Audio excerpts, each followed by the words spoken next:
The House will come to order. Pursuant to a motion previously adopted, the House stands recessed until 6 p.m. Wednesday.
The House will come to order. Members, please register.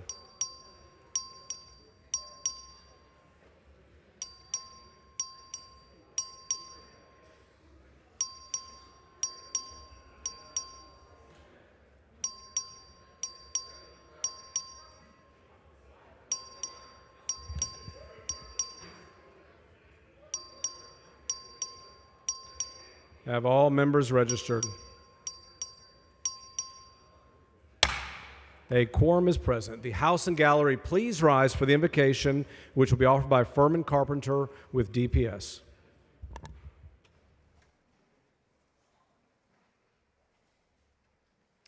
Let us pray. Almighty God, we're grateful to you as we can continue this session, Father. We pray we have come with open minds and open hearts. For you, Father, are supreme above all things. Father, we ask a special blessing upon every one of our elected members. Father, we ask that you would be with them, Father, and may they find grace and mercy through you, Father. May they also find unity, Father, and even in diversity, Father. May the fruits of their labor, Father, help our state stay strong, our citizens stay safe and joyful, Father. We ask you, Father, to be with each one of our elected officials, each one of our lawmakers, Father, and please spread your love, your spirit of love upon them, Father, and may they be able to accomplish things, Father, that bring the fruits of their labors significant to help Texas stay strong and help our citizens stay safe. And it's through Jesus we pray. Amen. The chair recognizes the Honorable John McQueenie to lead us in the pledges of allegiance to the United States and Texas flags. Thank you, Mr. Speaker. Members, guests in the gallery, please join me as we honor our nation by reciting the Pledge of Allegiance. I pledge allegiance to the flag of the United States of America and to the republic for which it stands, one nation, under God, indivisible, with liberty and justice for all. And now to the great state of Texas. Honor the Texas flag. I pledge allegiance to thee, Texas, one state under God, one and indivisible.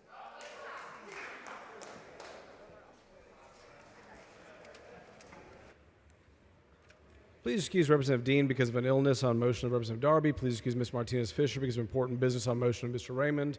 Please excuse Representative Garcia of Dallas because of important business of the district on motion of Ms. Perez of Harris. Is there objection? Chair is none, so ordered.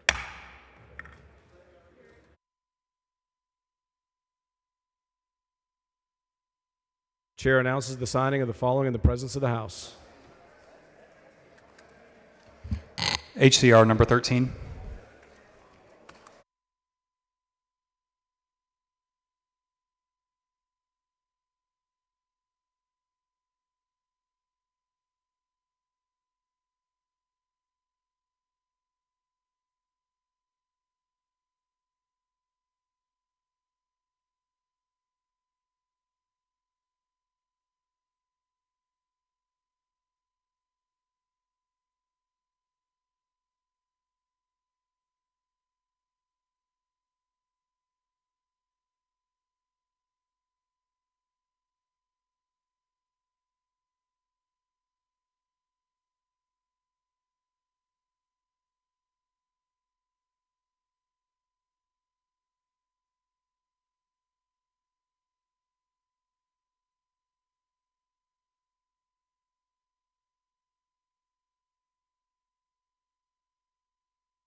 Pursuant to House Rule 13, Section 9F, the chair announces the introduction of H.R. 174, suspending the limitations on the conferees for SB 5.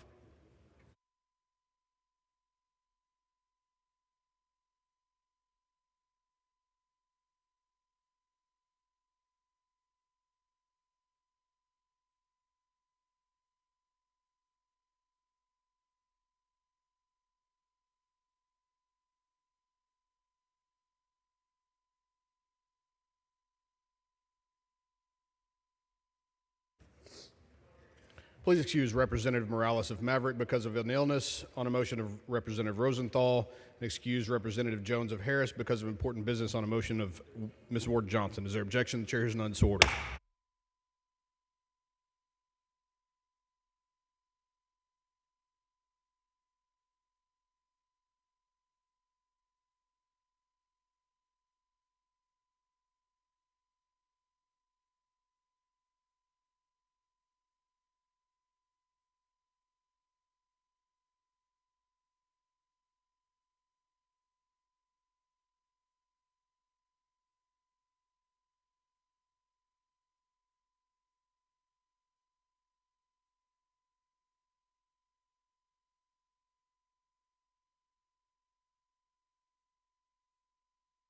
The chair recognizes Ms. Noble for a motion.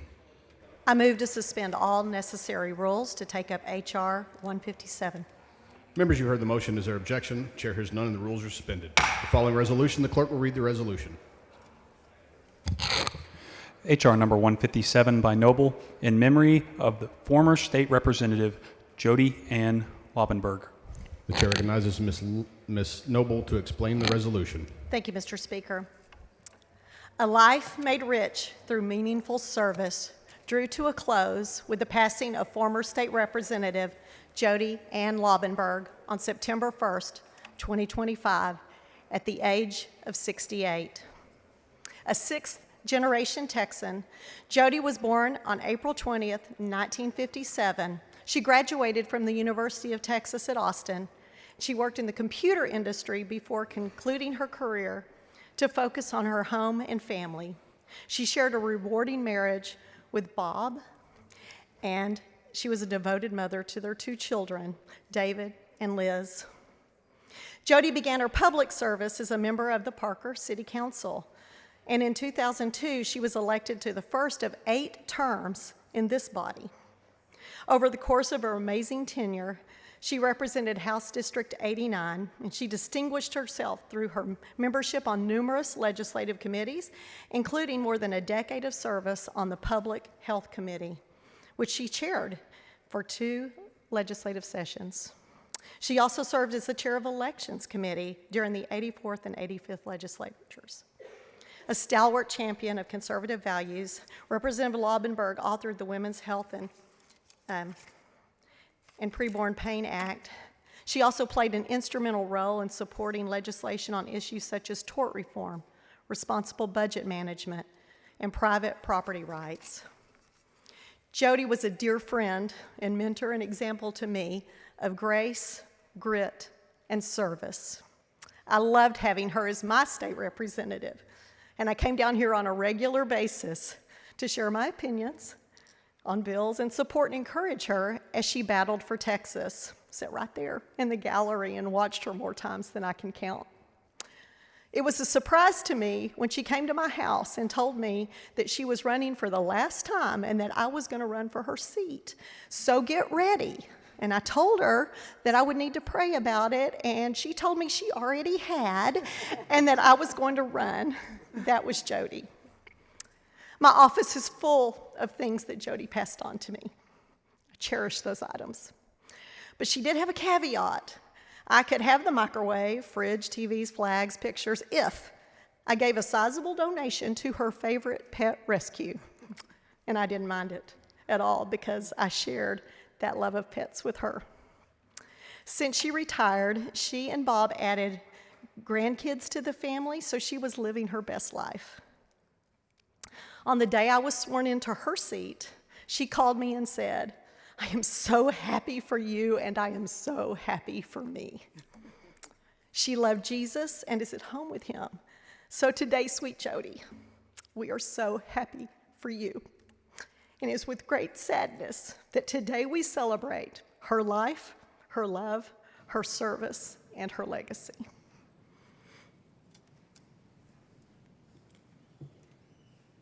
I move adoption.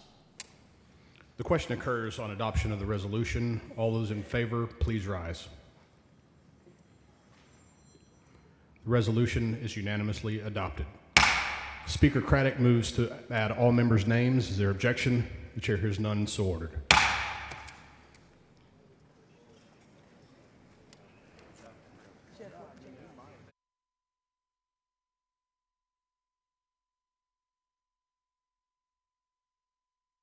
Please excuse Representative Guerra because of an illness on a motion of Representative Berry. Is there objection? The chair hears none, so ordered.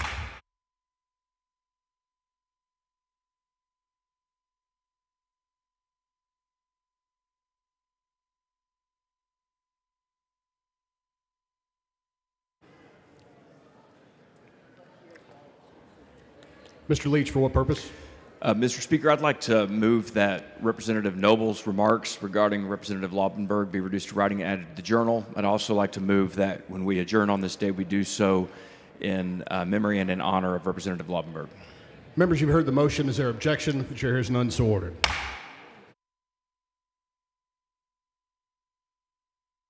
The chair recognizes Mr. Schatzline for a recognition.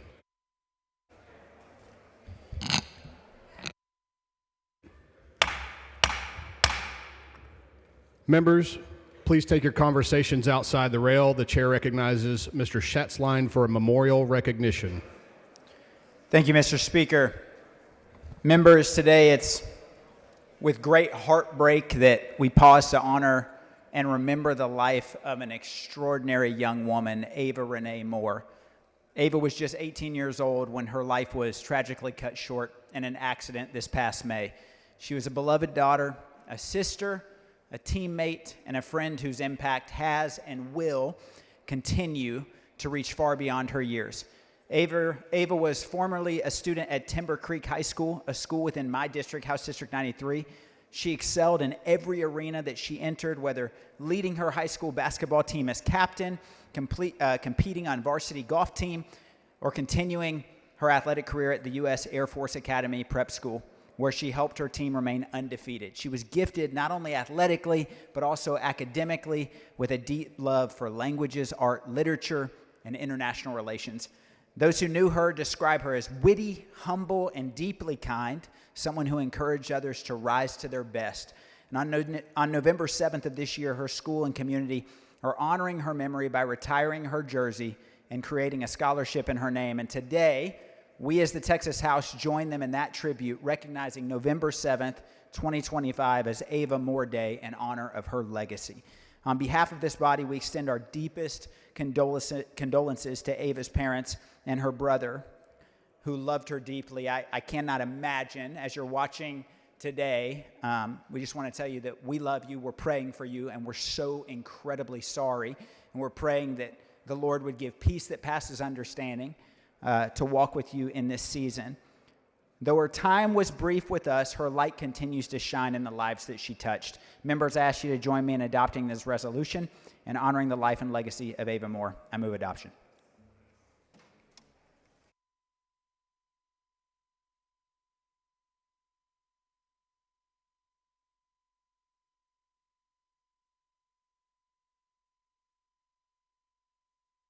The chair recognizes Ms. Kerwin for a motion.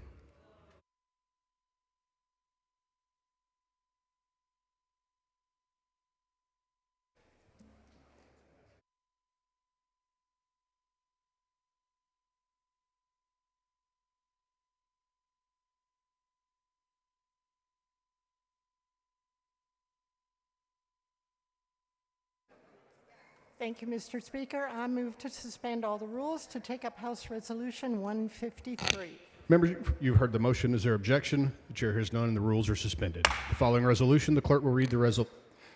H.R. number 153 by Kerwin in memory of John Michael Persifield Sr. of Alvarado.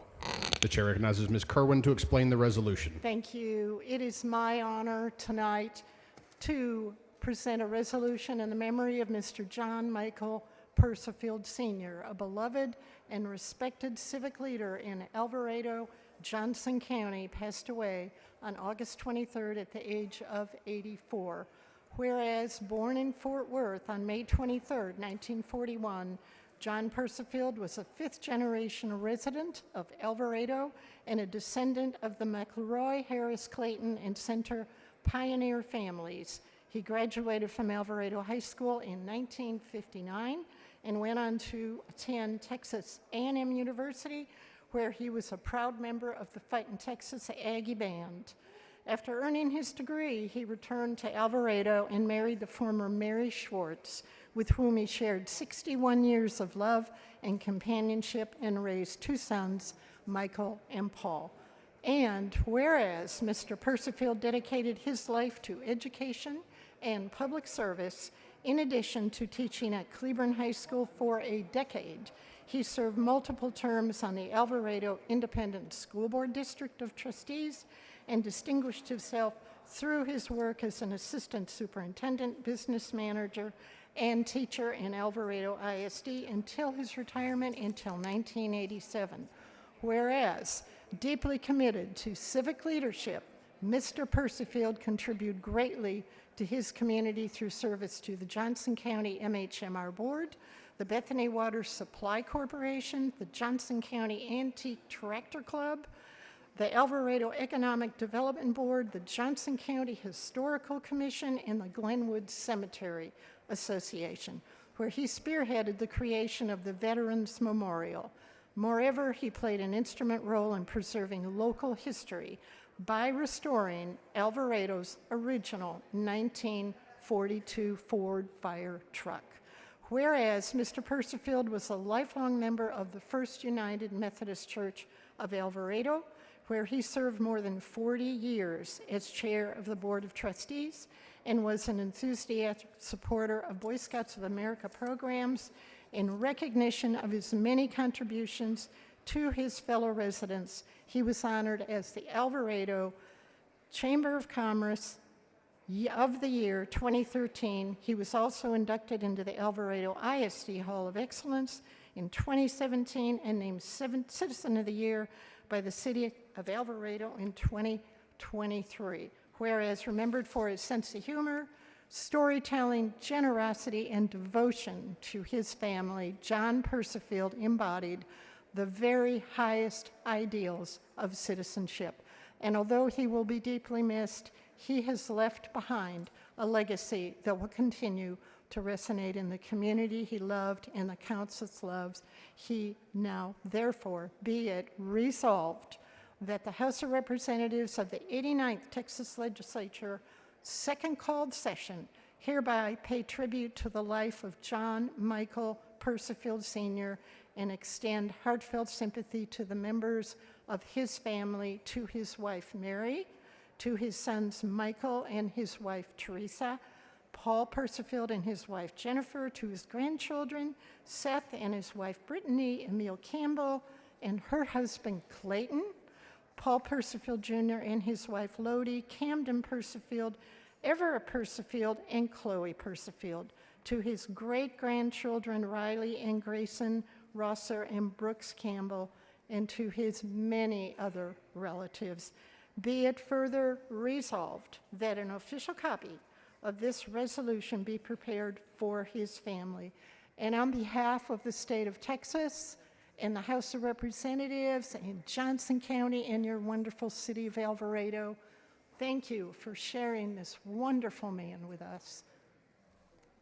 I move passage. Move adoption. The question occurs on the adoption of the resolution. All those in favor, please rise.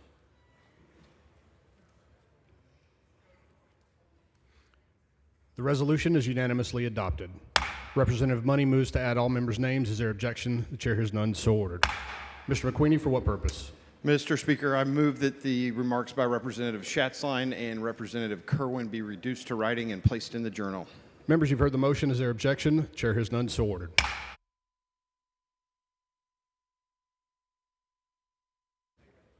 Please excuse Representative Davis of Dallas because of important business on a motion of Representative Ward Johnson, and excuse Representative Reynolds because of important business on a motion of Representative Ward Johnson. Is there objection? Chair hears none, so ordered.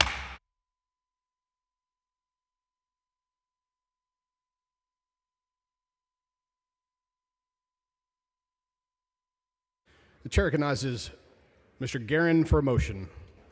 Thank you, Mr. Speaker and members. I move to suspend all necessary rules to take up and consider H.R. 177.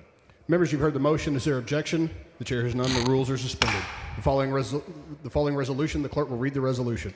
H.R. number 177 by Guerin, creating a General Investigating Committee on Disaster Response. The chair recognizes Mr. Guerin to explain the resolution. Thank you, Mr. Speaker and members. H.R. 177 allows the Speaker to create a General Investigating Committee on Disaster Response, and that committee will be composed of 5 members of the House appointed by the Speaker. I move adoption. The question occurs on the adoption of the resolution. This is a record vote required by the Constitution. The clerk will ring the bell. Show Mr. Guerin voting aye. Show Mr. McQueenie voting aye. Show Mr. King voting aye. Show the Speaker voting aye.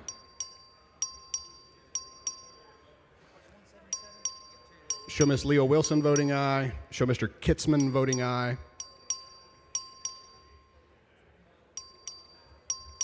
Have all voted? Have all voted? There being 132 ayes and 0 nays, the resolution is adopted.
Members, we're ready to begin the consideration of the congratulatory calendar. Please take your seats or take your conversations outside the rail.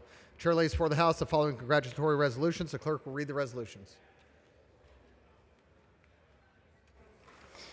HCR number 20 by Craddock, St. Anne's Catholic School. HR number 131 by Guillen, Alicia Canales Gonzalez. HR number 133 by Guillen, Albino Bazan. HR number 135 by Guillen, Rancho de Pataguilla. HR number 136 by Guillen, Freer Rattlesnake Roundup Barbecue Cook-Off. HR number 137 by Guillen, Summer Under the Stars Block Party and Barbecue Cook-Off. HR number 144 by Perez of El Paso, Manuel Delgadillo. HR number 145 by Perez of El Paso, Gladys Hinojos. HR number 146 by Hunter, Texas Dance Day. HR number 149 by Moody, Cathedral High School. HR number 150 by Flores, Austin Regional Clinic. HR number 151 by Buckley, Rotary Club of Colleen Heights. HR number 152 by Buckley, Bell County Area Go Texan BBQ Cook-Off. HR number 158 by Dyson, Scotty's House Brazos Valley Child Advocacy Center. HR number 161 by Olcott, Gordon Community Responders. HR number 162 by Moody, Judge Niland. HR number 163 by Flores, Juan and Emilian. HR number 165 by Curry, Scotty James Curry. HR number 166 by Lujan, City of Universal City. HR number 168 by Martinez Fisher, El Pastor es mi Señor. HR number 169 by Gomez, Dr. Ruben Gallegos Elementary School. HR number 170 by Zwiener, Hayes County Food Bank. HR number 175 by Busey, Healthy Resources for Displaced Children. HR number 178 by Dyson, Maeve Faye Farrell, Justin and Amy Farrell. Is there any objection to the adoption of the resolutions? Chair hears none. The resolutions are adopted.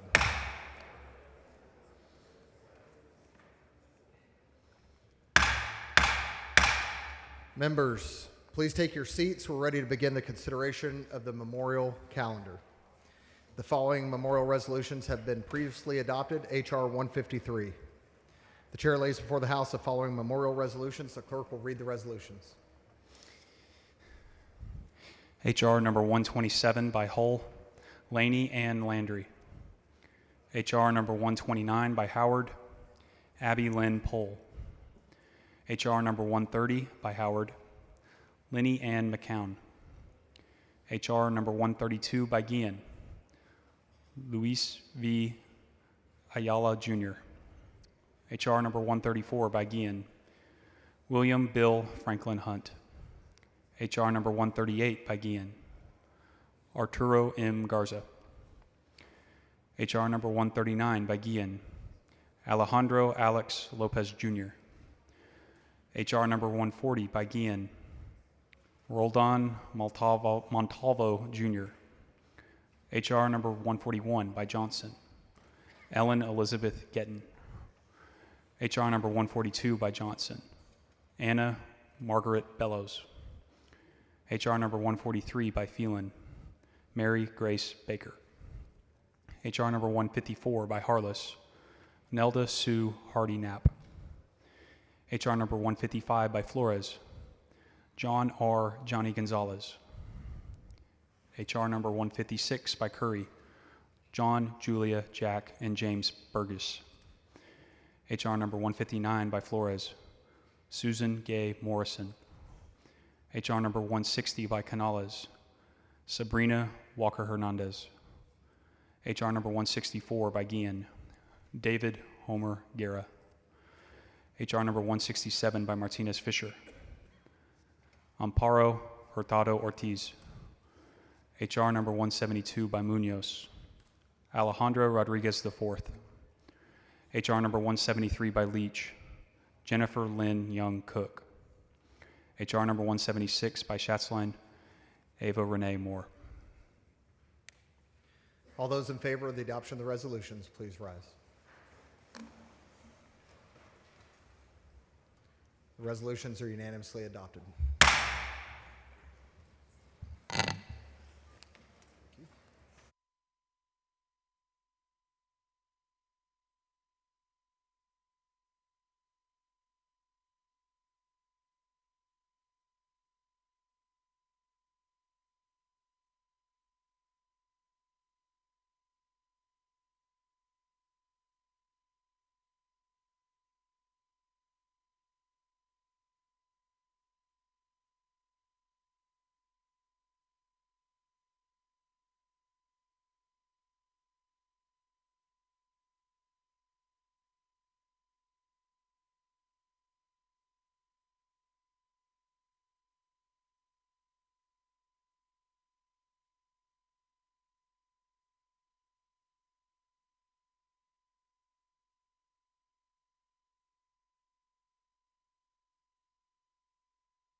Mr. Speaker, Mr. Alcott, for what purpose? parliamentary inquiry. Please state your inquiry.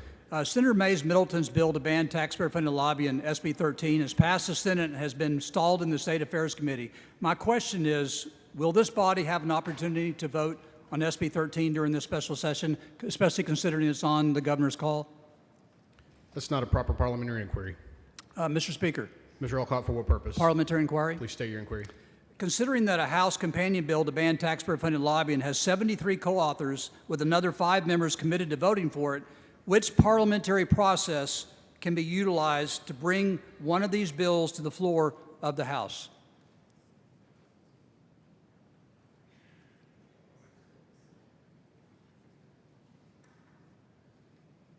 Please come down front and visit with the parliamentarians. Okay. Thank you, sir. Please excuse Representative Jones of Harris because of important business on a motion of Representative Ward Johnson. Is there objection? Chair hears none, so ordered.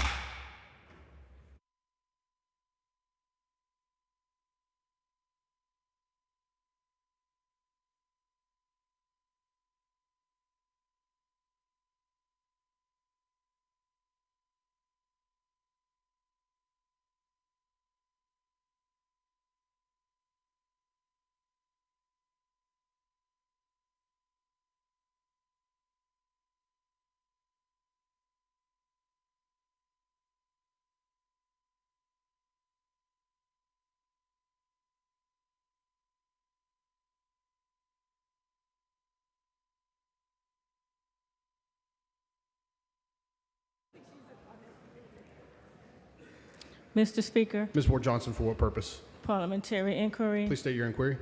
You know, today it's been 182 days since the people of Congressional District 18 has had representation in Congress. It's not a proper parliamentary inquiry. Thank you.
The chair recognizes Dr. Buckley. Thank you, Mr. Speaker. I call up House Bill 8 with Senate amendments. The chair lays out House Bill 8 with Senate amendments and recognizes Dr. Buckley to explain the Senate amendments. Thank you, Mr. Speaker. Members, first, I'd like to thank the 82 members that supported this bill as amended by the House as it left the floor several Ms. days ago. Gomez, for what purpose? Mr. Speaker, I raise a point of order against further consideration of HB 8 along with its amendments under Senate Rule 8, Section 3 of the House Rules, Articles 3, 35, and 40 of the Texas Constitution on the grounds that the bill contains more than one subject, contains subject not included in the governor's call. Please bring your point of order down front.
Point of order is withdrawn. Chair recognizes Dr. Buckley to explain the Senate amendments. Thank you, Mr. Speaker. Members, again, I want to thank the 82 members that supported this bill as amended by this House as it left the floor several days ago. Today it returns with Senate amendments, and it still eliminates the STAR. And I'd like to explain those amendments now. First, the Senate has created a fail-safe clause for the implementation of our 3-year growth measure. This is actually something that was in our bill as filed. The creation of the 3-year indicator is statutorily required. Again, it's statutorily required, and TA is required to brief this legislature and the Accountability Advisory Committee on that indicator's impact on A through F ratings in March of 2029. This fail-safe allows an opportunity for the legislature to course correct if the new indicator negatively impacts A through F ratings compared to current methodology. However, current growth measure would remain in place should the 3-year measure be shown to have a negative impact on our schools. And so this is what our districts have asked for. Members, I'll refer you to the Education Code to Section 39.034, paragraph A, a measure of annual improvement in student achievements, which describes a year-over-year growth remains in statute, while an antiquated predictive measure is repealed. Remember, this bill moves to a new form of measuring growth. And instead of having to make a prediction, what happens from the end of the year to the next end of the year, this bill will provide three points to check in: a beginning of the year, middle of the year, and end of the year, so that we know our students are growing throughout a school year. Second, the Senate restores the automatic rescore provision for writing samples, lessening the burden on schools in submitting for rescores. The resubmissions are still permissible if districts choose to do so, and if the score changes, the state pays for the rescoring. Third, the Senate amendment reinstates the social studies and U.S. history exams, but it agreed with the House to eliminate English 2 exam as a required end-of-course exam in high school. This is the first reduction in the number of required EOCs since 2015. And fourth, the Senate maintained the study of local indicators that will be performed by an institution of higher learning with some clarification of the topics to be covered. And finally, the Senate supports our statutorily required collaboration between TEA, the Workforce Commission, and the Coordinating Board to approve new IBCs, but requires a 90-day timeline for approval. Members, House Bill 8 as amended creates transformational change in our assessment and accountability system, and I will move to concur in a few moments. But first, I'd like to highlight several facts about House Bill 8 as amended. House Bill 8 ends the high stakes and high stress nature of one test, one day. House Bill 8 prohibits TEA from changing the rules of the game at any time for the ATF system as they currently have. HB 8 codifies the refresh to every 5 years and codifies a 2-year heads up, or what if, 2 years in advance, that promotes more fairness and transparency. HB 8 requires the TEA to publish the A through F accountability manual by July 15th before the school year starts, or the schools will operate under the previous year's rules. House Bill 8 bans excessive benchmarking and over-testing of Texas students. HB 8 statutorily bans this detrimental practice. Members, many of you have seen a yellow flyer floating around the chamber and also on social media. Let me be perfectly clear that this yellow flyer is a piece of yellow journalism. It does not reflect the facts. The fact is that our districts now, by chasing one test one day, are absolutely over-testing in the form of multiple benchmarks and multiple check-ins that this bill once and for all eliminates. Did you say something? Yes, I honestly will the couldn't hear gentleman you. yield for questions? Just a gentleman yield for questions. Just a couple minutes, I sure Not will. at this time. Members, this is the most important part when we talk about this yellow sheet. House Bill 8 is the same testing schedule that passed this body as HB 4. 3-year testing, beginning of the year, middle of the year, and end of the year. Members, this bill also prohibits TEA from revoking IBCs after a student has completed their credential, as HB 8 requires the IBC to remain in effect throughout the student's career in high school. One of the issues that was extremely detrimental to our schools was students earning a credential and then having the IBC revoked, where our districts could not meet the CCMR credit. This bill bans that practice. Mr. Speaker. And most importantly, House Bill 8 Ms. mandates Hinojosa, the for what first time purpose? ever.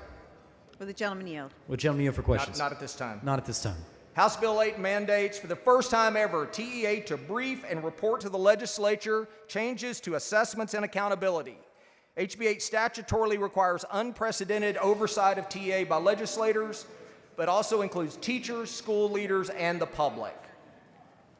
Speaking to our fast growth campuses around the state, House Bill 8 prevents TEA from issuing failing ratings to new campuses due to current unfair calculations in Domain 3, which is our Closing the Gaps measure. House Bill 8 mandates that TEA use data from previous campus to more fairly rate the new campus. And finally, House Bill 8 mandates assessments that are shorter, aligned to state standards, provide results within 48 hours, and are instructionally supportive, which is better for teachers and parents, but most importantly, our students. Members, the current assessment and accountability system is complicated, lacks transparency, has minimal oversight, and is not trusted by school leaders. House Bill 8 addresses each of these shortcomings and creates statutory requirements to create a more fair, clear, and trusted system. And don't just take my word for it. Our most trusted school organizations, our Texas Association of Rural Schools, our Texas Association of Mid-Sized Schools, our Texas Urban Council, and our Texas Rural Education Associations all support House Bill 8, and they're asking you to concur. These are school districts have 8 kids to school districts that have more than 100,000. They all understand that House Bill 8 is an important step in restoring trust in our system. And I'll be happy to answer questions. Ms. Hinojosa, for what purpose? Will the gentleman yield for questions? Gentleman yield for questions. I yield for questions. Gentleman yields. Representative Buckley, since you brought up my yellow fact sheet and you said it wasn't factual, it's very straightforward. The bottom says we're going from 16 state-required tests to 51 state-required tests. Which part of that is not factual? It's absolutely, it's not factual because under your current STAR practice, you leave out the over-testing and over-benchmarking that every district has agreed. And it's the same schedule that you supported when House Bill 4 left this floor. Okay, this doesn't say anything about House Bill 4. This says we're going from 16 state-required tests to 51 state-required tests, and I'm wondering what's not factual about that. What's not factual about it is that you leave off in this other category, in your second column here. I feel like a teacher. I hold up the yellow paper. You leave off the excessive benchmarking, which goes away. The bill bans it. You're going to have kids receiving less tests, shorter tests, more check-ins from teachers to know where they're at to report to parents within 48 hours. So I don't doubt that you have heard from somewhere that there is excessive benchmarking. I have been on the Public Education Committee now for 2 sessions, and I have kids in public schools, and I used to be on the school board, and the complaint to me was never about benchmarks or excessive benchmarking. Maybe that was just my district. The complaint to me was always about the STAR test, which is state required. It's a very different kind of test environment and pressure, and so it is important and an important distinction to say that while some districts may have benchmarks that are excessive, maybe that's true. What we do is, in this bill, require 51 state tests when current law is just 16 state required tests, and that is absolutely factual. And so I just want to say I don't appreciate you trying to impugn my credibility when this is completely factual. You may disagree with the impact on our districts, but this document is factual. Well, school districts from around the state that have from 8 kids to 120,000 agree with me. Do you know There have what been letters on your desk from the Texas Urban Council that actually represent Austin ISD. Yes. And Yes, and do you the know Urban, what Urban all Council, of those... hold on just one second, let me finish.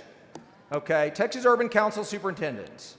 We are writing to express the Texas Urban Council's, or TUC's, support of House Bill 8, second called special called session, and to encourage you to vote yes to concur with Senate amendments. So when you look on their letter that I received from them, let me pull this one out. Urban Council, let's look on here.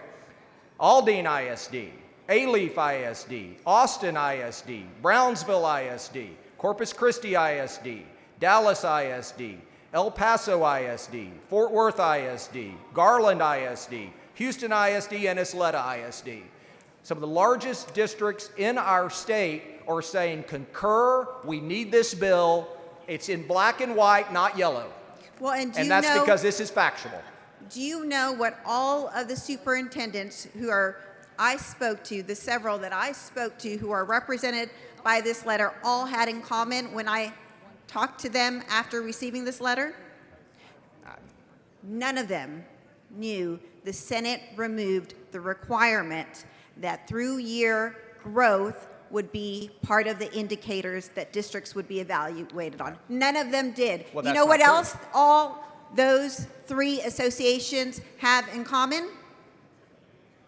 They are all represented by lobbyists here, Dan Huberty. They all have that in common as well. So what I am very concerned by is what our school districts are being told. You laid out for this body here some description of growth, through year growth, that I didn't understand. I've read the bill and I understand these things. And isn't it true that what the Senate did was take away and strip from this bill the requirement that we show growth and use it in the indicators for the A through F, use it to evaluate our schools in the A through F accountability system, which is the whole point of having all these tests, according to this new bill, is to show growth. And now there is no requirement that our districts get credit for growth in the school year. Isn't that true? That is not true. How is that not true? Because it's not true. That's Let true. me read it. Let me just, okay, I want to read it to you. So this is what the House's language said. The House said, the agency shall develop a measure of student through year instructional growth and shall incorporate into the indicators adopted under this subchapter the measures developed not later than the 29-23 school year. The change from the Senate says not later than the 29-30 school year, the commissioners shall present the measure described to the advisory committee to consider the incorporation of the measure, and not later than 2029, the agency shall submit to the governor, lieutenant governor, and the speaker a report regarding the measure. So we go from a requirement where you show growth and districts get credit for it, from that to a report. That's not. I just read you the language from the bill. Well, you're reading the language incorrectly, because here's what happened. This is on the behest of school districts, that what they have said is that what they are tired of is they're tired of indicators changing without TEA checking in with legislators, without checking in with parents, with teachers and school leaders, and that's what this requires. That they shall, in C5 on page 28 of the bill, they shall develop a measure. They will report that measure does not harm our schools' A through F ratings. If they harm our A through F ratings, the current growth measure stays in, because we're giving districts flexibility to use MAP testing, iReady testing, and other districts' choices. But they do not want to risk their ratings if the growth measure will not be helpful to them. Time after time, they've been in your office, they've been in my office. It seems like we get going and they change the rules. There is no more rule changing without informing this body, without informing parents and teachers and school leaders. That's just what the bill does. Well, first of all, the bill doesn't say that once we consider it, if it hurts the districts, then we won't use it, or if it doesn't hurt them, then we will. It doesn't say any of that. That's not in the bill. That might be your intention, but that's not in the bill. And I have not once heard anyone from any district complain. In fact, they want credit for through-year growth. If it works. Well, if it works. they all think it works. We moved the timeline up at behest of Representative Bell. And district said, well, hey, if we do this measure and it hurts our district, what should happen? I said, well, maybe we need to make sure it doesn't. The year-over-year growth measure language remains in place. It requires the development of the through-year growth measure, and then that will be implemented when we make certain that our districts will receive the benefit of the beginning of the year to the end of the year. And we also repeal the section that says TA can do this ridiculous predictive measure where they want to, guess what how they do at the end of the year, the year before. We take that out. We develop sound policy that protects our districts from unknown implications. That's Okay. all this does. So you and I have a different interpretation of the impact of, or why the language changed, but you're describing to me why it changed, but the plain language of the bill is what it is, and we're going to just have to agree to disagree. I want to ask you about something else in this bill. How is the beginning, your understanding, because it's not in the bill, how is the beginning of the year assessment going to affect the A through F accountability rating for schools or districts, and how is the middle of the year assessment going to impact the A through F accountability ratings? They are a stop along the way from the beginning of the year, an immediate result within 48 hours, I would call that immediate. From the beginning of the year, another check-in. These are state aligned in the middle of the year and then at the end of the year so you can measure growth. But I understand how a beginning of the year, middle of the year, and end of the year work. I don't understand how the beginning of the year or the middle of the year impact the A through F accountability system. For instance, if a kid gets a bad score on the beginning of the year test, is that going to impact their A through F accountability rating for the school district? Or if they get a bad, or if they don't show enough growth from beginning to the middle, is that, like, I don't know how those are impacting A through F, and that's what I'm asking you The bill about. reads through year, BOI to EOI. These are check-ins so that we know where kids are. So- And again, it's kind of back to your previous question. What we're talking about is let's look at what that looks like. What happens? Let's think about it. What happens? I just want to know how it impacts A through F ratings. That's all I want It does to not. know. It will be an indicator of BOI to EOI growth that will be available as a portion of our A through F rating. But it's not the BOI test impacts it at all. It's the starting point. I'm sorry, you said what will be a portion of our A through F rating? The through-year progress. The progress, but no. Not the standalone BOI. Not the standalone BOI. Will the standalone MOI or the comparison between the two? No, it's a through-year progress measure from BOI, MOI to EOI. Starts at the beginning, it ends at the end. Okay, so it is your statement to this body that the beginning of year assessment won't impact the A through F accountability rating, nor will the middle of year test impact the A through F accountability rating. That's right. It's a check-in point along the way. Okay. Yeah, I mean, that's good teaching. A teacher finds a student that's struggling at first. How far does he or she get them to by the middle of the year, and where do they end up? And that's where we where we end up taking the measurement. Thank you for that clarity. You said this bill eliminates the high-stakes nature of the one test on one day of the year.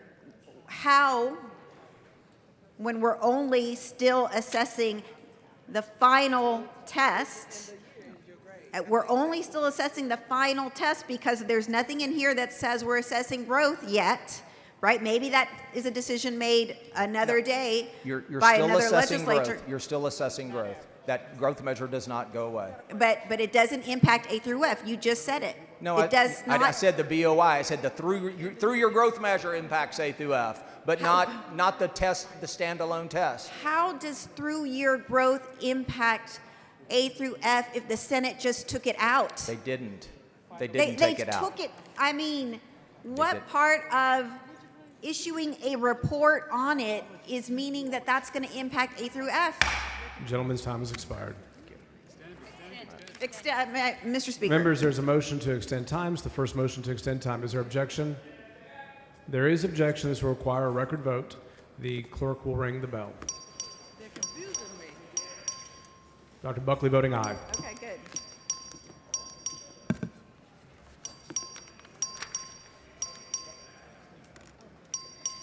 Have all members voted? Have all members voted? 86 ayes, 42 nays. The motion prevails. Okay, Mr. Speaker, To no for purpose? will the gentleman yield for questions? Gentleman yield for questions. I yield. Yes, sir. Yields for questions. Let's try this way. Can you show me in the bill where it says, with the Senate amendments, where it says that districts or schools will get credit for through-year growth? If you can point me to the line in the bill, I would really appreciate that. If you will, if you will go to page 28, the agency shall develop the amendment, the three-year growth. The Can you amendment tell says. me what line? I'm sorry. Right, 15, line 15. I've got the House and Gross version in front of me. C5, line 15. Agency shall develop a measure of student through-year instructional growth and improvement from beginning of the school year through the end of the school year for evaluating the performance of campuses serving grade levels in which BOI and MOI instruments are adopted or developed and are required to be administered. But that was taken out. No, it wasn't. It's in the bill. That's the previous language. No, it's not. C5 remains. C6 just says, listen, if we come up with this new growth measure and it hurts school districts, how about not rating us based on it till we figure it out? Wait. in the bill. I'm sorry. You are right. Yeah. It is creating a measure of through-year growth, but C6 is incorporating it into the indicator. C6 is what puts it into A through F. The new C6, where does that say that goes into A through F? It says it's reported back to us and the committee to make sure it doesn't have a negative or detrimental impact on A through F. Are you, I know there's no bigger fan of TEA than you, and I mean that facetiously. Are you ready just to take them after a shortened timeline to develop this? Are you ready just to say, all right, let's figure it out. All right, it's in A through F. This is absolutely the smartest thing to do for our schools. Look, that's not the question. The question is, does this bill with the Senate removal of C6 still give districts or schools credit for growth? And if so, yes. in the A through F system. And where does it say that? It doesn't. A report is not that. Now we may come back here after the report in 4 more school years or whenever and do that, but this bill doesn't do that unless you can show me where in the bill it says it impacts our A through F accountability ratings, the through-year growth. It absolutely creates the indicator, and then the impact of the indicator on our schools is reported, and if it's not a negative impact, as requested by school districts, unlike you, I don't want to create an indicator and authoritarianly impose it on our schools if it's going to impact their A through F. Okay, well, you know what? I'm not getting into the whole authoritarian thing, but what I'm only asking really is where it says even if it's the way you say, that first we're going to see if it hurts our schools and then we're going to use it for A through F, where does it say that part, that we're going to use it for A through F? Because that's what we use. That's what we use indicators for. That's what they are. That's not what the bill. Does the bill say it? That's what I'm asking. Yeah. Does the bill say it? Yeah, the bill says to create the indicator. Okay. And then report back to us for the first time ever. I know you and I have talked about in committee many times that TA just does stuff. You even referred to it back here a minute ago as a black box. There's no more black box. This opens the lid on that box. Representative Buckley, look, I'm not here to question your intent, but the way this body works, the way our school districts work, the way our accountability system works, is if it's not in the black letter of the law, it doesn't exist. And it is not in the black letter of the law, as you have it here before this body, that our school districts or our schools will get credit for through-year growth in the A through F accountability system, not after the Senate just stripped that part of our bill. The Senate created a fail-safe to make sure we don't hurt our districts as we implement a new indicator. That's all. Okay, so it's, I mean, again, you just said, that it's, that if it's not in the letter of the law, well, I'm pretty sure you don't like a lot of the letter of the law.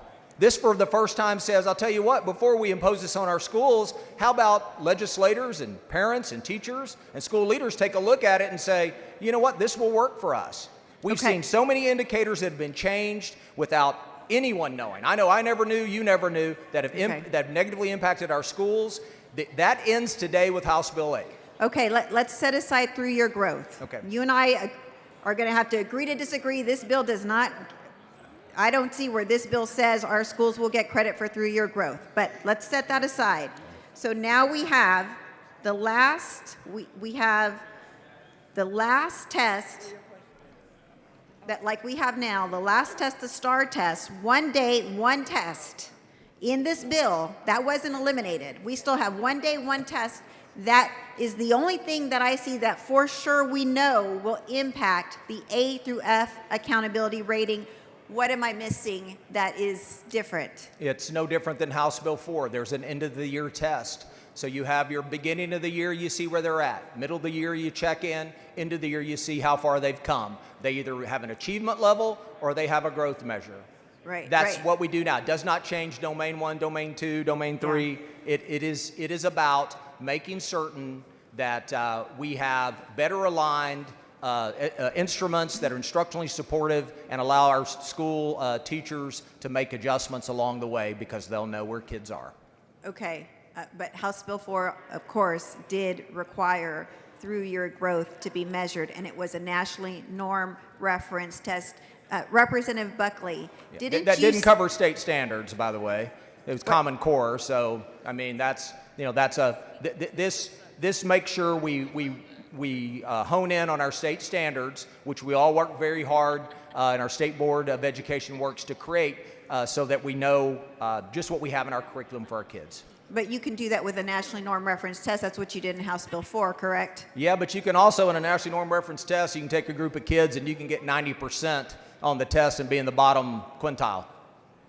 I mean, it is, I mean, even the teacher groups came up and said, wait a minute, this doesn't work. You can do that with same thing happening with the current That's what STAR norm test. reference means. Isn't Norm this- reference literally says just compare me to whoever's around me. If I'm at a school that has extremely high achieving kids, I mean, where everyone's knocking it out of the park, you're going to have kids that are achieving certain levels that are going to be in the bottom 10% of their cohort. Isn't that how we do cut scores with the STAR currently? Not at all. It's about what you attain as far as meet the standards that's in the curriculum. But we figure out the cut scores, or TEA figures out the cut scores based on how students all across the state are doing. That is also a bell curve. And this is what this bill does for the first time ever, is it says every 5 years, we're going to change those cut scores. We're going to propose a refresh. But 2 years ahead of time, we're going to tell you, Austin ISD, here's how you would do if we were using the new cut score standards that we'll implement in 2 years. For the first time, our districts will have a heads up, and they'll know what adjustments to make, what subject areas that they need to focus on. This solves one of the biggest problems I've heard from school districts for the last 3 years, is my gosh, they're changing the rules after we start. The changing the rules after we start ends with House Bill 8 today when we concur. Representative Buckley, didn't you stand before this body this regular session and say, to restore trust in the accountability system, we need to take TEA out of the business of creating the test? Yeah. Absolutely, and TEA is required in this bill to go out to a test maker and get the tests created. And I'll use to coin a phrase, I'll use my good friend Chairman Dutton's words.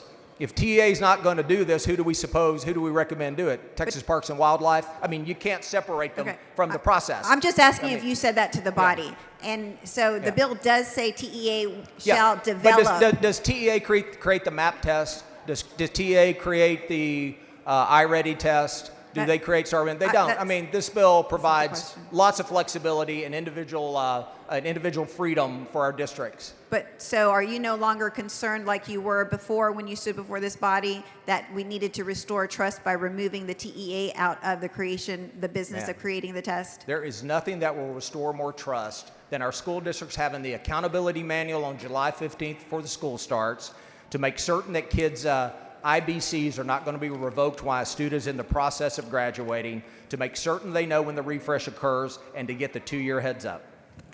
Mr. Speaker, Landgraf, what purpose? I'm curious if the gentleman will yield for a few questions. Few. Yeah, absolutely. Yeah. Dr. Buckley, I just want to thank you for all of your work on this issue, dating back to the regular session with HB4, as has been referenced. I've personally witnessed you working with very different stakeholders on this issue, and I just want to say thank you for all of that. I know this is not the bill that a lot of us want to have. It's not a perfect bill, but it certainly moves the ball forward, and I know that you're trying to make sure that we don't make perfect the enemy of the good. If I could, just want to clarify on the benchmark tests that Representative Hinojosa. Gentleman's time has expired. Yeah. All right. Thank you, Mr. Speaker.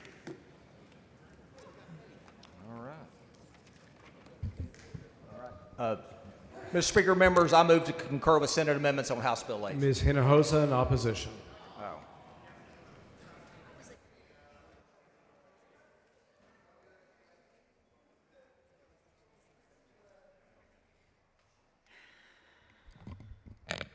Thank you, Mr. Speaker and members.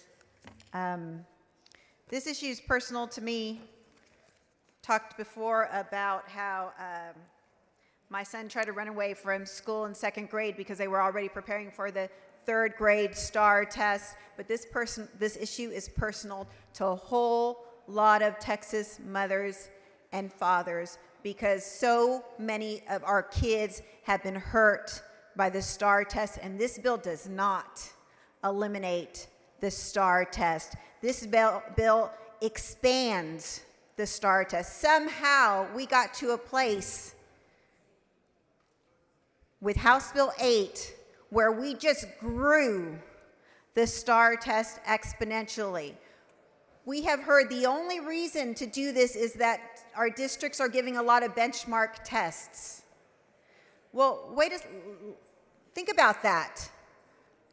That's something the districts are doing. If this bill were just banning a lot of benchmark tests, I would be all over that. That's not what this bill does.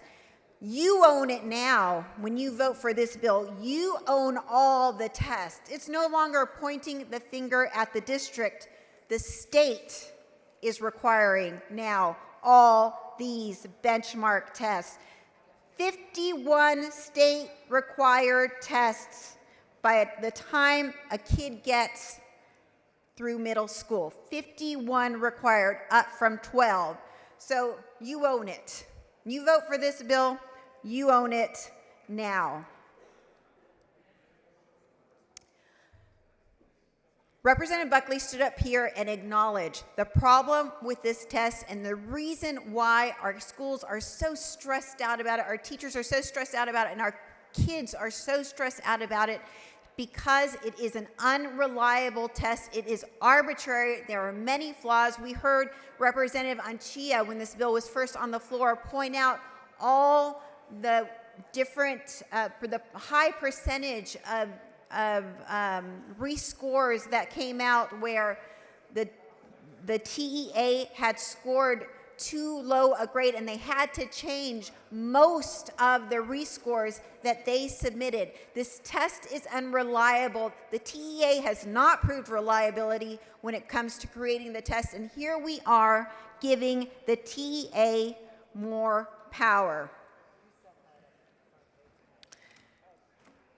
We also heard Representative Buckley say that now this is not so bad because we're giving shorter tests.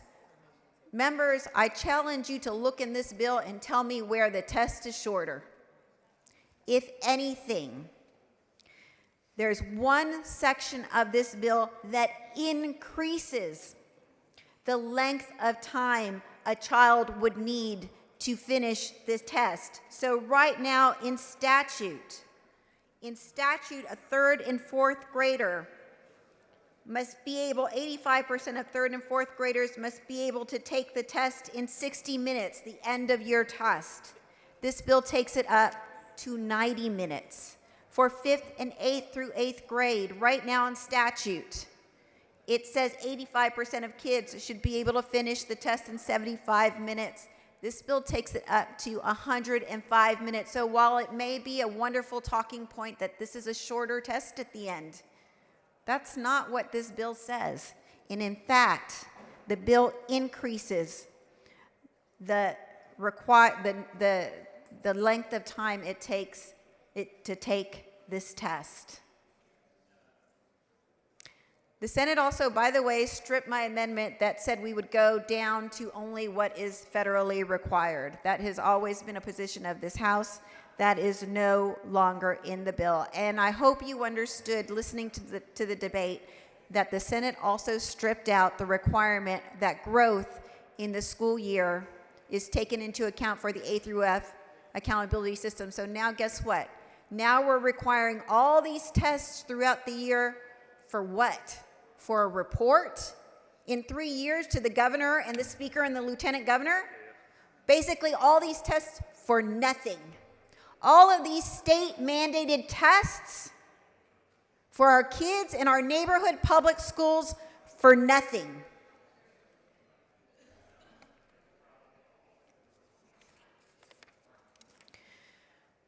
Members, no parent has asked for this. No parent wants this, and I guarantee you by the time parents figure out what we have done, they will be so angry.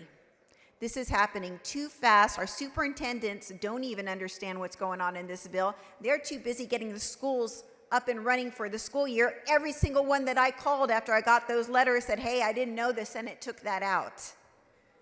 This is unfair, what we're doing to our public schools. It's unfair what we're doing to our kids. Remember how we got here. In the regular session, this bill was supposed to be the bill that was the win for the House.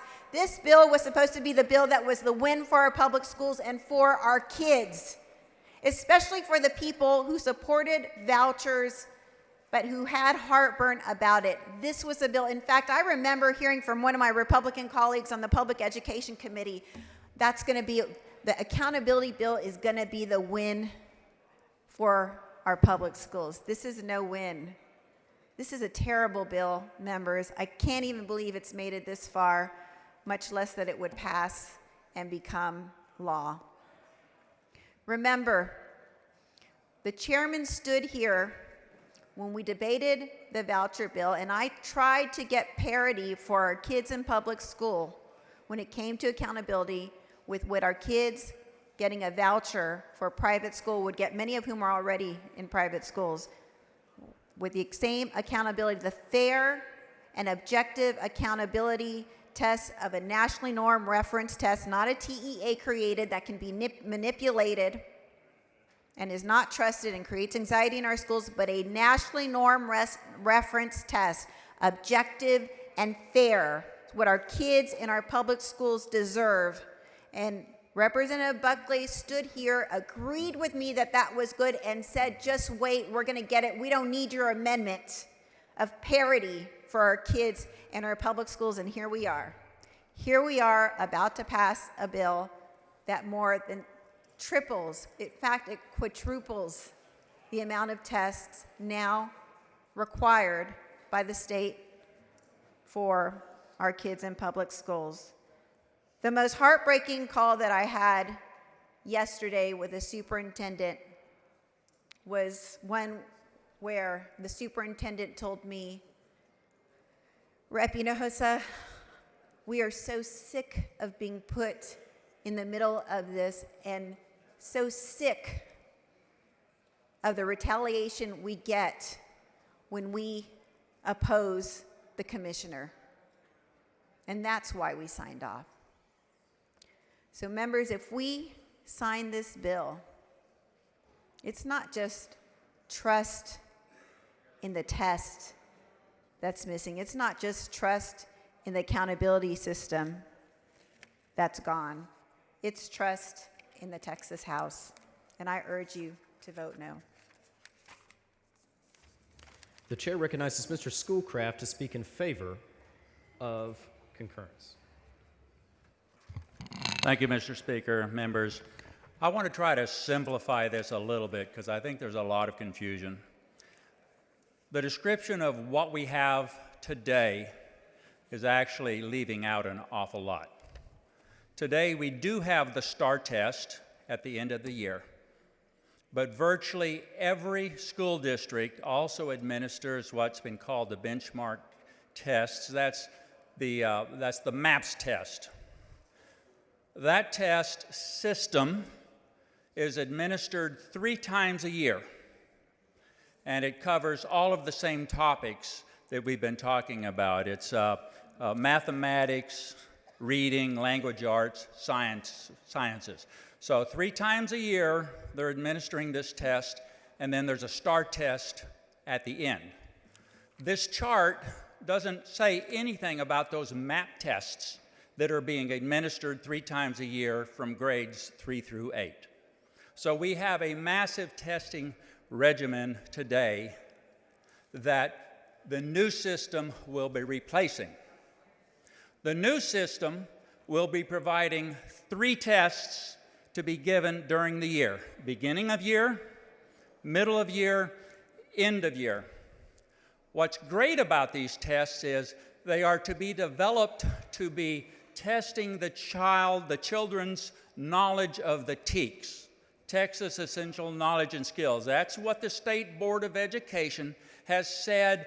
This is what we expect our children to know when they get through with our public school system. These tests will measure at the beginning of the year what's the standard, what's the benchmark for that child, how well have they mastered, how well do they know the TEKS. That's a great benchmark for the teacher to understand where that child is starting. Middle of the year assessment measures the child's progress on the TEKS, so the teacher can then say, okay, this child is doing well, this child is having difficulty with this, etc. It gives them the ability to adjust their teaching to match the needs of the child. At the end of the year, we once again measure that student's mastery of the TEKS. We say, how well does that child now know what we in Texas have said we expect them to know? It's not a national norm reference test. It measures them on what we expect them to know as a result of our public education system in Texas. That's the difference between what's being proposed and what we have today. Interestingly, there's been no discussion about the costs. I know some folks are worried about the cost of developing these tests. The best I could find, the best estimate on what we're spending on the system today is that the districts are spending at least $92 million per year to administer these MAPS tests. On top of that, TEA has a contract, a 4-year contract at $97 million per year to administer the STAR test. That's almost $190 million a year. If you look at our fiscal note, I think the highest year it's $37 million as they're developing it. Then once it's fully implemented, about $17 million a year. So it's a tremendous savings, but the money is not the big issue here.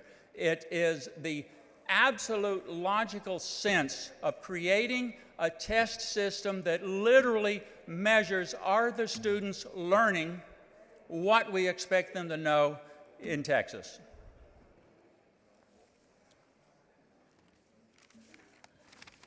Lane. Please vote for the bill. Ms. Garcia Hernandez. Thank you, Mr. Speaker. Members, I rise today in opposition to concurrence with Senate amendments to HB 8. Not because I oppose assessment reform, but because this bill doubles down on high-stakes testing, empowers state control over local education, and imposes burdensome new demands without proper deliberation. HB 8 does not eliminate STAR. It simply rebrands it. This replaces one long test with multiple, but the stakes remain just as high. If this feels like an overreach, it's intentional. TEA writes the tests, scores them, rates schools by them, and now holds unaccountable power to change the system at will. This bill impacts our children, and not in a good way. This bill increases, not reduces, the testing loads on our students.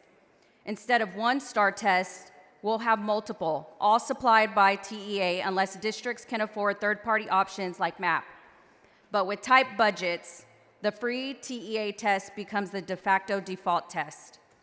In regards to governance and oversight, there's no meaningful stakeholder engagement here. Parents, educators, and local officials have been sidelined. I've had the opportunity to speak with them, and it's clear that HB 8 doesn't address their concerns in its current form. What little advisory structure remains is toothless and minimal representative. 4 school districts serve House District 115: Capel ISD, Dallas ISD, Carrollton Farmers Branch ISD, and Irving ISD. I've spoken with many of our duly elected trustees, faculty, and education experts, and there's no confusion on the need to pump the brakes here, to give them more time to analyze and truly understand what's in this bill currently and what the Senate cut. And if that means we don't find a solution now, then so be it. We have to get this right. We need real reform, less testing, more meaningful metrics, greater transparency, and not a hurried rebranding of STAR with more TEA control. We have bipartisan models already on the table that prioritize student growth, local input, and fairness. Let's pause HB 8 and pursue thoughtful, inclusive reform. And I wanted to make sure to clarify to the body, I know Chairman had discussed about the Texas Urban Council of Superintendents, the August 31st, 2025 letter that was left on all of our desks, and I can confirm that Dallas ISD is opposed to this bill. So please join me in refusing to concur with Senate amendments to HB 8, and thank you very much. Thank you, Mr. Speaker. Dr. Buckley to close. Mr. Speaker. Is Landgraf for what purpose? Will the gentleman yield for a few questions? Gentleman yields for questions. Absolutely. He yields for questions. Thank you, Mr. Speaker. Dr. Buckley, again, thank you for your work on this bill. It's a good bill, may not be a perfect bill, but I do want to ask about your intent with this bill as amended, if you don't mind answering a few questions, and then also just to clear up some of the misinformation that's been discussed about the bill as amended. Absolutely. So with that in mind, Dr. Buckley, is it your intent that the agency incorporate this new measure into the A through F accountability system, and that it also establish a fail-safe that allows a deeper dive into the results from these assessments to ensure that school districts are reflected fairly in that process? Yes, absolutely. That is the intent of this bill. It's framed in a way that requires TEA to develop this indicator of through-year growth and allows us, the legislature, multiple checkpoints to ensure that the use of this metric will not ultimately harm districts' accountability ratings. As I mentioned in my layout and in the debate between myself and Representative Hinojosa, C5 on page 28 charges TEA to develop this measure, this through-year growth. This is clear and it is binding. C6 that the Senate added requires that TEA updates this legislature and teachers and parents and other leaders to include the governor's office and lieutenant governor's office on this progress measure and how it will impact our schools. And that will be reported no later than March 15th, 2029. There has also been some concern that a year-over-year growth measure is being repealed, that in other words, we'll have no growth. It'll be all just pure achievement. That is absolutely not true. Section 39.034, paragraph A remains in statute, as I mentioned earlier. So, Dr. Buckley, to that point, if I'm hearing you correctly, HB 8 will ensure that the growth measures do remain in this process as far as the agency is concerned, that they'll be transparent, that they'll be accessible not only to teachers, students, and the general public, but that meaningful data will be provided to them and as well as to us here in the legislature. Is that right? That is correct. The assessments that are created in this bill, first and foremost, will be reported to parents and educators. Parents will have full access to the end-of-the-year test questions and student results. They'll report to the legislature in 2027 on test development, and they'll report again to the legislature in 2029 on a new growth measure in A through F. This is the first time ever that TA has been required to report to this body in test development and in any change in indicators that involve our A through F system. I appreciated some of the remarks from Representative Schoolcraft in his speech in support. He did mention the cost effectiveness of the assessments in this bill and the validity of the data that would come from them. I just want to hear from you directly, though, about what safeguards, what guardrails are built into HB 8 that ensure that these assessments remain valid and cost effective as we move forward. Absolutely. This is unprecedented oversight of the assessment and accountability system by this body. This bill requires TA to contract with a nationally recognized assessment vendor. So it's not TEA is not building it in a dark room somewhere. Our education service centers will nominate teachers to be part of an advisory committee that vet each test question. We have tremendous concerns about whether or not these questions on these exams are appropriate. This bill requires that. This bill also requires a third-party institution of higher education that'll vet the test to ensure it's accurate and reliable and appropriate for grade level. We hear about our tests being beyond grade level. This bill requires that it is. And again, this bill also gives districts recourse to request a rescoring of written responses, and in fact, the Senate amendment restores an automatic rescoring to make sure that our children get all the credit they need. Dr. Buckley, thank you for bearing with me. A couple more questions. You know this, I've told you this story. I've got a fifth grader who lives at our house, our daughter. She's in 3.5 weeks into her fifth grade year, and already she's talking about all of the benchmark tests. She's talking about taking MAP starting this Friday. So she's already got her BOY scheduled for the entire semester. This is something that's very real. And if you talk with her, if you talk with any of her classmates, she does talk about the over-testing that does take place even at the elementary school level.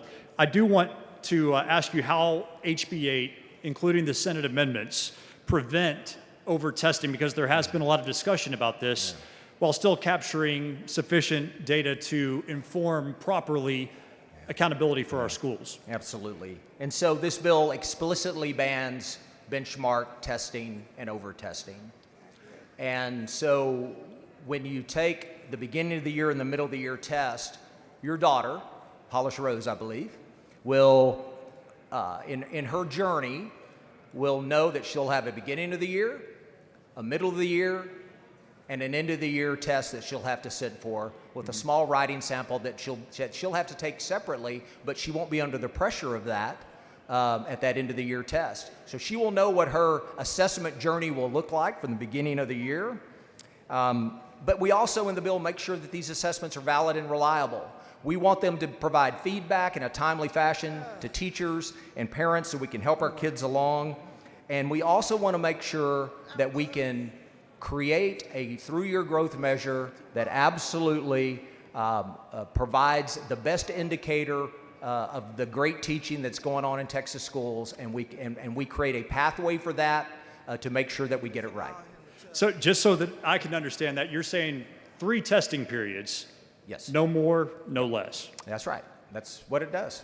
Okay. And last question, and this has to do with there's obviously been some consternation here on the floor about what's not in the bill. And as I mentioned, I'm the first to admit that it's not perfect, although I do appreciate your good work on this because I do think it does move the ball forward. If there is something that you or that we missed in this bill or that the Senate did, do we have time in the next legislative session to make further adjustments to it in order to make it even better? Yeah, absolutely.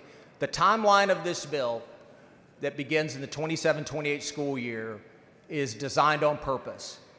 In February 15th of 2027, TA must report to this body, the body on the other end of the building, and the executive branch, as well as teachers and parents and other interested parties, just what this new system looks like, what the new assessment looks like, Mr. Speaker. and where we're going. Gervin Hawkins, for what purpose? Would the gentleman yield just for a Gentleman couple yields for questions? questions? Absolutely. He yields for questions. Thank you, Representative Buckley, for answering questions. And I would ask, instead of elaborating, can we just do some bullet type responses, just so we won't run out of time? So my questions, I just need clarity. I know we're doing the beginning of the year, middle of the year, and end of the year. But when we talk about the letter grade itself, is that based on the results of the end of year, or are the 3 tests averaged out?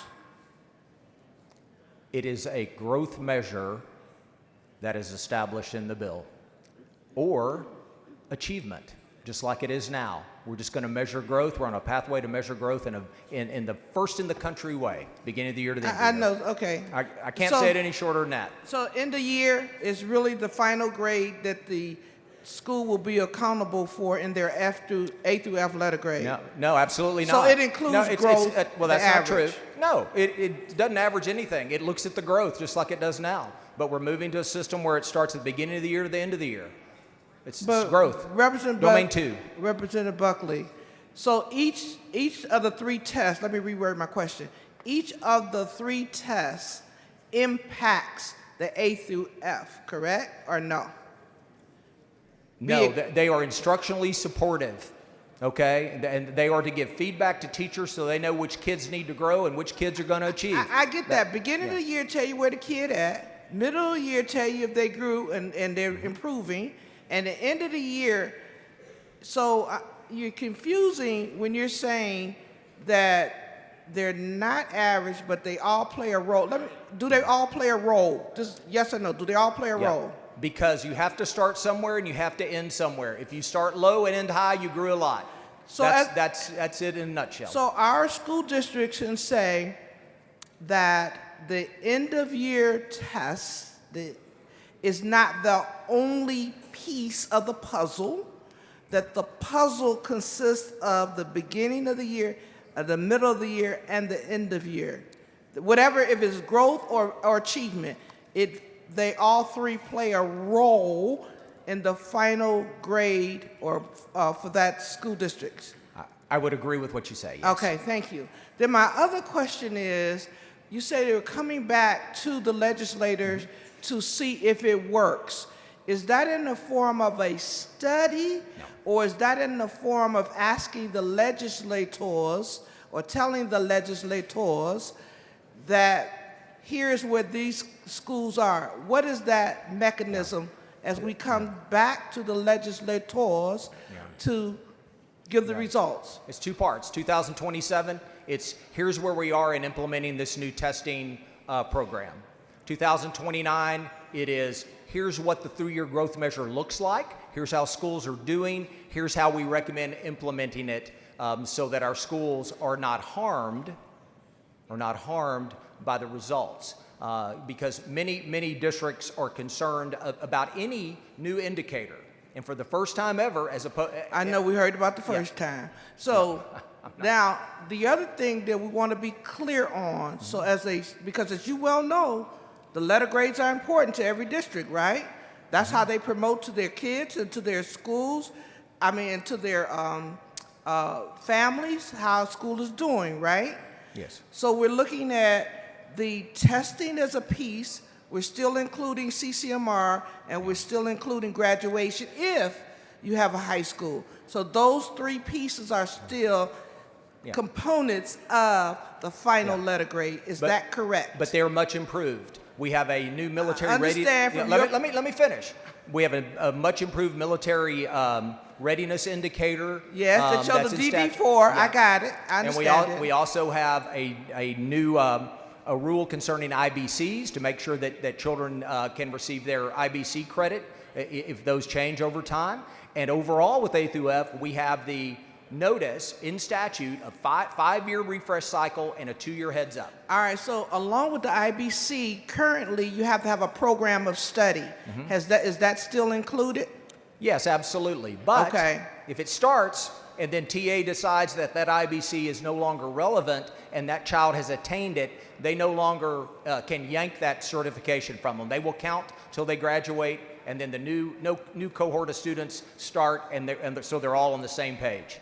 So And that follows them through. our districts, as they look at overall accountability, which is critical to them, the only difference you're seeing in this bill is that we're monitoring progress, beginning of the year, middle of the year, end of the year, but all the components are basically the same. Is that true or false?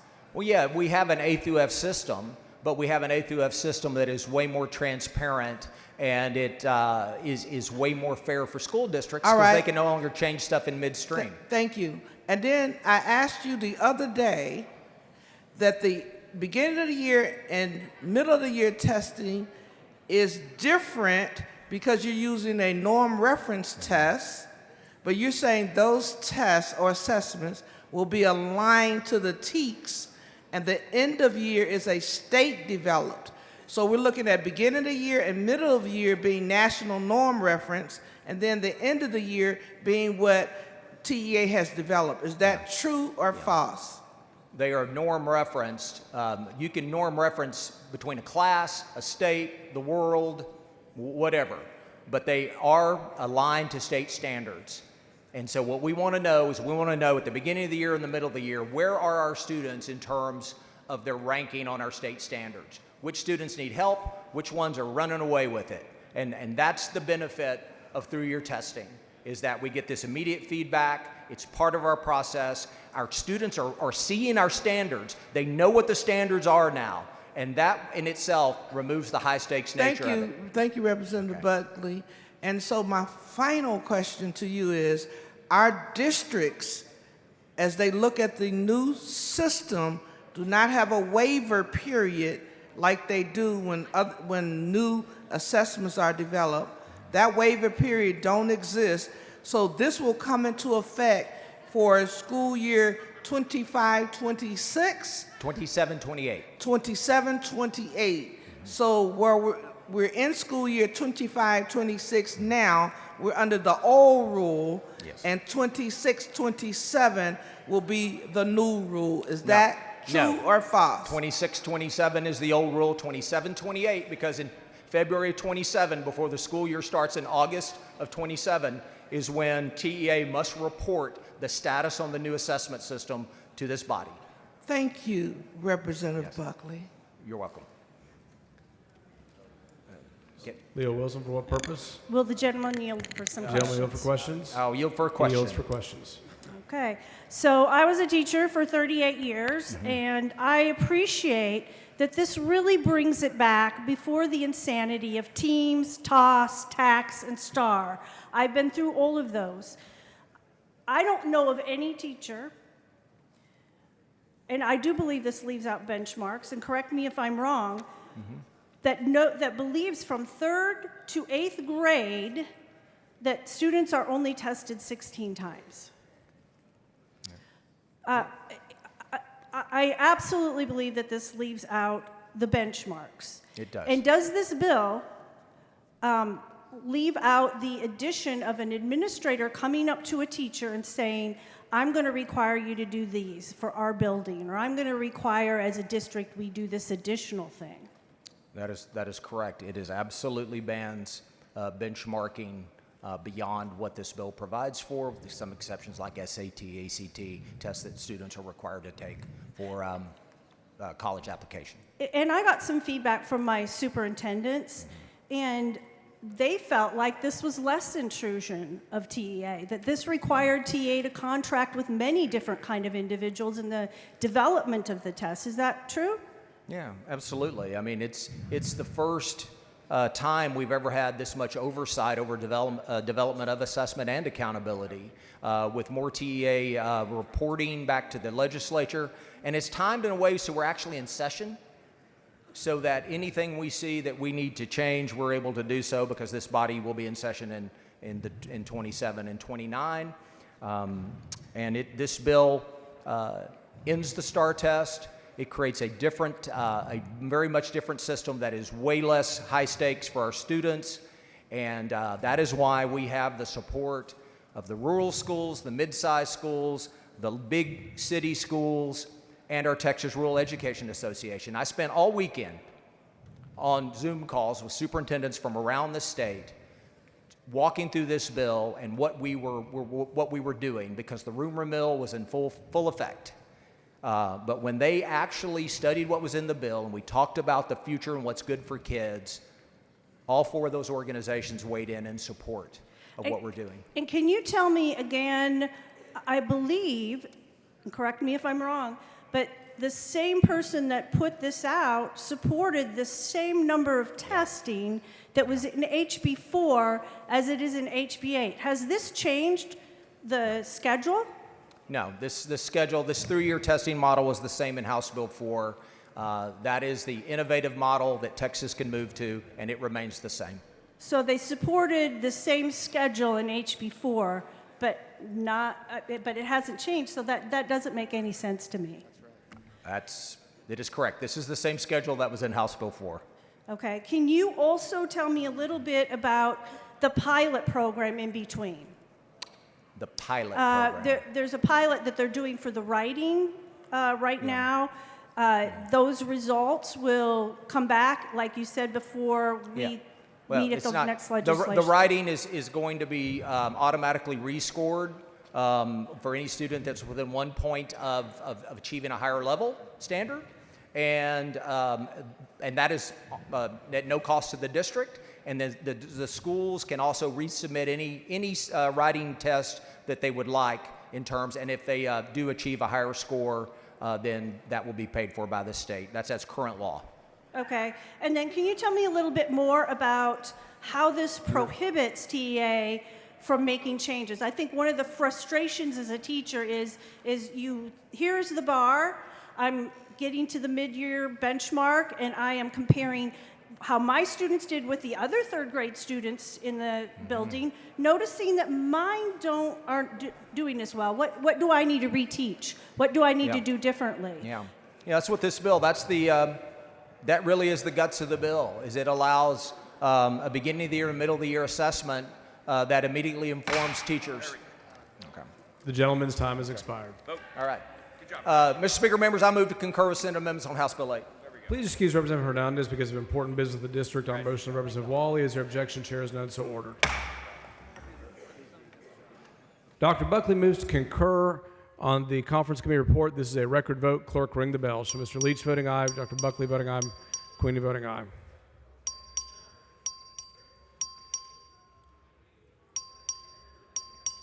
Have all members voted? Have all members voted? 79 ayes, 47 nays. The conference committee report is adopted. Mr. Speaker. Ms. Doorkeeper. Mr. Speaker, I have a messenger from the Senate at the door Admit of the the House. messenger. Thank you, Mr. Speaker. I'm directed by the Senate to inform the House the Senate has taken the following action. The Senate has passed the following measures. HB 7 Leach, sponsor Hughes. Mr. King for a motion. Thank you, Mr. Speaker. Members, I move to suspend House Rule 8, Section 5D for SB 1 to designate as joint sponsors and co-sponsors the members listed on the form provided by the Chief Clerk. Members, you've heard the motion. Is there objection? Chair is none, so ordered. Chair lays out on second reading, SB 1. Clerk will read the bill. SB number 1 by Perry, relating to campground and youth camp safety. Chair recognizes Mr. Darby. Thank you, Mr. Speaker. Members, this legislation has been a long time coming. We've got folks in the audience whose girls died at Camp Mystic. Thank you for your patience. I'm asking this House to stand with them and me again for Senate Bill 1. Members, for the past 2 weeks, Senator Perry, the Speaker, Lieutenant Governor, and myself have been negotiating House Bill 1 and Senate Bill 1 to achieve a singular goal: to pass the two strongest bills we can on camp safety that respect the families who've gone through tragedies unimaginable. Before you is the product of that negotiation. I want to thank the families of those lost at Camp Mystic, some of which are joining us again today in the gallery. Now, members, I want to walk through some of the technical aspects of Senate Bill 1 for the benefit of the body. First, you'll notice that there are some provisions of Senate Bill 1 that are identical with House Bill 1 as it left the floor.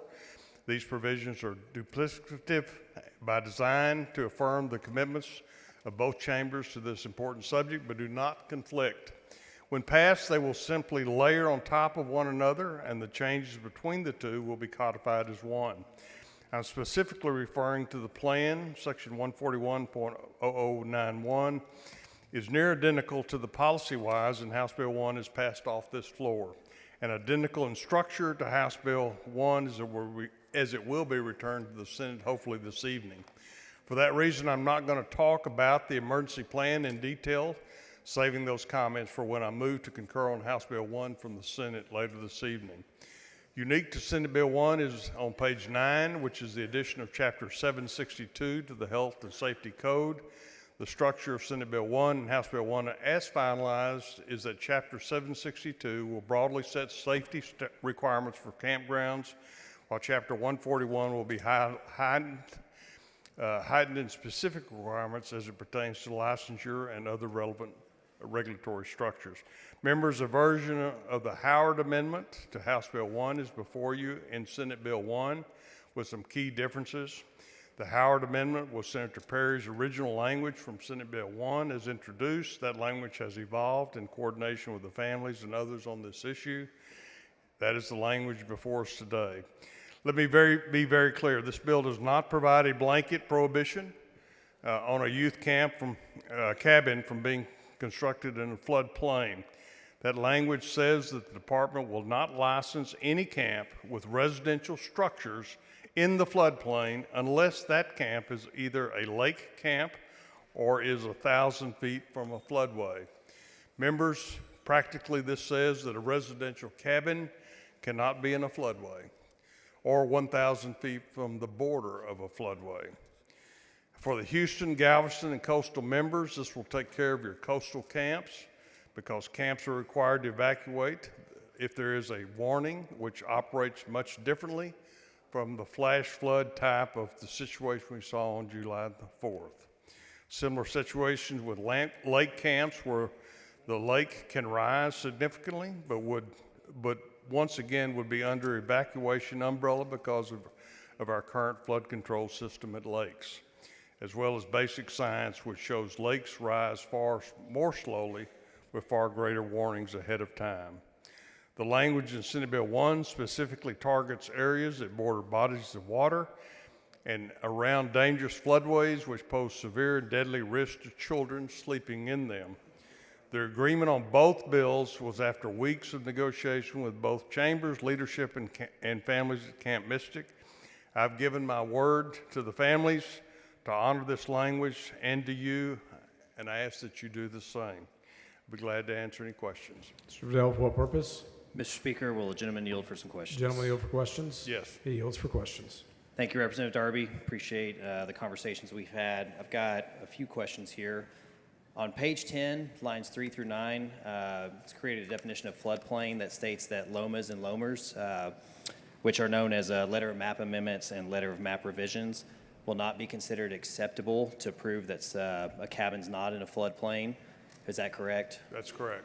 And would you agree that by doing so, you are bypassing the federal process determined by FEMA of what actually is and isn't in a true floodplain? Well, that's exactly the problem. LOMA, which is a federal option under the FEMA maps, you can apply for a waiver to leave out, if you will, for insurance purposes, for flood insurance purposes.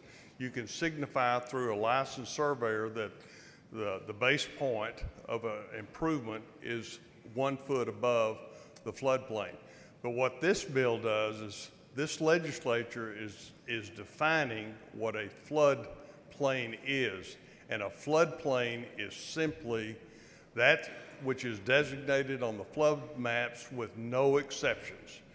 Yes, sir. So would What you happened, just... what happened with Camp Mystic had applied for Loma exceptions in order to not be required to have flood insurance. And that's the problem. So would you say that a surveyor that comes out that's certified and proves that that's not in the floodplain is then wrong for saying this is not in the floodplain? This legislature is saying whatever's in the 100-year floodplain, that is prohibited area from having residential cabins. Okay, next question.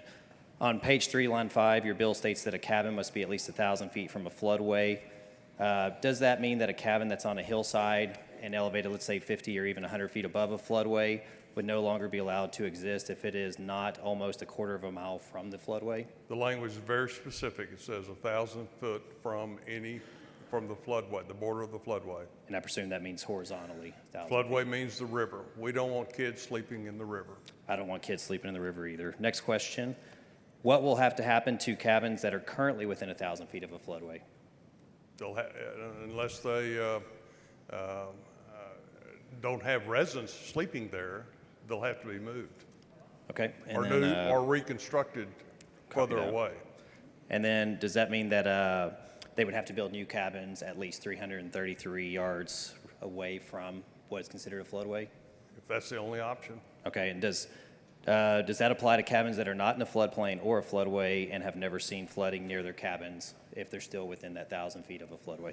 This legislature is addressing this problem by establishing that there will never be residential sleeping for kids within a floodway, but within a floodplain.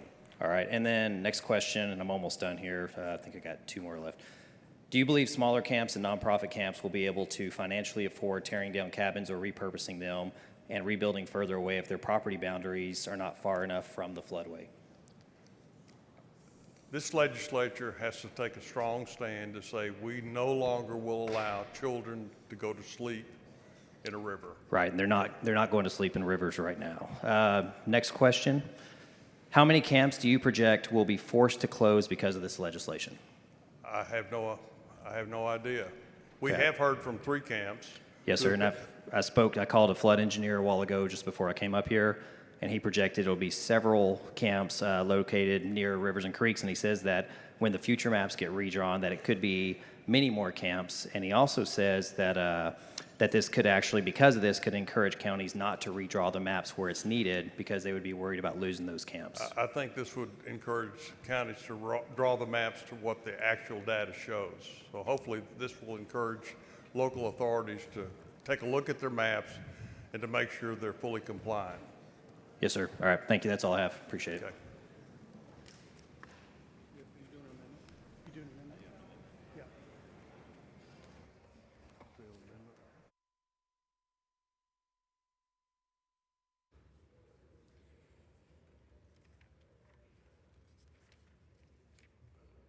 The following amendment, the clerk will read the amendment.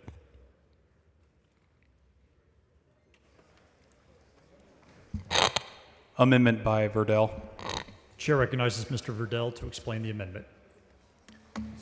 Thank you, Mr. Speaker. Can I verify real quick what amendment we're on? Okay, copy that. That's me. Give me 1 second here to open this up. So members, there are issues with this bill, and I want to go through them, and I want to be thorough so that y'all can understand why this amendment exists and why we're trying to fix it. On page 2, there are issues that says that camps shouldn't have to submit a renewal application for a license every time they make a change. So if you change the number of beds that are in a cabin, this bill would require that camp every time to reapply for a new license. Striking those requirements out is what part of this amendment does. Next one on page 3, when it talks about the permits in the 1,000-foot floodway, y'all heard me answer questions or ask questions a while ago, and it also creates issues that's going to close camps down, and it honestly should be left up to the counties because the counties know what's best in their district, not a statewide rule. Next up on page 8, this appears to be a requirement that could be confusing considering camps probably have lighted pathways. What this is doing is taking out a requirement for lighted pathways because it's in the bill, it's stating that you have to have a lighted pathway for evacuation. The reality is that some of these camps already have lighted pathways that are there for other issues, which would cause confusion. I think that that part of the bill should not be in there. Next page. Page 9. We're striking a few lines, and let's see what it says here. Oh, this has to do with broadband. So the bill would put a mandate on that you have to have an interconnect connection that is actually a landline connection through fiber optic. I think that with modern technology, that's not necessary. And I think that by striking that out and sticking with strictly broadband in the language, if you read in the Texas Code, broadband has a very specific set of requirements to meet that broadband. And so as technology changes, I think that we would be causing problems here. Page 10, and I'm being thorough just so y'all understand what this amendment actually does. The purpose of striking the language from page 10 on line 7 through 9 is that the proposed bill is based on physical fact. Striking the language from the proposed bill is based on physical fact. The bill attempts to undermine FEMA by implying that letter of map amendments and letter of map revisions are not accurate or reliable. In fact, LOMAs and LOMERs are critical to accurate flood maps. The original flood maps are made with broad assumptions, and LOMAs and LOMERs require actual surveys that show what truly is and isn't in the floodplain. It's not simply a waiver. They have been presented as a way to skirt around floodplains, but they exist because it enables real data to correct the broad maps. While it is true that LOMAs and LOMERs are requested to show insurance companies that the structure may not be in a floodplain, it isn't a nefarious attempt to skirt around safety. To exclude LOMAs and LOMERs is a serious mistake. And that is the end of the amendment, and I would ask for your support on adding this amendment to the bill. Mr. Speaker. Mr. Tinderholt, for what purpose? The gentleman yield for questions. Does the gentleman yield for questions? I do. Gentleman yields for questions. So I want to be clear. I want to set the tone for anyone that's watching. You represent an area that had these floods occur where human life was lost. Firsthand. Yes, sir. How many days did you spend out afterwards looking for survivors and people that may have passed? I spent 10 days before I went home. What'd your brother do? What's your brother do for a living? Appreciate you bringing that up. My brother is law enforcement, and he was at the funeral home having to ID the bodies that came in. I was at the funeral home too, and unfortunately, we lost a lot of people in our county. The reason I bring this up is I want people to understand that you're not just trying to slice and dice a bill. You're not trying to be silly about things. You want to protect human life. You want to protect these children. Is that correct? That is correct. I have been a lifeguard for multiple years, a certified CPR instructor. I have worked at a camp as a camp counselor, and this means a lot to me. I want kids to be safe. This is very important to me. And so the main reason I'm coming up here to set that tone is you want to make change and effective change, but oftentimes is it fair to say that the legislature does things very well-meaning, but they do a shotgun blast that hits other things that are really not necessary? That is fair to say. And so you and I hadn't talked about this. I want people to know that. I just felt compelled to come up here to make sure people know. I feel like your intent, correct me if I'm wrong, is to not do a shotgun blast, but to do several very targeted things to stop this from ever happening in Texas again. Is that correct? That is correct, yes, sir. So you're not up here trying to pick this bill apart and do silly things. You're trying to do an amendment that does very targeted things that fix the problem but doesn't harm other Texans at the same time. That is correct. I want to make this bill as good as it can be. I want to say thank you personally for what you did. I know it was tough. I know it's been tough on the families. I could never imagine what they've gone through, what you and your brother and the other first responders did. Thank you for bringing this amendment forward. I know it's been a tough time for everybody in Texas, and I truly appreciate what you've done during this disaster. So thank you. I appreciate it. Thank you. Mr. Speaker. Mr. Money, for what purpose? Will the gentleman yield for some questions? I do. The gentleman yields for questions. I want to thank you for the work that you have done on this floor, trying to get this bill correct. I think everyone in this chamber wants what's best for these families, and not just these families, but all the families who send their kids to camp every single year.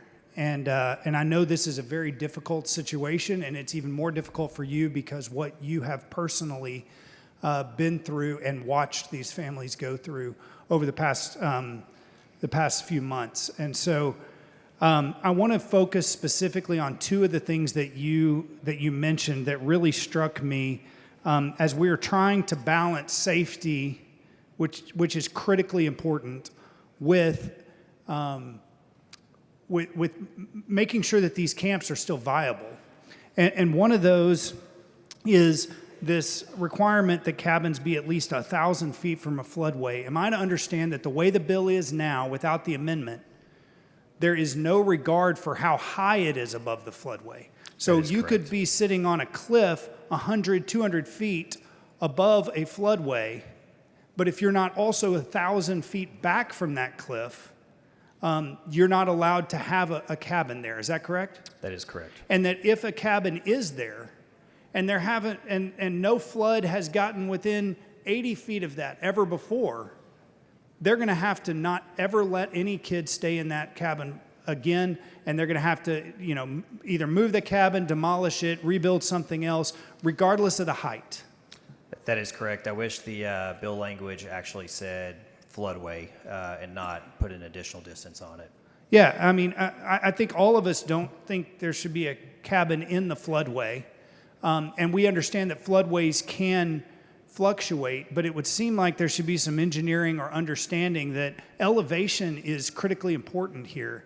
And so I'm concerned about that. And I also wanted to draw attention to the requirement of a physical landline fiber optic cable to some of these camps are very remote. Is that correct? That is correct. And with technology growing the way it is, oftentimes, satellite technology like Starlink or other things that do meet the definition of broadband are reliable, high-speed internet for the kinds of communications that need to be done, are very reliable.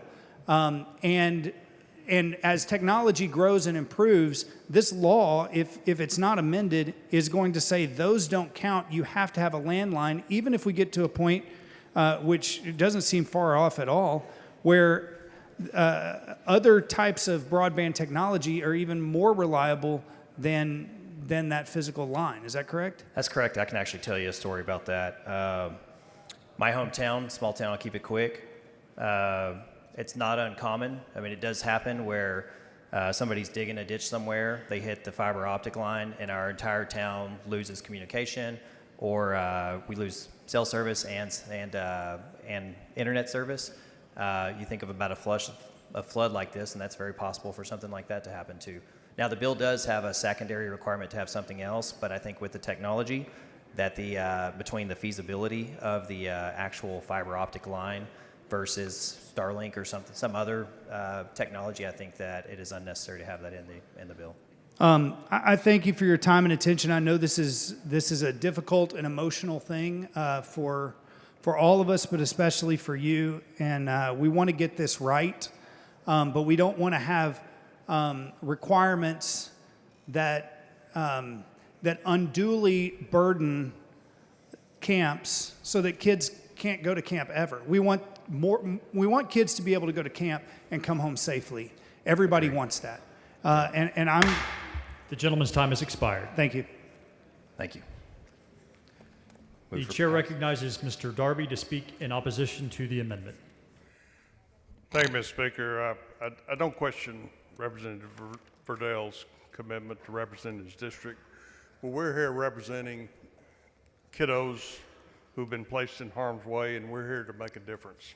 And we're going to do it today. With regard to his amendment, page 2, lines 4 through 15, requiring camps to renew their licenses if they alter their boundaries, construct new cabins.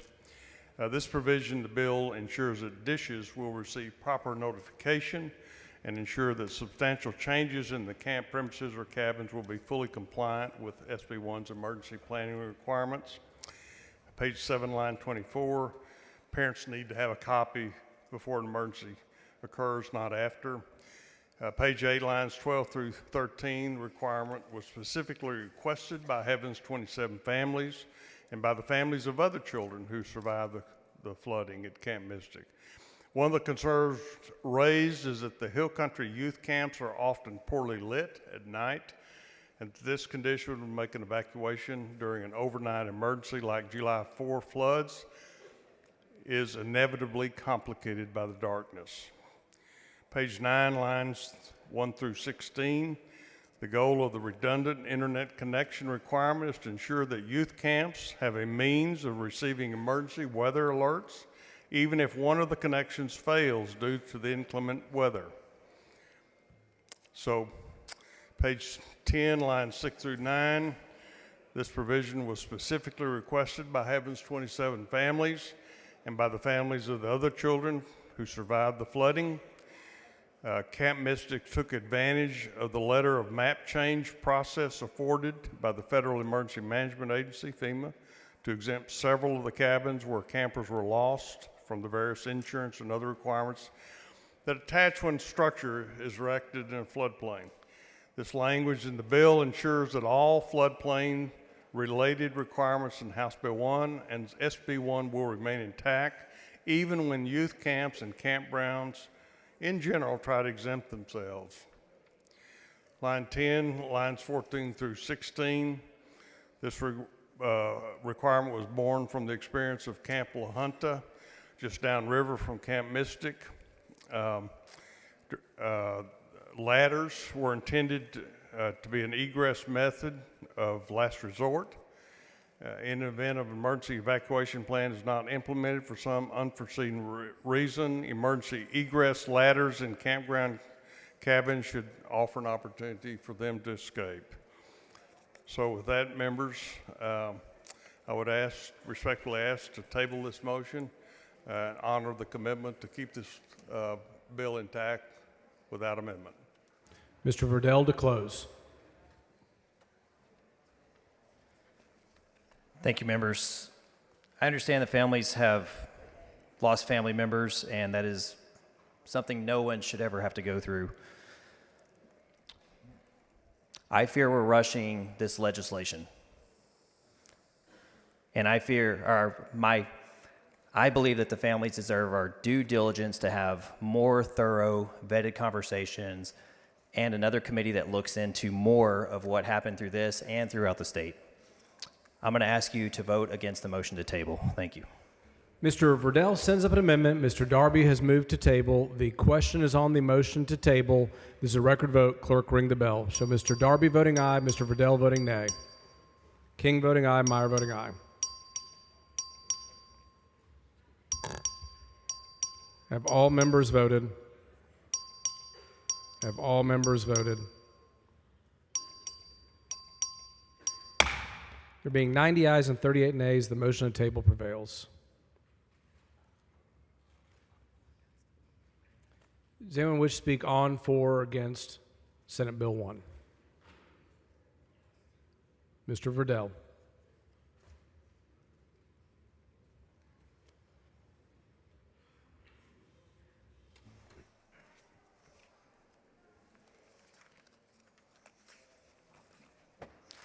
Thank you, Mr. Speaker. I'll admit it's disappointing to watch us rush through legislation when we know that there are problems with this bill. Members, I want to thank you for your time and your attention to this bill. I stand here today asking you to oppose this legislation with me. While it's important that we do our due diligence and draft legislation that can help improve camp safety, I believe we've rushed too quickly into legislation that has many flaws and will be detrimental to camps and to campers. For over a century, our state has had many thousands of young campers that have benefited from their experiences at camp. If this bill passes, it will likely cease the operations of many camps and future camper experiences that have had little to no problems in their history of operations.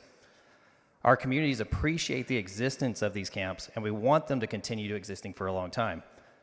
I know you're concerned that it will be unpopular to vote against this bill, but we owe it to the families of those who lost loved ones, the campers, and the others, and to our communities to do our due diligence. I have sensed among some members that we must do something immediately for the sake of doing something, and we all know that's a terrible, terrible way to approach legislation.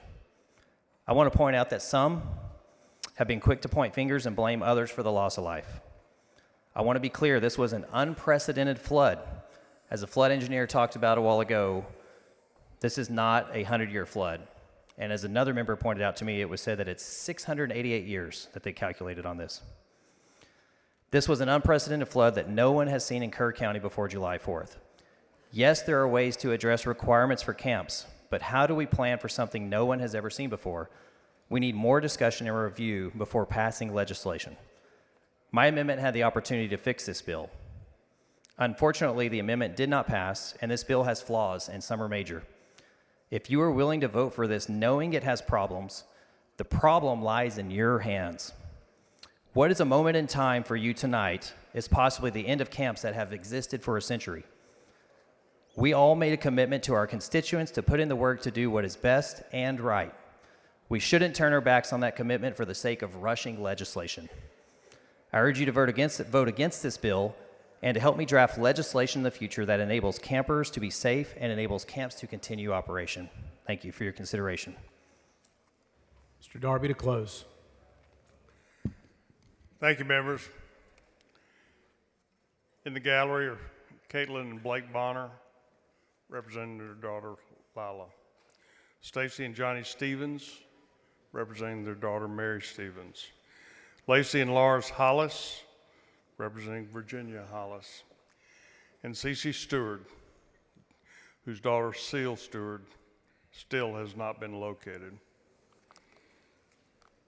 Senate Bill 1 and House Bill 1 would not have happened without your relentless advocacy, fight, and determination. Thank you for trusting us to do your work. That is the people's work.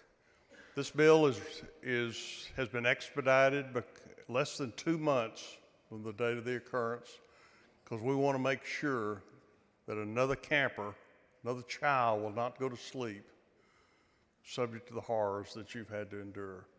With that, members, I urge passage. Question occurs on passage of third reading of Senate Bill 1. This is a record vote. Clerk, ring the bell. Mr. King voting aye. Ms. Howard voting aye. Garcia Hernandez voting aye. Meyer voting aye. Show the speaker voting aye. Have all members voted? Have all members voted? 122 ayes and 8 nays. Senate Bill 1 passes to third reading.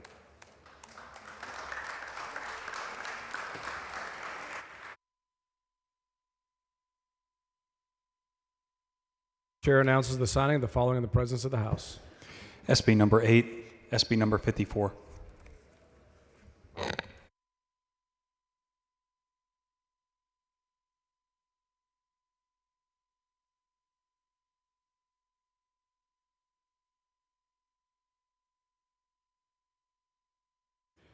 We're back on the items eligible for consideration calendar, members. Chair recognizes Mr. Harris. Thank you, Mr. Speaker. I call up House Bill 27. Chair lays out House Bill 27 with Senate amendments and recognizes Mr. Harris to explain the Senate amendments. Members, you supported me by passing out House Bill 27 nearly unanimously. Most of you know how important this bill is to me and my constituents, and you know the threats and the name-calling by a certain high-profile water profiteer. Yesterday, the Senate gutted the most important part of this bill. This is personal, because this is a local bill affecting only my district, and it is the most important bill I have ever carried for my constituents. The bill has 2 parts. One is a study by the Water Development Board to ensure we have accurate aquifer data before issuing massive export permits in this particular GCD. The second part was a moratorium on this particular district from issuing permits until that study is completed, giving this body a chance next legislative session to make sure we are being good stewards of our most precious natural resource, water. One part of the bill is worthless without the other. The Senate removed the moratorium, which put a 2-year pause on permit approvals for export wells. I want to thank Speaker Burrows for making this bill a House priority and for having my back throughout this fight. I also want to thank the governor for adding this issue to the call. The governor has made it clear that he stands for private property rights and understands the need to protect our most precious natural resource.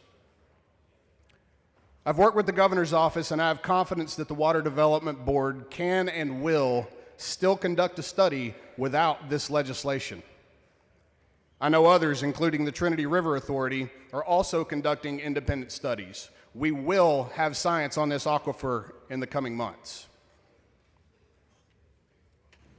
Mr. Ashby, for what purpose? Would the gentleman please yield for some questions? Gentleman yield for questions. Happy to. He yields for questions. Thank you, Chairman Harris. Like you, I was disappointed to see some of the changes that the Senate made to our bill. Chairman, would you agree that a temporary moratorium on high-capacity export permits was a critical component of your bill's original design, and that removing it fundamentally alters the safeguards that your bill was meant to provide? Absolutely. Removing the moratorium removes the mechanism that gives our communities breathing room while the study is conducted. Without it, the bill is nothing.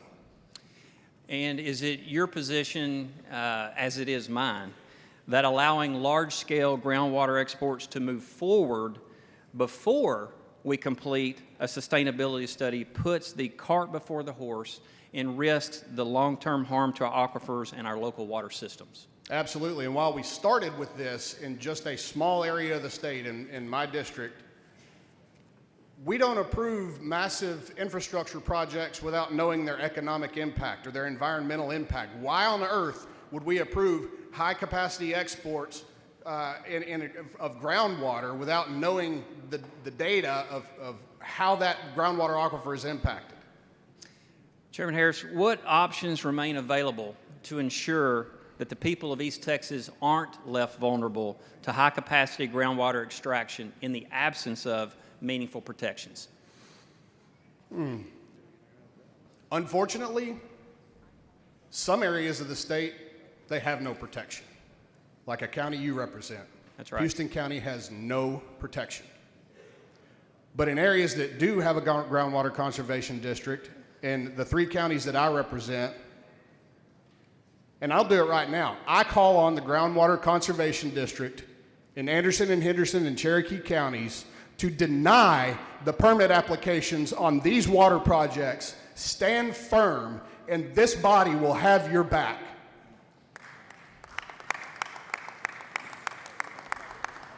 Chairman Harris, do you believe, as I do, that this body has a responsibility to stand together in defense of our shared natural resources, and that we cannot let short-term profits for a few come at the long-term expense of millions of rural Texans? Absolutely. Mr. Chairman, This isn't just about water. This is about trust, right? That's right. And our constituents in East Texas are relying on us to protect their private property rights. That's exactly right. And that's they why know that we have fought for them, and they will remember who stood with East Texas, and they will remember who didn't. And I have been proud to stand shoulder to shoulder with you in this fight, Chairman Harris, and I want to thank you for your leadership on this issue. And I want to highlight one thing you said a minute ago. It is not lost on any member of this body or the other chamber how big of a deal it is to get the governor to add a local bill to a special session call. That is a Herculean feat. And so I want to thank you. I want to thank this body. I want to thank Governor Abbott for recognizing the importance of this issue, not just to East Texas, but the entire state of Texas, and for putting this issue on the call. And I appreciate your leadership on this important matter at East Texas. Thank you, Representative Ashby. Thank you for your help getting it to this point. Absolutely.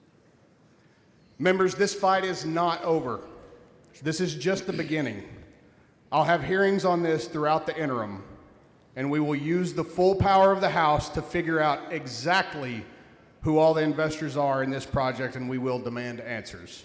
Mr. Speaker. Mr. Bell, for what purpose? Would gentleman yield for some questions? Gentleman yield for questions? Happy to yield. He yields for questions.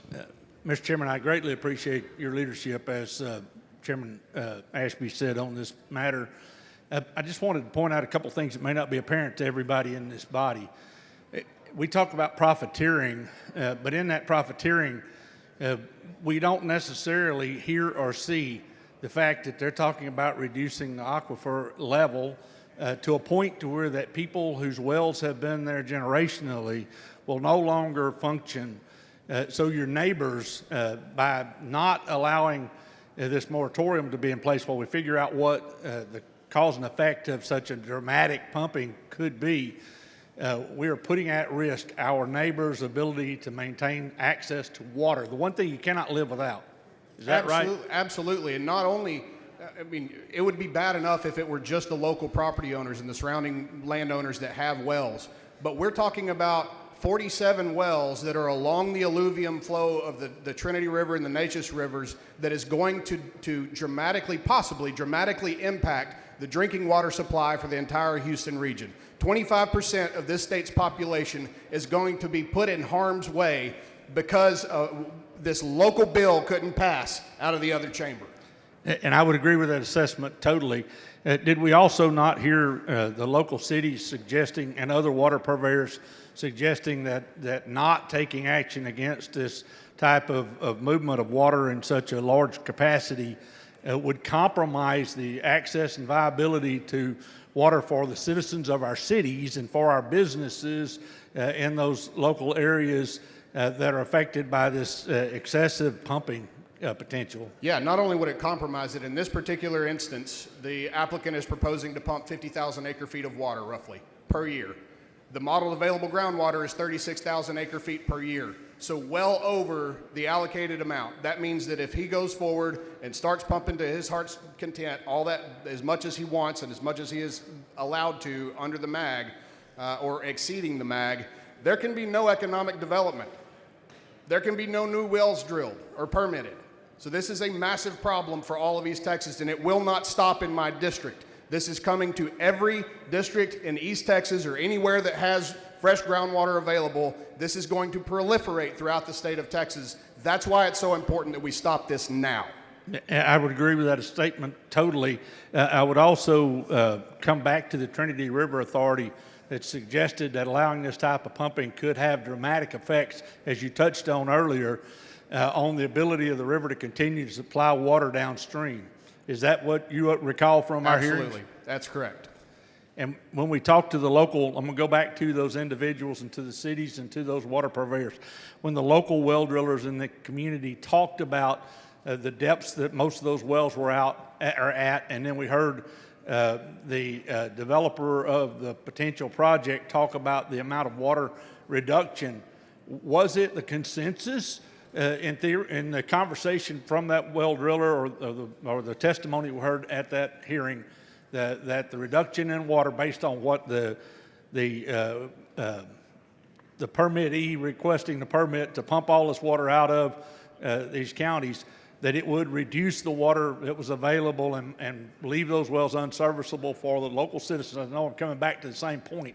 I just want to make the point. We're talking about taking the water away from our businesses, our cities, and our citizens, not just for today, but for the future. Is that correct? You're absolutely correct, Representative I Bell. greatly appreciate your leadership, and we'll stand with you in the fight. Thank you, sir. Mr. McLaughlin, for what purpose?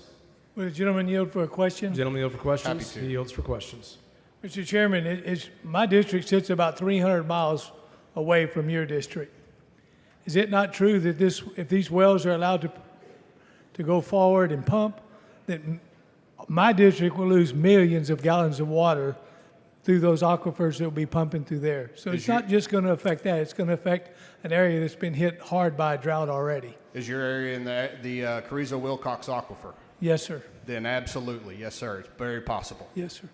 And I stand with you. We've got to make a stand and stop this. And for some reason, our neighbors across the street don't want to put Texas interests first.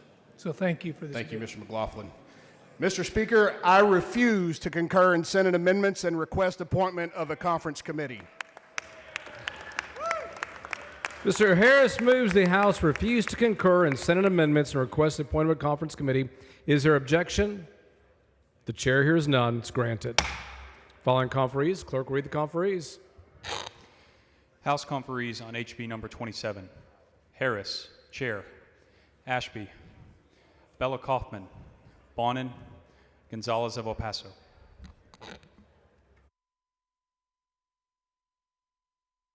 Garcia Mr. Nez, Speaker. for what purpose? Mr. Speaker, I move to have the full debate on HB 8 with Senate amendments reduced to writing and placed in the journal. Members, you've heard the motion. Is there objection? Chair is none, so ordered. Thank you, Speaker.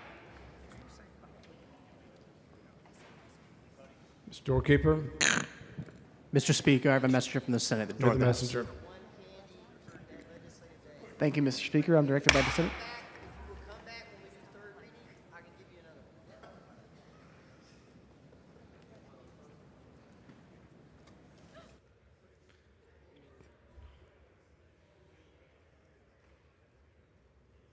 You know,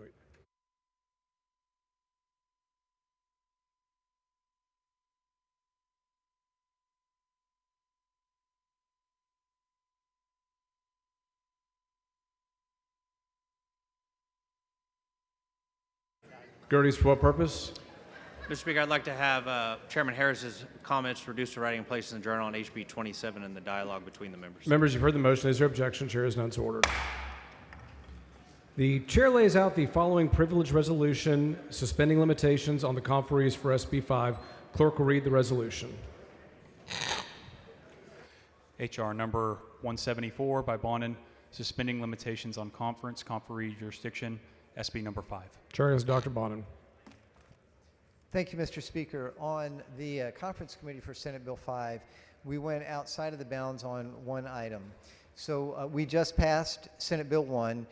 The implementation of Senate Bill 1 will require the Department of State Health Services to have additional resources in order to enforce the new requirements that we're putting into place. So there is contingent funding that did not exist in either the Senate or House version of Senate Bill 5 previously that is now going to be available should Senate Bill 1 finally pass. I move adoption. Mr. King, for what purpose? Will the gentleman yield? Gentleman yield for questions? Happy to yield for He yields for questions. Thank you, Dr. Bonin, and thanks for your work on this and serving on the disaster committee. In this funding bill, what exactly are we funding? Well, I think right now we're doing the out of bounds resolution. So what I'd like to do is adopt the resolution that allows us to go outside of the bounds to account for the contingent language for Senate Bill 1. And then we will come back to the Conference Committee report on Senate Bill 5, and I will lay out each of the items in the Conference Committee report. I will be back shortly. Move adoption. Members, the question occurs in the adoption of the resolution. It's a record vote. Clerk, ring the bell.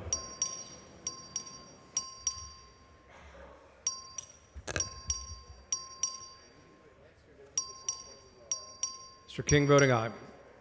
Have all members voted? Have all members voted? 127 ayes and 1 nay. The resolution is adopted.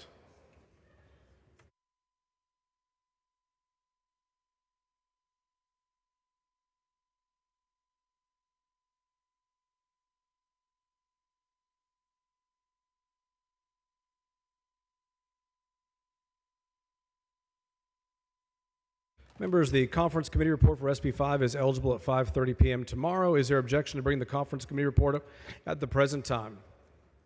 Chair hears none.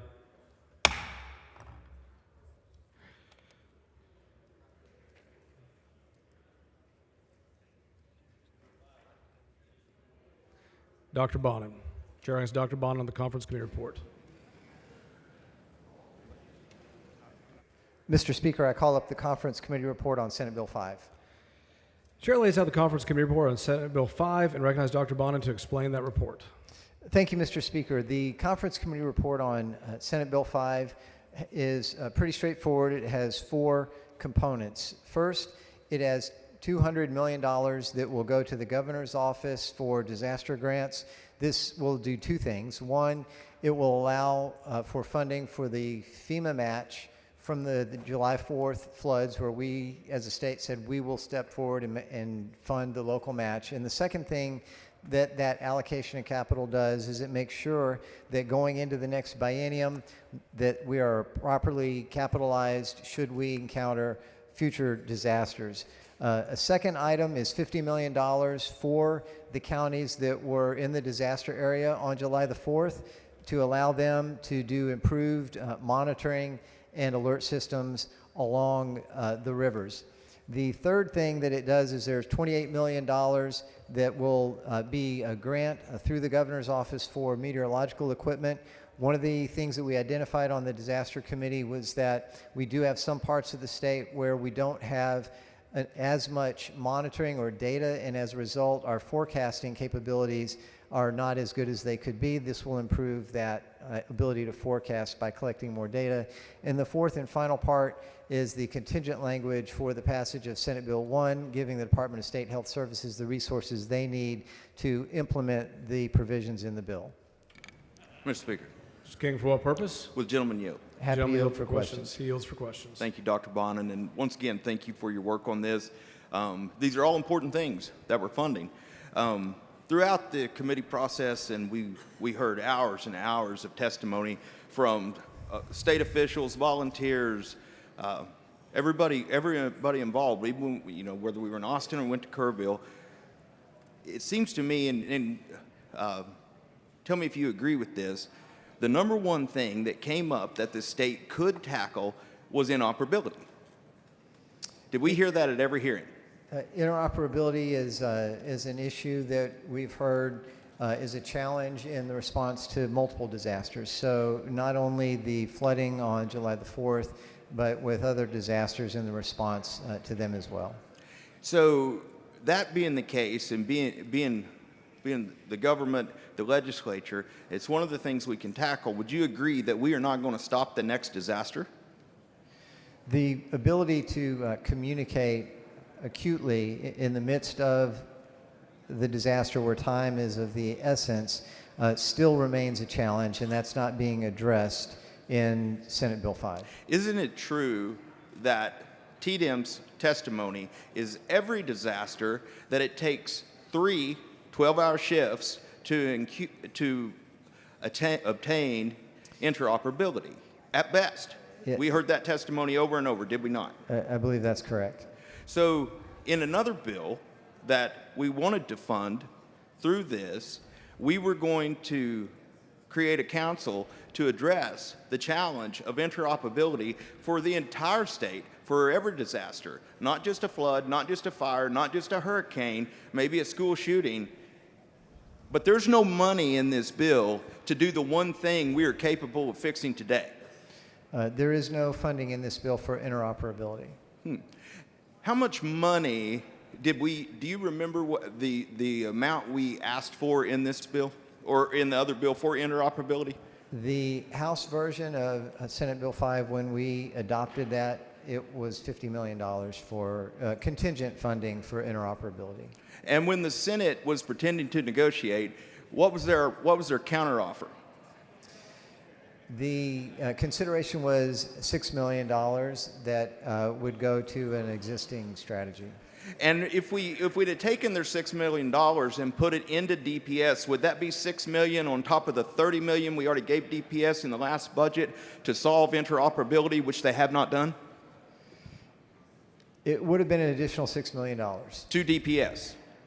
I believe that the discussion was around that money going to DPS for the purpose of addressing interoperability. So once again, during the regular session, the Senate killed House Bill 13. Inoperability was a leading factor in this disaster, as it was in the wildfires my district faced. It's been the leading factor in every disaster we've had since 9/11. But once again, we gave the Senate a second shot to do the right thing, and they refused. Is that true? Interoperability remains a challenge that we need to continue to try to address. Last thing I'd say, Dr. Bonin, don't you find it odd that we don't have $50 million for public safety, but we have $300 million for Matthew McConaughey?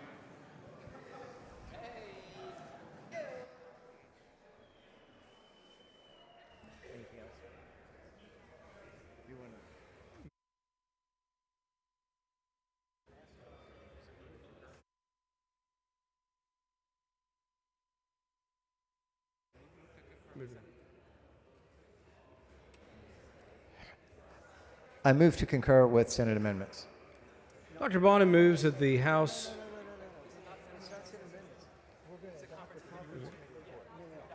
Yeah, it's adoption. I move to adopt the Conference Committee report on Senate Bill 5. Dr. Bonin moves adoption of the Conference Committee report. This is a record vote. Clerk, ring the bell.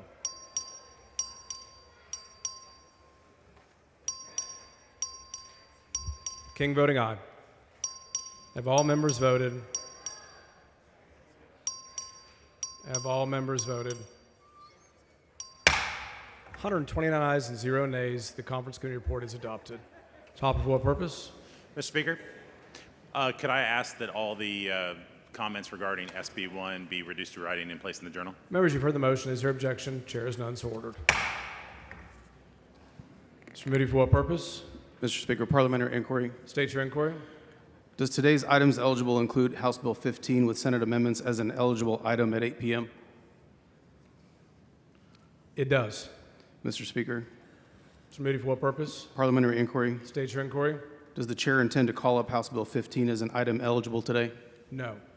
Thank you, Mr. Speaker.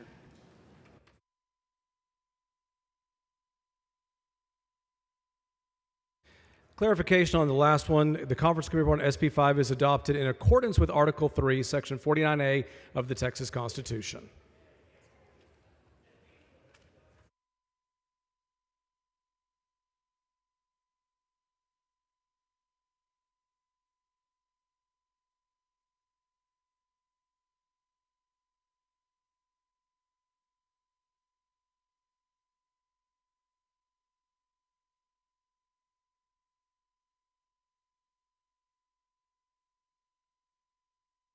Members, the intent of the chair to take up H.R. 128 at this time. Pursuant to Rule 14, Section 2, the chair lays out the following resolution. Clerk, read the resolution. H.R. number 128 by pursuit, amending the House Rules of Procedure to authorize additional constitutionally compliant proportional penalties for members absent without leave for purpose of impeding the action of the House that do not unfairly impair members' representative functions. Mr. Pursuit. Thank you, Mr. Speaker. Members, I know it's a little late, but I think anytime we are amending the rules, it's important to carefully do so. I'm going to lay this out for a little while, and then I'll be happy to answer any questions. So, members, House Resolution 128 was filed at the request of the House Republican Caucus to amend the rules to increase penalties for breaking quorum to discourage future quorum breaks. I'm going to cover this in 3 ways for you today. First is the law as it is right now on penalties for breaking quorum. Second, what many believe are deficiencies with those current penalties. And finally, how H.R. 128 addresses those deficiencies. As to the law right now, Article 3, Section 10 of the Texas Constitution requires 2/3 of each house to be present to conduct business. Texas is one of only 4 states with this 2/3 quorum requirement.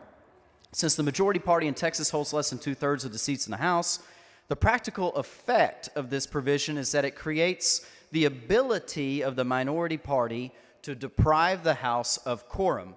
Yesterday, we heard a lot said about the, quote, constitutional right to break quorum. There is no constitutional right to break quorum. You cannot have a constitutional right if in the same provision there is a penalty for exercising it.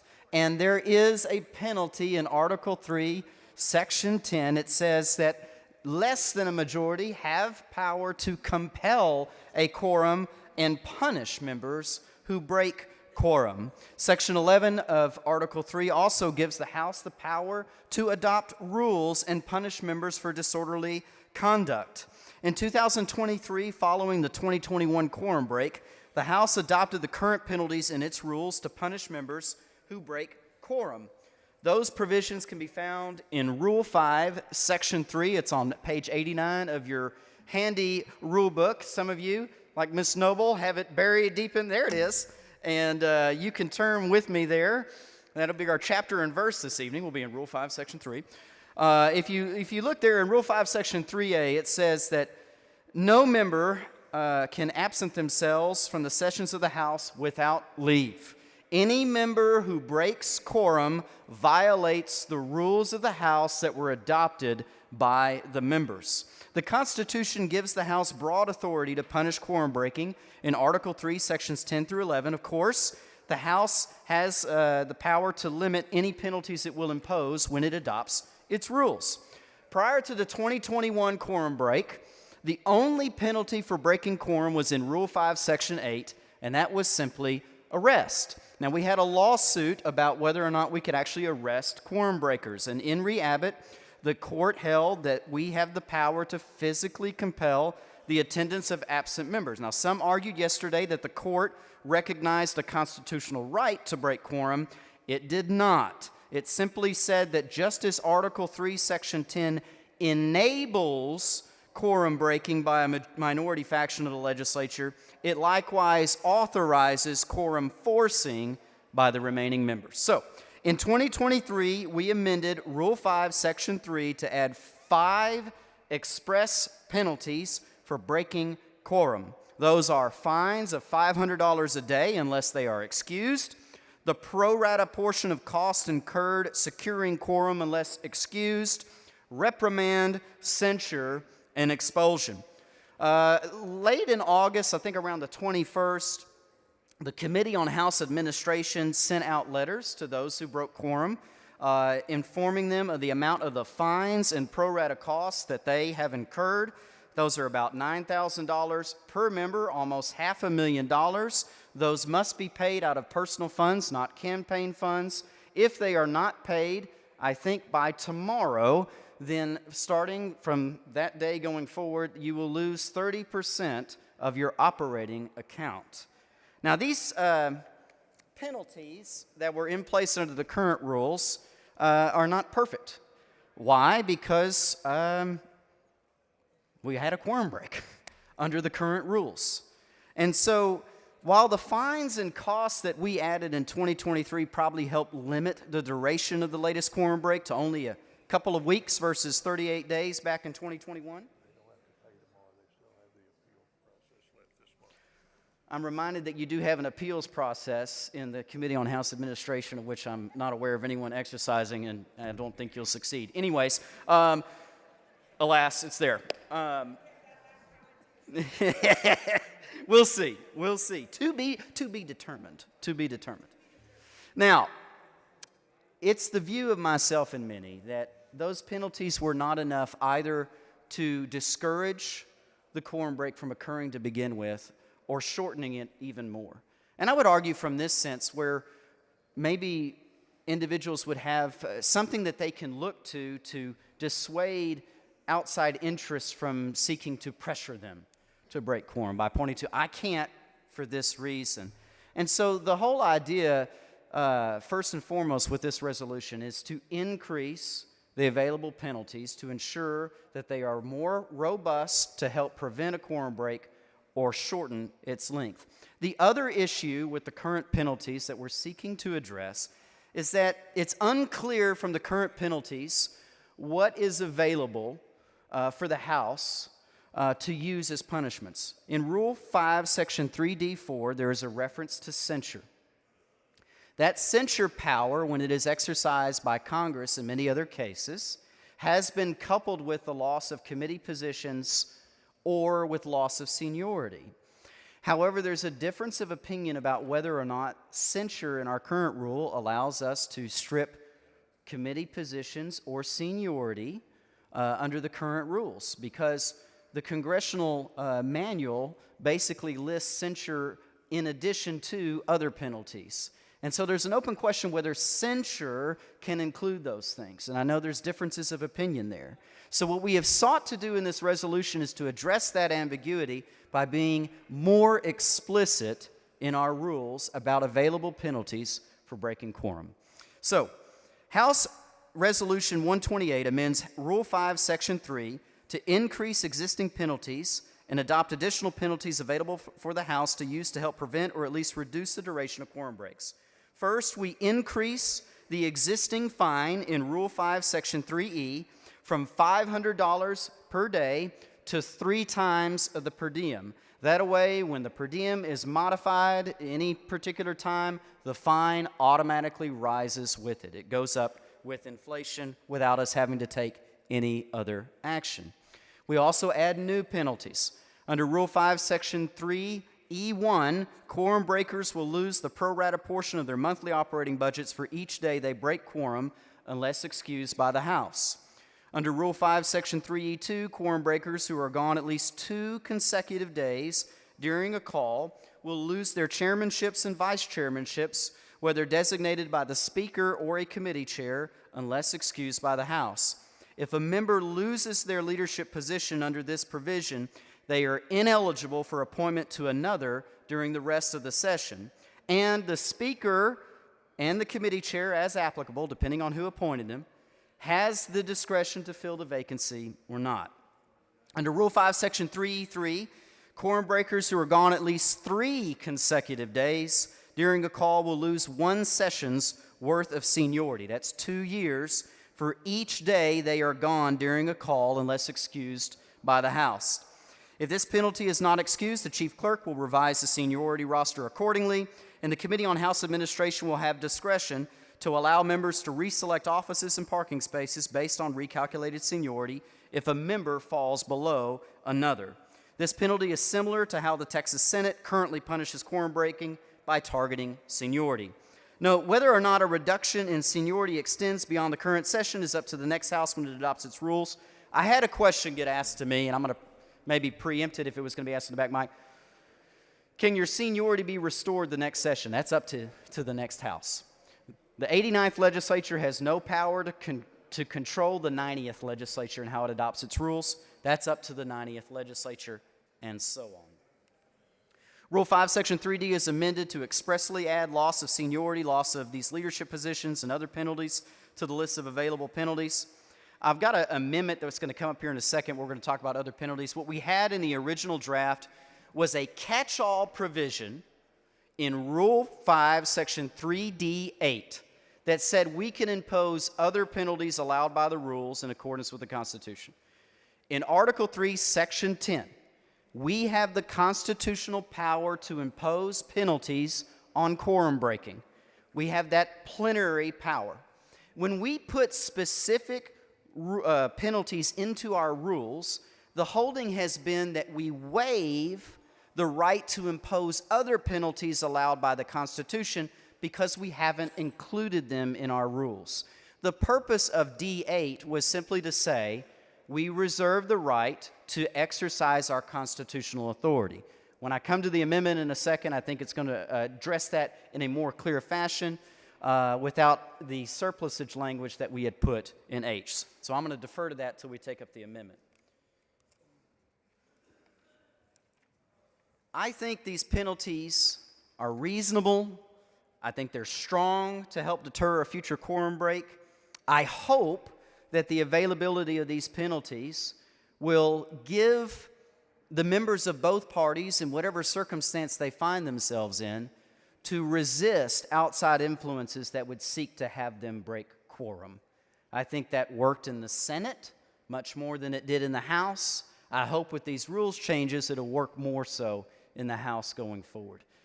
I don't desire for these penalties to be imposed because my strong desire is that we would always have quorum because Texans expect their members to show up for work. When the average Texan doesn't show up for work, they don't get paid, they get laid off. And it's important that we ensure that the people's representatives are here in Austin doing the work that they signed up to do according to the rules that they agreed to pursuant to the Constitution that they swore an oath to uphold. And on that basis, I'd be happy to answer any questions. Mr. Speaker, Ms. Collier, for what purpose? will the gentleman yield for The questions? gentleman yield for questions. certainly will. The gentleman yields. Thank you for preempting my question on Section 8. Yes, ma'am. I do have a question. I'll hold off on that one and move on to my next question. Absolutely. Maybe the amendment might address your question. We can come back to that. Happy to. Okay. So then on page 2, starting with line 13 through 19, lines Okay. 13 through 19. Let me turn there for just a moment. You said page 2, lines 13? Yes, Okay, 13 go for through it. 19. Is there a provision in this section that deals with the source of payment of the fine? That source of payment provision is not modified by this resolution. And so that provision, I believe, is set out separately in subsection F, which you can see on page 4 of the resolution unaltered. Okay. Then going down to lines 15 through 19, it said that the fine would be 3 times of whatever the Texas Ethics Commission sets the per diem rate as for each calendar day. Can you tell me what a calendar day is? Calendar day is basically each day, as opposed to a legislative day, which is each day we are in session. They're magical days that we make up. Sometimes we have 2 legislative days in one day. It's really quite crazy. But the business day, of course, is Monday through Friday. I'm just trying to clarify if a calendar day is... Calendar day would be the traditional each day of the week. Is it each day of the week that the House is in session? Or It would is it be each while day? the House is in session, but maybe not a day that the House is on the floor, if that makes sense. For example, if we're called into session on August 1st and we are in session, every single day of August would be a calendar day subject to this financial penalty if you're not there all the way until you return or we adjourn sine die. Okay. Then let's go down to, on same page 2, lines 22 through 26. Yes, ma'am. What happens if the amount or the penalty exceeds the monthly operating budget? Because it's limited to the pro rata portion, it would not exceed the operating budget. It would be capped at what the operating budget is. Okay. Good question. On that basis, it would never exceed the operating budget in total. All right. And so if someone, where does the money go that is not paid to the member's operating budget? The House Business Office debits the account and it'll flow back into the general House account, I believe, which is under the control of the House writ large, but the Speaker in specific. Can you clarify that? Say that again. My understanding is we have a base House account that we appropriate money into in the base budget, and the Speaker, as our constitutional chief executive, has control over that, as does House administration, and can appropriate funds from it to us, which they do with our operating budgets that comes to us from House administration right now. So going back, I'm sorry, let me go back to lines 13 through 19. Yes, ma'am. What is the enforcement mechanism to collect the fine? The enforcement mechanism remains the same, which is in subsection F. It's a requirement of personal payment to the chair of House Administration's earlier point after your hearing and your opportunity to appeal. Once that is determined and the final amount is owed, you then have to pay it, I believe it says, by the 3rd business day of the month following that final determination. And if it is not paid out of personal funds at that time, the enforcement mechanism is a reduction in the operating budget of 30% each month going forward until paid. Okay, what if that never happens? If that never happens, then it's just a reduction the whole time. Theoretically, could the House sue you in small claims court? Maybe. I don't honestly know the full answer to that question. But the House rules provide a mechanism basically tied to a reduction of your budget to enforce payment of the financial penalties. Mm-hmm. But there's no mechanism for the House to obtain a judgment against a member for the fines that remain unpaid? I don't know definitively what the answer is. I defer you to the House Counsel's office. I don't know if the House would have standing as a creditor or in any ordinary sense of the word in a JP court or something of that nature. You'd have to ask them. So did your HR affect the due process? Is there a due process in here? Due process is implicit already in the rules. It's a constitutional right that you're entitled to. According to the note in the House Rules Manual, you may have seen that there's a reference to a court case. I know, but you just mentioned that the fines are implemented tomorrow, and that's not true because there's a due process. There's an appeal due process if you challenge them, right? Right. And so you're entitled to a hearing before House admin to challenge. And just so we're clear, because I got this question earlier, and I don't know if you were going to ask it, I might preempt it. Well, what happens, for example, under the House rules, You can't be absent without leave. But you have to get an excused absence from the members of the House to be excused, right? What happens if the members of the House just don't excuse you and they're just trying to pick on you, right? They just don't give you excused absence. Can you be subject to these penalties? And the answer is no, because all of these penalties for due process reasons are tied solely to proof that you were absent without leave with the specific intent of impeding the action of the House. Okay, so now I didn't ask that question, but I appreciate you, You bet. bringing that up. So in terms of so you're saying the operating budget will never be completely, no one will ever exceed because it's a pro rata share? Right. So if you were gone 31 days out of 31 days, then it would be zeroed. However, I don't know offhand if we've ever had that situation. Usually the breaks happen over the course of the end of one month into the early part of another. But in no case would it go negative. So if the member does pay the fine, does the member's operating account, does it get reinstated? So there are two different, so the fine, which is under the current regime, the $500 per day, if that is paid, then your operating budget is no longer debited.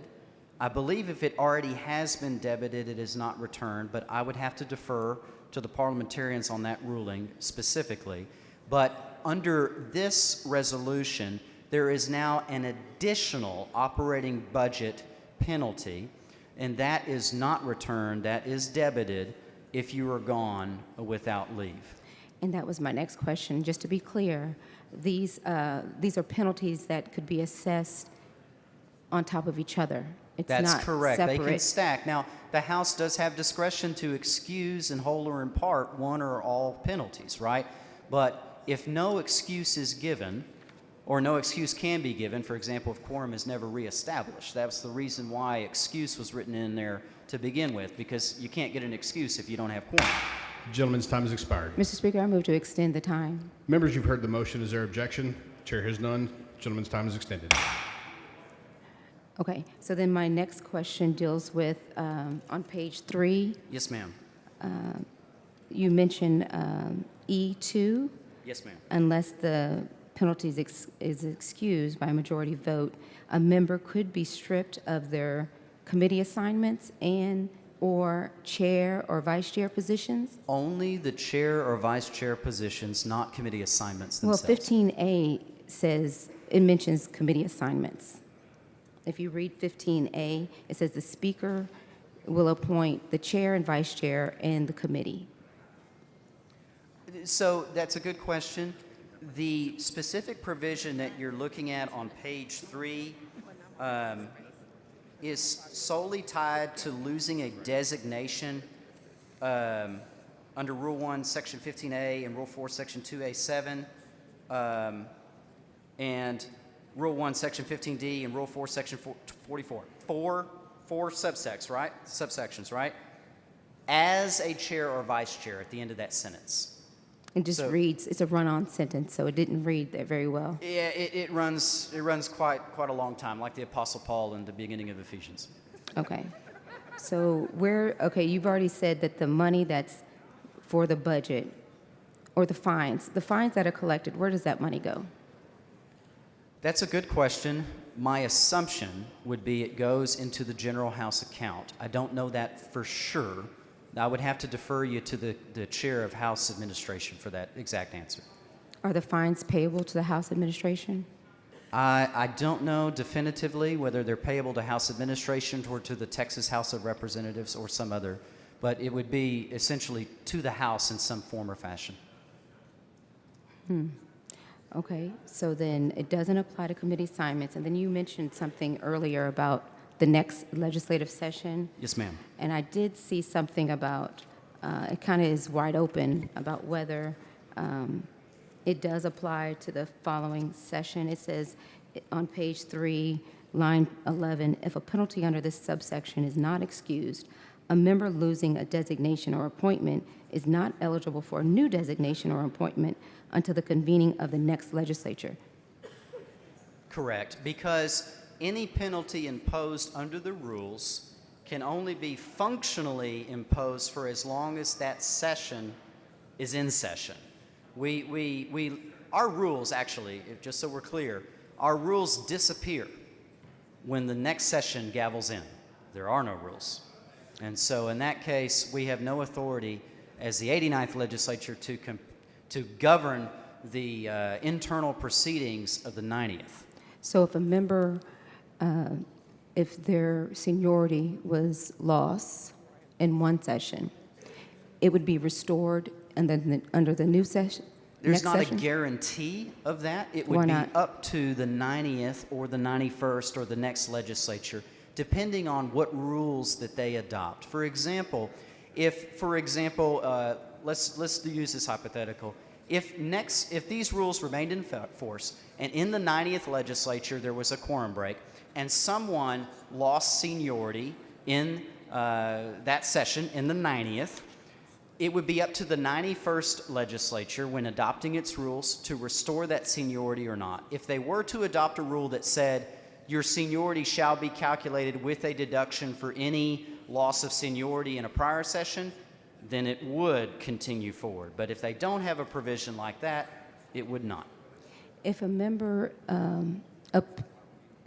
want to ask about the appeals process. Yes. So if a member wants to appeal the vote on excusing, asking for an excuse, is there a process for that? My understanding is the process is that you would go to the House Committee on Administration for a hearing where you would appeal the determination of, one, whether or not you actually were absent without leave with the specific intent of impeding the business of the House, and two, whether or not you should receive an excuse for that penalty ascribed thereto. And would the committee vote on that?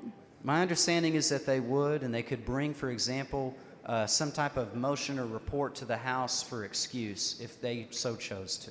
And so if the member, well, for these fines that are assessed, because I saw something, it said on page 5, before a penalty described under subsection D8. Yes. Okay, it says that it must be, the Committee on House Administration must adopt a motion. That is for that catch-all provision that I have an amendment for that I think cleans up the language. The original as filed had other penalties allowed by the rules, and because there was a question about, well, what are those penalties? I had a due process provision put into H. I think that the amendment's going to obviate the need for that because we already have existing due process provisions. So I'd like to take that up when I take up the first floor amendment. But okay. But you're not saying that there's no due process throughout all of this? There's always due process, and there must always be due process. All right, thank you. Thank you. Mr. Speaker, Ms. Ward Johnson, for what purpose? will the gentleman, let me ask him some questions. Absolutely. The gentleman yields.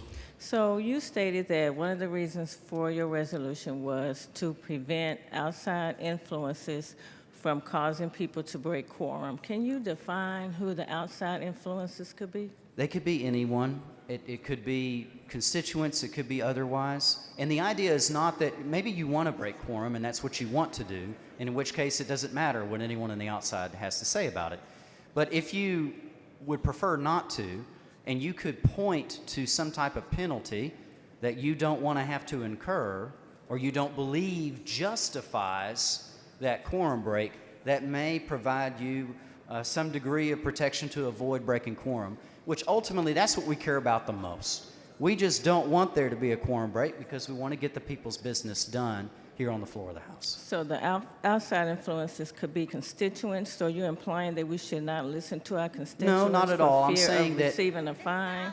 I'm only stating that if you did not want to break quorum, it may be beneficial to have something that you can point to that would defend your decision not to break quorum, and whatever that may be. So who would you say the outside influence was that caused the maps to be created or HB4 to be created? Who was the outside influence? I'm actually unable to answer the question under the rules of the House, which prohibit me from answering questions unrelated to the matter at hand. Okay. So you're refusing to answer who the influence was that caused us to go This through is this this is whole- about a quorum break and not about any other bill. Which the quorum break was because Members of- will confine their remarks to the subject of the resolution is- before the body. It is the subject of the resolution because the quorum break is the cause of the fine, so we have to define what caused the quorum break and what outside influence, because he mentioned outside influence. I was just trying to get a clarification on what he meant by outside influence. Again, it's anybody, and it's just for those that don't want to break quorum to be able to point to something, I hope in the penalties that would provide them a way not to. Because again, my whole goal here is that we would not have any quorum breaks, period. That's it. And to confirm, you said the outside influence could be constituents. It's anybody. Thank you. Thank you. Mr. Speaker? Ms. Gervin Hawkins, for what purpose? Yes. Ms. Gervin Hawkins, for what purpose? I'd like to ask the author of the resolution, what's the purpose of the resolution?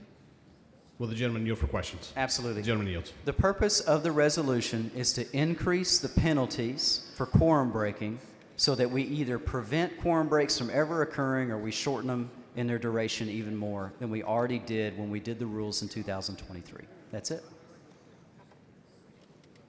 Thank you for answering my question. Thank you, ma'am. I have an amendment. The following amendment, the clerk will read the amendment.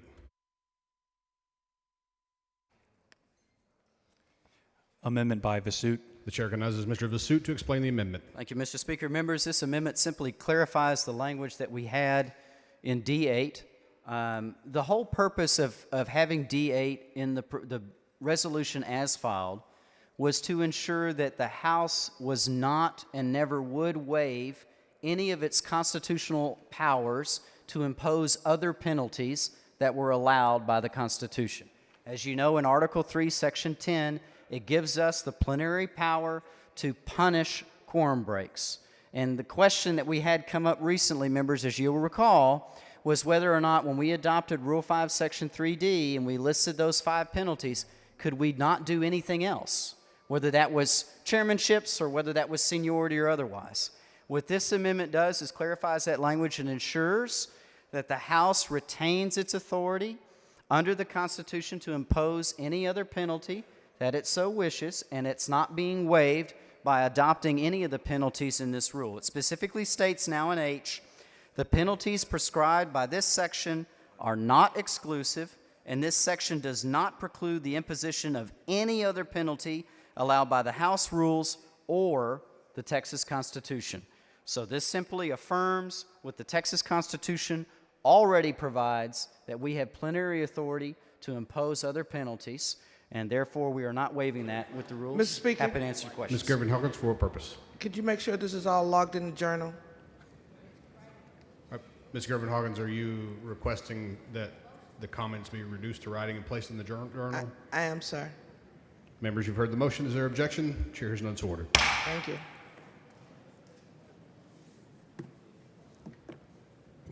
Mr. Speaker. Mr. Little, for what purpose? So gentleman yield for questions. Will the gentleman yield for questions? Sure. Gentleman yields. Thank you. Representative Vasud, as I'm looking at your amendment here, it says, the penalties prescribed by this section are not exclusive, and this section does not preclude the imposition of any other penalty. And then my concern here is with the last section of this. Sure. It says allowed by the House rules or the Texas Constitution. At first glance, it seems circular to me. In what I mean is, the penalties are not exclusive, except that they're exclusive to the rules and the Constitution, is how I read that. Am I misreading it? Am I overreading it? So the way that I read it is that just because we have a penalty in Rule 5, Section 3 for breaking quorum does not mean we cannot rely on another part of the rules to impose a penalty. That's number one. That's that first part, allowed by the House rules. And the key word there is or, not and, or the Texas Constitution, which the Texas Constitution provides us our global authority in Article 3, Section 10 to impose any penalty for quorum breaking that we believe is justified subject, of course, to the other constitutional provisions like due process. So my problem with that is that was exactly my argument when we were addressing the penalties that we could assess now. And my understanding is that the parliamentarians' view is our penalties were limited to what is expressly identified in the rules. Because we did not have a provision like this in the rules. Well, I think the way that I would write it is the penalties prescribed by this section are not exclusive, and this section does not preclude the imposition of any other penalty, period, full stop. Is there any reason that we shouldn't do that? I don't see a problem with it. I think that the current verbiage here would have that same functional effect, because when we say if it's allowed by the Texas Constitution, we can only do things allowed by the Texas Constitution. So it's basically, where do you set the upper limit? And the upper limit by this or your language is the same. I would like to think that it was, but my concern is that a future parliamentarian is going to read this non-exclusion as excluded under that under the plain language of the House rules. I understand. My only preference, I do like referencing the Texas Constitution so as to avoid the situation that you and I went through, which is that the rules somehow limit our constitutional authority, which I do not believe they should, because we have a constitutional authority under Article 3, Section 10 to punish through penalties for quorum breaking, to compel a quorum, and we shouldn't be tying our hands. If the Constitution allows it, it ought to be available. I wonder if you would take an amendment to remove allowed by the House rules of the Texas Constitution from this. It's fine with me if you want to bring that down. I mean, I think functionally they do the same thing, so I don't have a preference either way. All right, thank you. You bet. I'm happy to filibuster for a brief moment. Mr. Speaker, Mr. Money, for what purpose? does the gentleman yield for some non-filibustery questions? Absolutely. The gentleman yields for questions. I know what you're trying to do with this amendment. I like what you're trying to do with this amendment, but I have a question for you. Do you believe that without this amendment, the rules currently prohibit any punishments that are not clearly outlined in the rule as it's listed now? I think that that's correct, because I think the House, by adopting a penalty regime and not adopting certain things, they don't include them in the list, has made an implicit finding that the others are not available. It would have been better had they not done anything at all. And that is your belief? Your belief is that censure does not include providing other penalties? My personal belief is that censure could, but I understand there's a difference of opinion on that. And I think that when we're talking about this, it's important to correct the rules to ensure that ambiguity and that discussion or that disagreement won't happen again. I appreciate the clarity. I'm going to vote for this amendment, either as it is or as it is amended, the amendment. Okay. I think Representative Little is signaling that we're cool. I'm going to vote for it, but it's the House itself that is the correct, the arbiter of its own rules. And just so we're clear, the Senate, in its rules, when it talks about its power to punish, it just says the Senate may punish any member for disorderly conduct, and it just cites the Constitution. So the Senate rules are very clear that they're not giving up their powers. So what we're doing with this entire rules change that you have proposed here, H.R. 128, is providing a clear explanation to any would-be quorum breakers what the punishment will be, but we are not limiting ourselves to punishing beyond that if we think it warrants it. If we think it warrants it, and we comply separately with the due process clause, which would require some type of prior notice of the conduct and then an opportunity for notice and hearing to be heard, right? So that you have some awareness of what the penalty could be, right? Okay. Thank you very much. Appreciate it. Thank you, Mr. Money. Mr. Speaker, Ms. Gervin Hawkins, for what purpose? I want to be perfectly clear on my previous request that all the dialogue on this particular bill and its amendments be put in the journal and recorded. Okay? Ms. Gervin Hawkins, are you making a motion to reduce all of the remarks on HR 128 to writing and placed in the journal. Yes, sir, all the. Members, you've heard the clarified motion. Is there objection? Chair hears none. So ordered. Thank you. Thank you, members. I move adoption. Mr. Vasut sends up an amendment. The amendment is acceptable to the author. Is there any objection to the adoption of the amendment? Chair hears none. The amendment is adopted.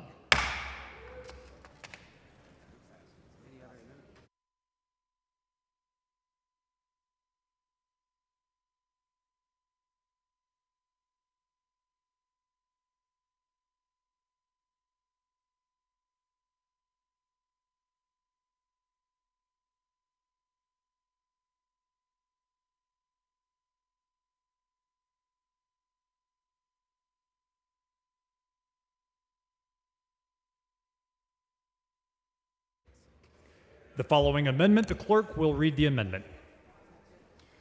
Amendment by Hopper. Chair recognizes Mr. Hopper to explain the amendment. Thank you, Mr. Speaker and members. We just had a great discussion where we were talking about the plenary powers of this body and as described in the Constitution to Mr. Speaker. Mr. Moody, for what purpose? I raise a point of order against further consideration of the Hopper Amendment under Rule 11, Section 2 of the House Rules on the ground the amendment is not germane to the House resolution. Mr. Moody, please bring your point of order down front.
Mr. Moody raises a point of order against further consideration of the Hopper Amendment to H.R. 128 under Rule 11, Section 2 on the grounds that the amendment is not germane.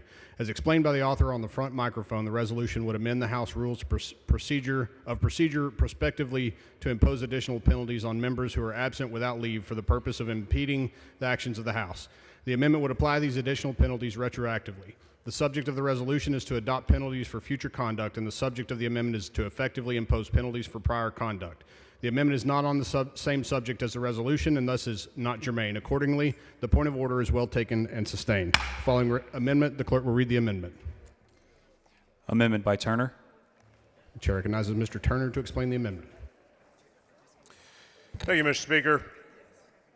Members, I have a very simple amendment here. It doesn't change anything about the prescribed penalties in this resolution.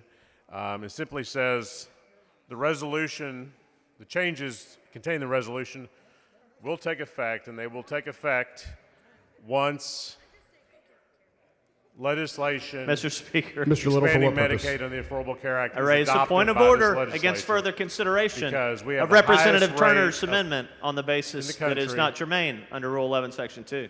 Please bring your point of order down front.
The point of order is withdrawn. The amendment is withdrawn.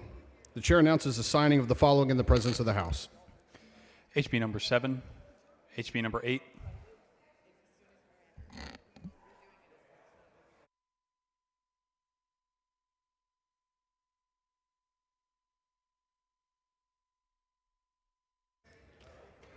Mr. Doorkeeper, Mr. Speaker, I have a messenger from the Senate at the door of please the admit House. the messenger.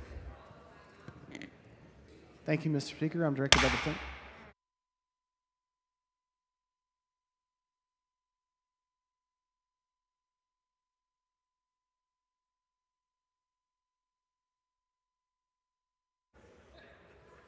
Does anyone wish to speak on, for, or against HJR 128?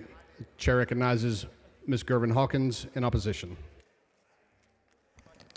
Thank you, Mr. Speaker. Colleagues, members of this body, I must ask each and every one of you, where's the trust? Where's the trust? I also must ask colleagues, where's the respect for the Constitution? Colleagues, I must ask, what's the thought behind punishing colleagues like children? Is it to be hurtful? But more importantly, we all know it's unnecessary. Punishing. That word bothers me tremendously. I'm neither child nor a runaway slave. I don't need to be punished. Now, I must ask my sensible Republicans, Doesn't the minority party have rights? Or is there a sense of feeling of superiority? I must ask myself and ask you, how can you smile in a colleague's face and stab them in the freaking back? How can you do that? I must ask, where are the leaders in the majority party? Where y'all at? Those that stand up for right and the rights of others and not try to suppress and hurt others. Where you at, leaders? I haven't seen y'all all session. As we talked about the quorum break, it was positioned as folks running away. But we know the real issue is to let America know, that democracy is under attack. And it's under attack by an oppressive regime that believes they can suppress and scare everybody. But I want to let y'all know this. You can put a fine, a dime, or a nickel. When the time is right, I'm going to use my constitutional right to say this place smells so bad because it's not respecting one's right under the Constitution that we must lead. I must ask, when will my colleagues in this House stop dancing in the end zone? You know, I come from a sports family. If you won something, you shouldn't have to cheat. When you won something and you're in the majority, really what you should do is show a little class and understand that there's two sides. And we play fair. We don't try to cheat. The word punish. Really? You're going to punish me for doing my constitutional right or using my constitutional right? You're going to treat me less than because you're in the majority rather than understanding fair debate, fair dialogue, and interaction is what we're supposed to do as leaders? Colleagues, I will give you these words of wisdom. Watch what you do. I was taught when a person think they're digging a hole for you, they got to watch out because most likely they're going to fall in it.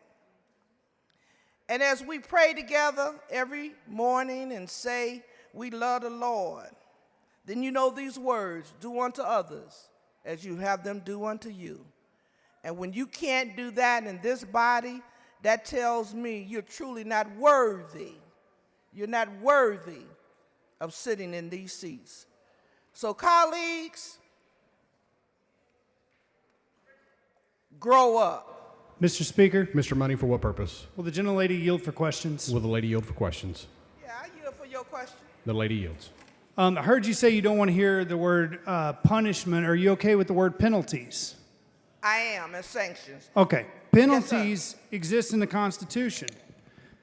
That a smaller number of the House may compel the attendance of absent members in such manner and under such penalties as each House may provide.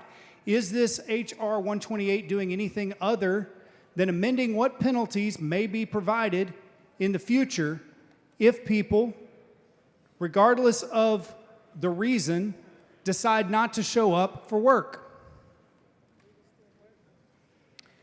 We were working every day for our constituents. And Well- that's the thing you need. You want me to answer, right? I understand. So you wait on my answer. Okay. Okay? We were working every day and talking to our constituencies and resolving constituency cases. Okay? We working every day to try to save democracy. We was working every day to tell people what was happening here. We was working every day to make sure people see what's happening in the Texas House under a rigged gerrymandering mapping because you want to respond and bow down to what's happening in D.C. Ms. So Gervin yes, Hawkins, we were working. Ms. Gervin Hawkins, every day that you were in Chicago or New York or California or wherever you may have been and the other quorum breakers were, we were here as called by the governor, as required by the Constitution, to do the will of the people of Texas. Is the will of the people to be mean, ugly? We were not and mean or try ugly. to We were present. Be able to hurt people? Is that the will of the people? I doubt it. Ms. Gervin Hawkins. Call your names, put you on social media, put a bounty on your head. That's the will of the people. Put your address and post that. I haven't asked you a question yet, but we were not doing those things. We were here ready to vote on the things that were on the call, taking time away from our families, taking time away from our business to do the work of the people of Texas. Don't you think we were taking away time from our families? Some of us as caregivers, we left our jobs, okay? We left our homes, all of that, because we know what was happening was wrong. And walked out on the responsibilities required by you under the Constitution to show up when we were in We session. took up the responsibility when we shined the light.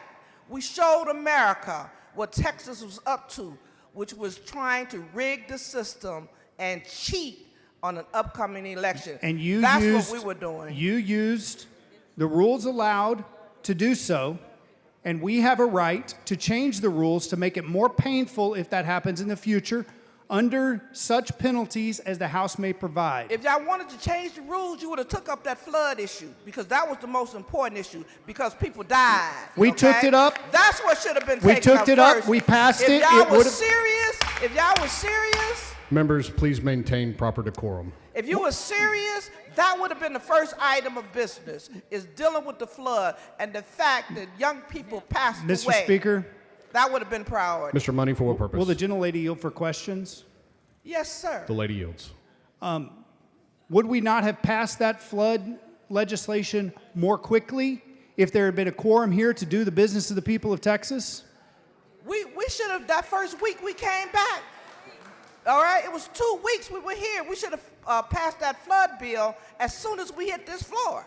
That's what should have happened. We have hearings. We have No, time you to know draft what? documents. The flood bill was held hostage because of a bigger agenda. It that was held we shed hostage the for light 3 on. weeks while y'all were in Chicago not doing the work that was called on you to do here. Representative Money, you know what? What's so sad about that is that you may believe that, you know? That's what's so sad about it. The reality is nothing should prevent this House taking care of that flood issue up front. Nothing. As And a matter yet you of did. fact, As a matter of fact, there's enough money in the governor's pocketbook that a check could have been written right away. So, The members will confine their remarks to the resolution before the body. all right, the resolution is, sir, any other questions? No questions at this time. Thank I you. didn't think so. The chair recognizes Mr. Turner in opposition.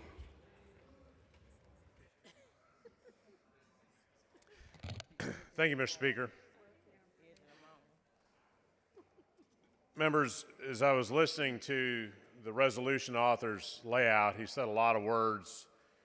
Something really struck me when he talked about how the purpose of the resolution was to protect the House against outside influences.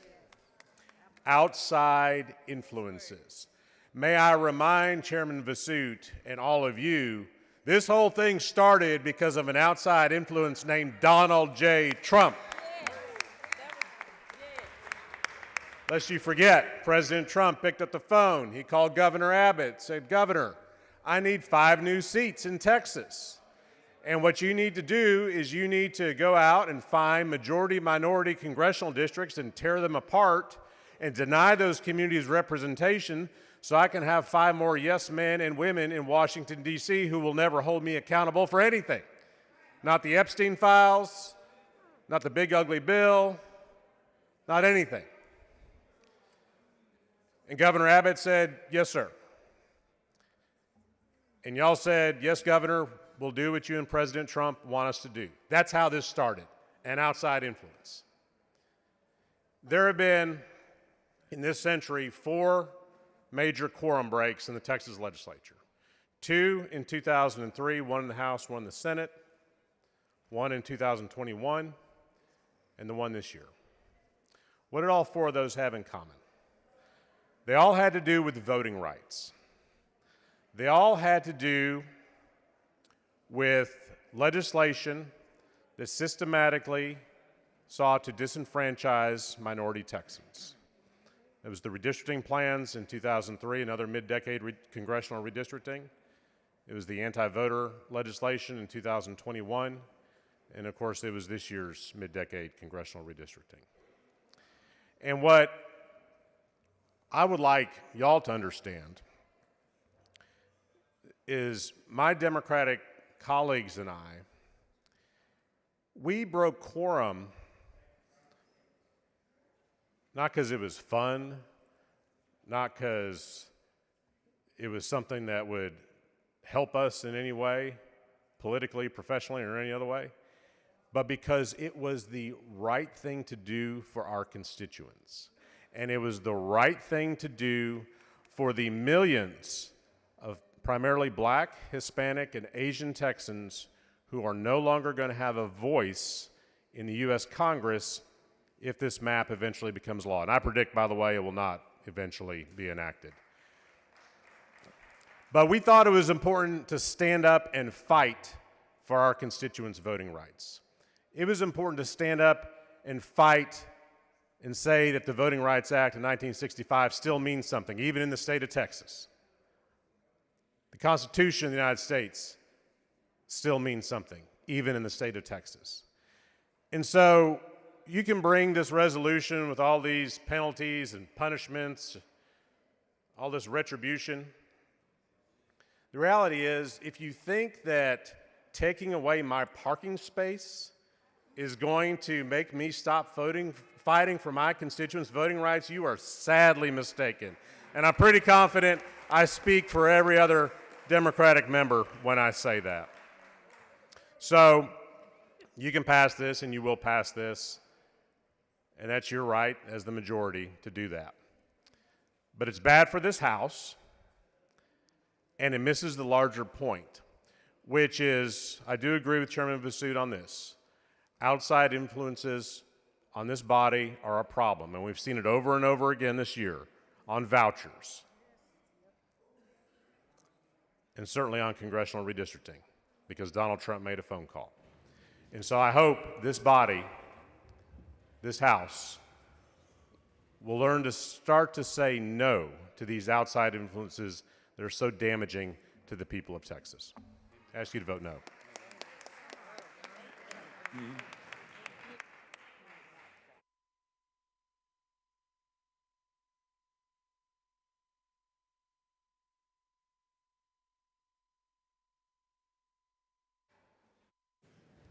Mr. Speaker. Mr. Doorkeeper. Mr. Speaker, I have a messenger from the Senate at the door of the House. Admit the messenger.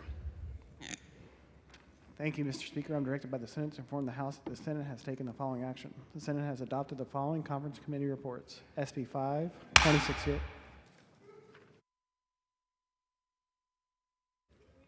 The chair recognizes Ms. Garcia Hernandez in opposition.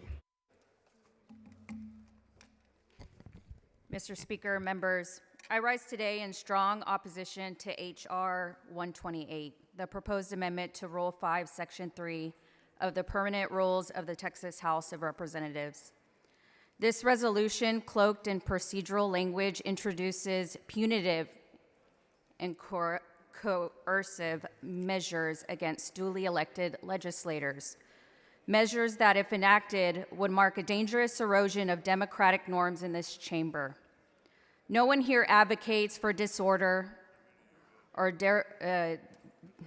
or not fulfilling duties, but this resolution goes far beyond ensuring attendance. It creates a weaponized framework that can be used to punish political dissent and silence minority voices. This HR is a threat to constitutional rights. Under the Texas Constitution, legislators have the right and responsibilities to represent their constituents, even through dramatic and very often uncomfortable means like quorum denial, which has a long and recognized place in our state and national legislative history. Penalizing members for exercising this tool with fines, budget forfeitures, loss of seniority, committee leadership, and even expulsion is chilling precedents. The penalties are not proportionate to the offense. They are designed to deter protests, not protect order. This HR is an overreach and abuse of power. This resolution grants the majority party unprecedented power to strip members of their titles, budget, and offices, debilitating their ability to represent their constituents effectively, all for the act of strategic political dissent. What's to stop a future majority from using these tools arbitrarily under the guise of enforcing discipline? This HR is a financial coercion and undermines representation, tripling the per diem as a fine, forfeiting a member's operating budget, debiting salaries, and withholding office funds. These aren't just fines, they are economic punishments designed to cripple dissent. They force compliance through financial harm, not persuasion or reasoned debate. This HR sets a dangerous legislative precedence. In this country and in this chamber, we resolve disputes with votes and debate, not with retribution. By embedding such harsh penalties in the rules of the House, we institutionalize punishment over persuasion. Let us not forget, walkouts and strategic absences have been used on both sides of the aisle throughout our history, often to protect civil rights, block unjust legislation, or stand up for principles deeply held by our constituents. Are we now to say that principled protest is grounds for political annihilation? Members, this House is not a rubber stamp for the majority party. It is a deliberative body where debate, disagreement, and yes, even dissent are not just allowed, they are essential. I urge this body to reject this resolution, not to condone absences, but to defend democracy, preserve balance, and honor the history of this chamber as a place where conscience and conviction are not punished, but respected. It's been said tonight that people get fired if they don't show up to work. Well, in this job, there's already a mechanism for that. It's called an election. Ultimately, it's the voters, not political opponents, who get to decide whether we keep our jobs. Some of us will answer for our decision to stand and fight against an attack on our democracy and the silencing of our constituents' voices, just as others will answer for their decision to prioritize political power over the voices of their own constituents and for their willingness to rig the rules instead of respecting the will of the people. Let it not be said we were present in body but absent in courage. History does not honor the obedient, but the brave. You may cast these rules like iron, sharp-edged, cold, and final, but power, like seasons, shifts, and the chains you fasten for others may one day close around your own hands. So write carefully, rule justly, and remember, it is not the comfort of the moment, but the courage of the stand that time remembers. Members, I urge you to vote no to H.R. 128. The chair recognizes Mr. Perez.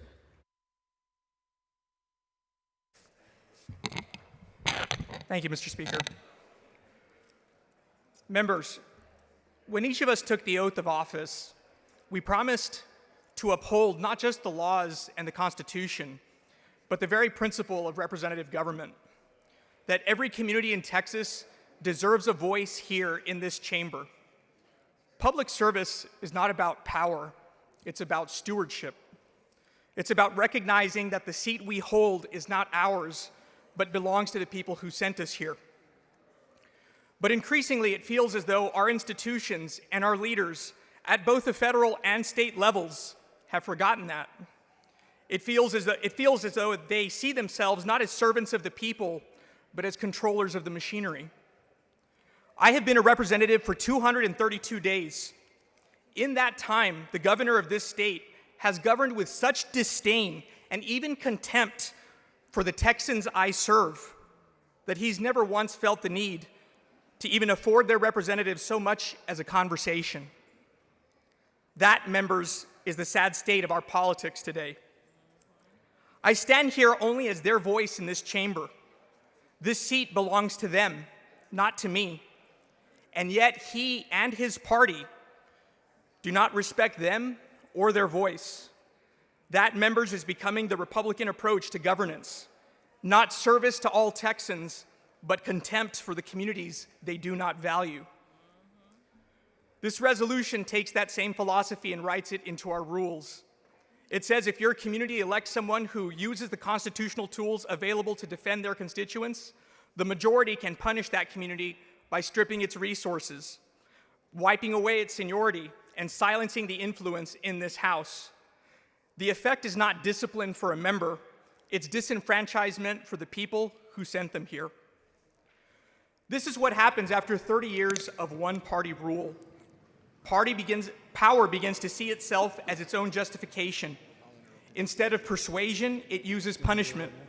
Instead of debate, it uses discipline. Instead of respecting every Texan's voice, it silences those who dare to dissent. Mr. Speaker, Mr. Tinderhold, for what purpose? respectfully, will the gentleman yield for questions? Will the gentleman yield for questions? Not at this time, I'm almost done. Not at this time. That is not leadership. That is what happens when government forgets that it exists to serve all Texans, not just those in the majority party. There is a difference between service and power. Service is humble. Power is arrogant. Service respects every community. Power erases the ones it dislikes. Service listens. Power silences.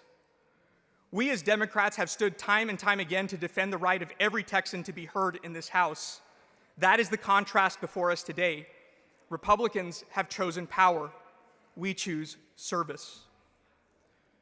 Let us remember, quorum requirements are not a loophole. They are written in our Constitution.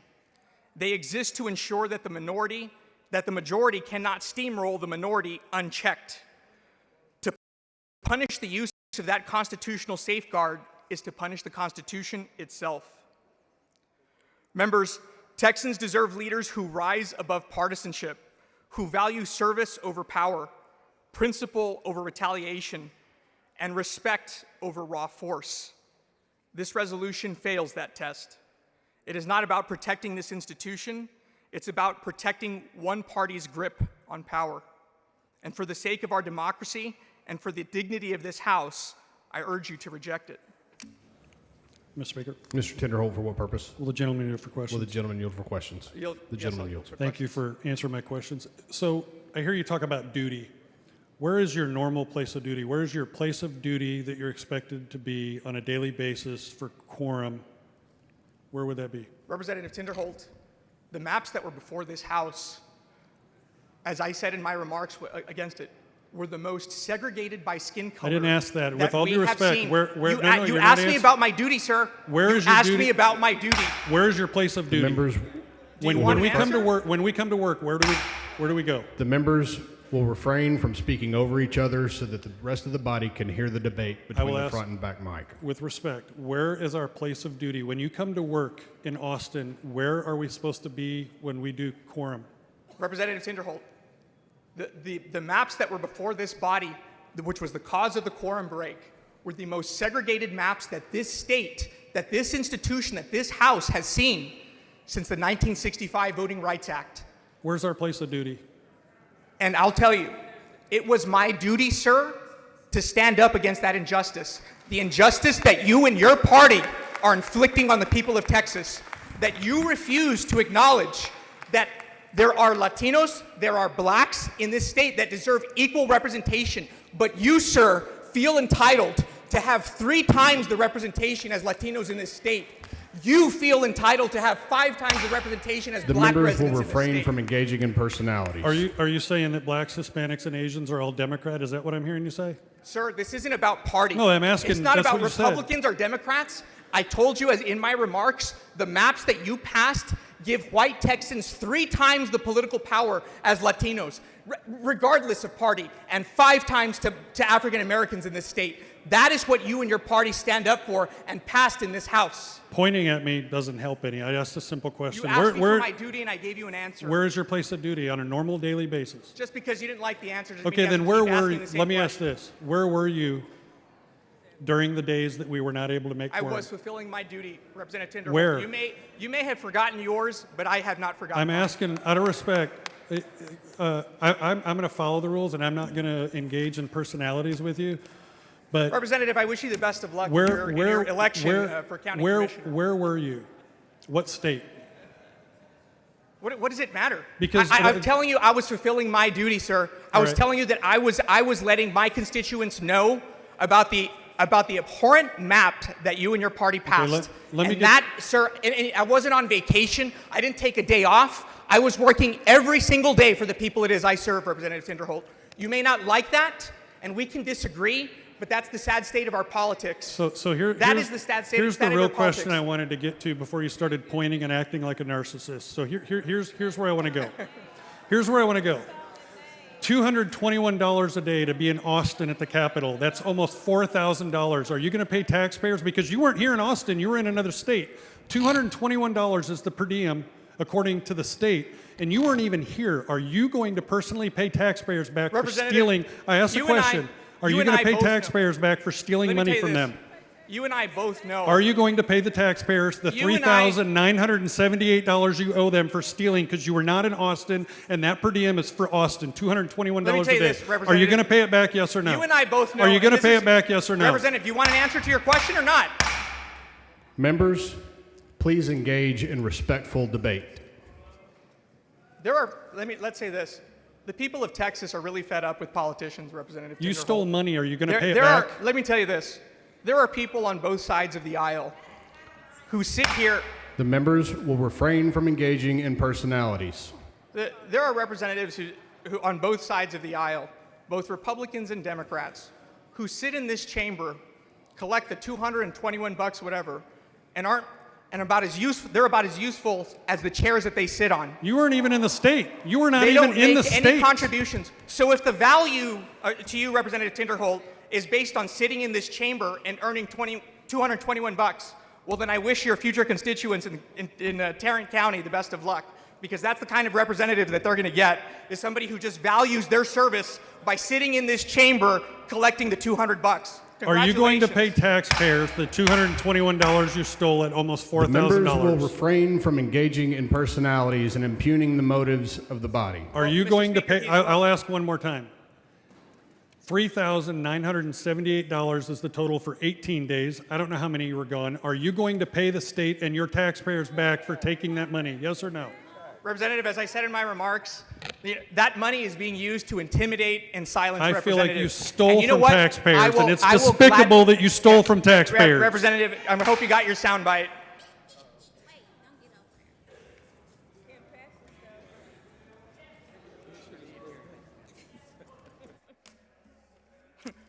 Right, right, and I will add that the representative himself is running for county commissioner in a seat that was also taken from African Americans in Tarrant County. The gentleman's time has expired. The chair recognizes Mr. Verdell in support of the amendment. In support of the resolution. Thank you, Mr. Speaker. Members, this isn't complicated like a lot of things.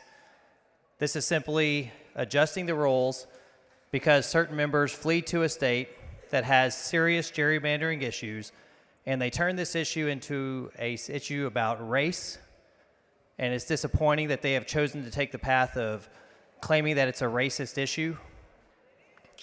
It is not a racist issue. It is not. And this is not rocket science. You show up to do a job. You took an oath. You swore to the Constitution to do your job. You are collecting a paycheck and not showing up to do your job while you flee to one of the most gerrymandered states in the country. Mr. Speaker. How disappointing and hypocritic is that? Mr. Speaker, Mr. Dutton, for what purpose? will the gentleman yield for a question? Will the gentleman yield for questions? Absolutely, Mr. The Dutton. gentleman yields. Thank you. If I heard you correctly, you said the maps Can you repeat that? When I thought I heard you say, Members, please take your conversations outside the rail and give your respect to the members debating at the front and back mic. did I hear you correctly say that the maps were not based on race? I heard, well, not heard, what I said was that those who have fled to another state to work with serious gerrymandering made this issue about race instead of about their constituents. And you don't think the maps were about race?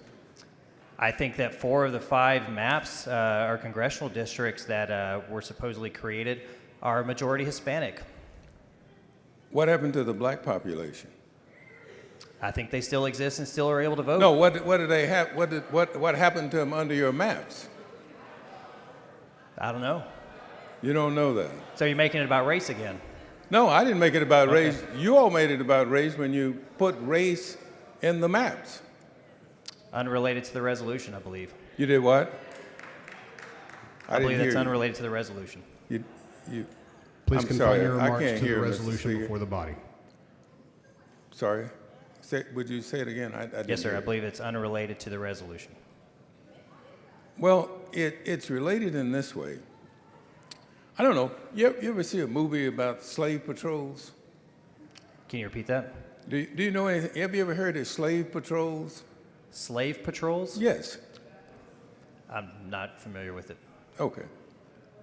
Well, when people run away from a unconstitutional event, I believe the courts found this was not unconstitutional. You believe to that change what?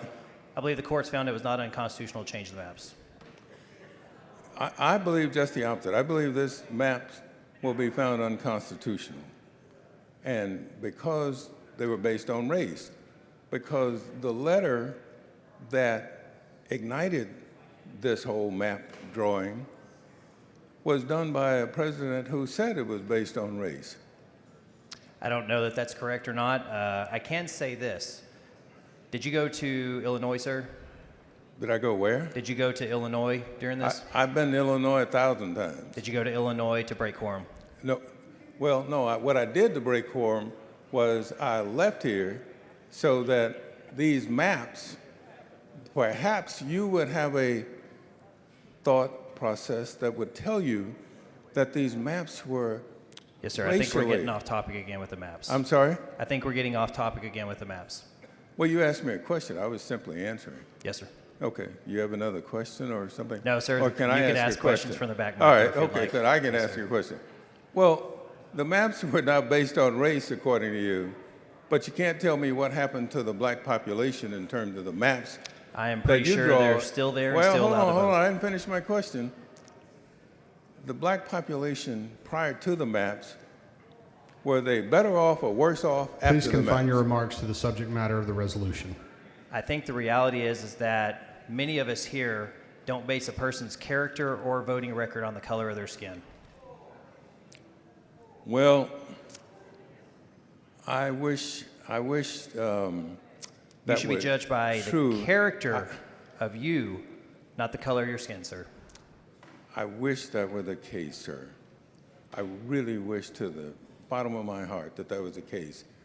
But I will tell you this, that being race blind doesn't make you any less race conscious. I think you're a great man, Representative Dutton, but I'll disagree with you on this. Okay. Well, and perhaps we'll disagree, but I hope that this resolution, it says that you're gonna now penalize people for engaging in a constitutionally accepted activity. I think that the House has the authority to adjust the rules as necessary. They sure do. They sure do. I think, could the House, do you think they could make the rules so that black people couldn't serve here? I don't think that the color of someone's skin is relevant to this rulemaking that we are doing currently. Well, I just want to know how far you would take the House rule changes to. That the House could change the rules for this, That they would could change the be rules for insane. just about anything. That would be completely asinine to make House rules about race. That's what I think about these rule changes under House Resolution 128. But they don't have anything to do with race. They have to do with not showing up for the job you're paid to do that you swore an oath to the Constitution to show up for. Well, why do you think they have quorum requirements, sir? Why is the quorum requirement even there? Because we need people to show up to vote for the promise that we made to the citizens of And Texas. so why do you think it's there? Is it there for a reason or is it not there for a reason? I think that the rules are amendable as this House see fits.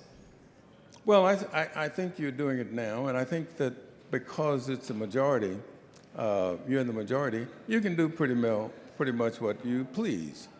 But I would just caution you. I think we should do what's honorable, not as what we please. Do you think this House Resolution 128 is honorable? I think when people refuse to show up for a job that they're paid for, this is an honorable approach. Well, do you think the quorum is part of your job? Do you think the quorum is part of the job? Amending. Sorry? I think the rules are open to amending, and that's what we're doing. Yeah, but you're saying that you're not answering my question. My question is this, if the quorum requirements are in the Constitution, then they're there for a reason, correct? Would you agree with me? It was agreed upon by the House that the rules are there for a reason, and also that we have the ability to change those rules if we see fit. Right, but you're not changing the quorum rules. That's not what you're changing.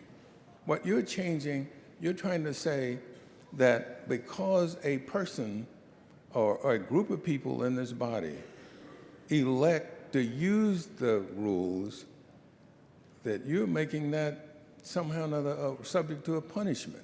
I think that when people don't show up to do their job, we have to recognize that there is an issue with the current rules we have, and we need to amend those rules as necessary so that people show up to do their job. So you don't believe that we were engaging in the job while we were not here? In Illinois, no. Well, wherever we were. Right. Outside the boundaries of the state of Texas, in a state that has some of the worst gerrymandering in the country. It seems very hypocrisy. So you think the only place we could do a job was here in this body? I think that's the job between these walls? I think that's the job we promised our constituents to show up and do. That's what? That's the job we promised our constituents to show up and do. No, maybe y'all didn't make that promise to your constituents, but I made promise to my constituents to show up. Now, look, I lost a vote earlier that I wanted to see go differently, right? But that doesn't mean I don't show up. Well, but the problem with what you're saying is that you're not understanding is that the quorum requirements are there so that it will protect something. And what it protects is the interest of the people who decide that they will break the quorum simply because they do not like a provision that's taking place. And in fact, if they believe it's unconstitutional, they have an obligation not to be there. I understand your reasoning, and I hope you understand mine. Well, I do, but I want you to try to open somehow or another and begin to understand that there may be a difference of opinion, but that doesn't engender a punishment. Nullification is not something that's new to me, sir. Is what? Nullification is not something that's new to me. Gentleman's time has expired. Okay, all right. Thank you, Mr. Prideaux. Thanks, sir. The chair recognizes Mr. Vasut to close on the resolution. Move adoption. Mr. Speaker. Mr. Dutton, for what purpose? I move that we have we take a look and make sure that everybody votes from their desk. And so I want to make sure that we have a quorum present. You're requesting strict enforcement? Absolutely. And that's part of the rules. And for people who don't do that, I'm suggesting they ought to be part of House Resolution 128. Thank you, Mr. Dutton. The question occurs on the adoption of the resolution. This is a record vote required by the Constitution. Strict enforcement has been requested. The clerk will ring the bell.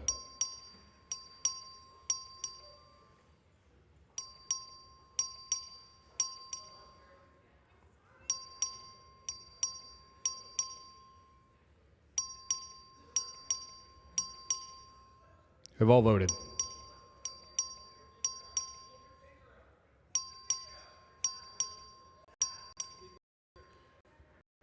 Show Dr. Lalani voting nay. A strict enforcement has been requested. Please vote from your desk.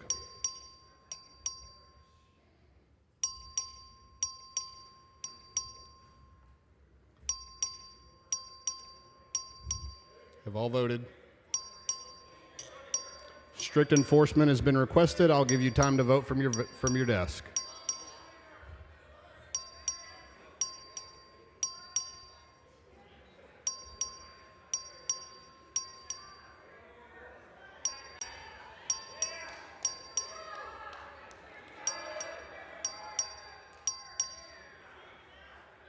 Have all voted? There being 80 ayes, 28 nays, the resolution is adopted.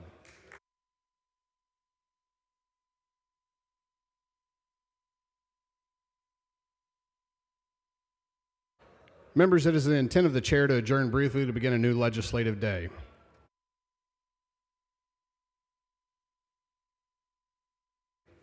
Mr. Darby moves that the House stand adjourned until 11:10 p.m. Is there objection? The chair hears none, and the House stands.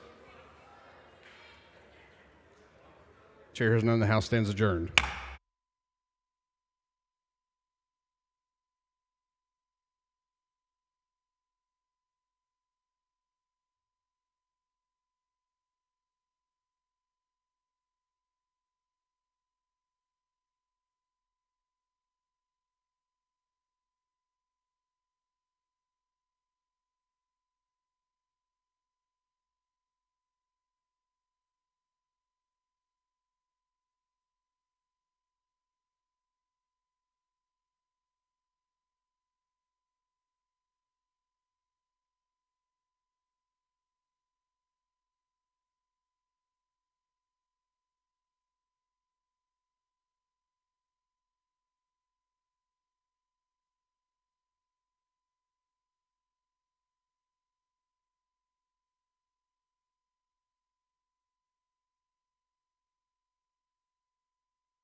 The House will come to order. Members, please register.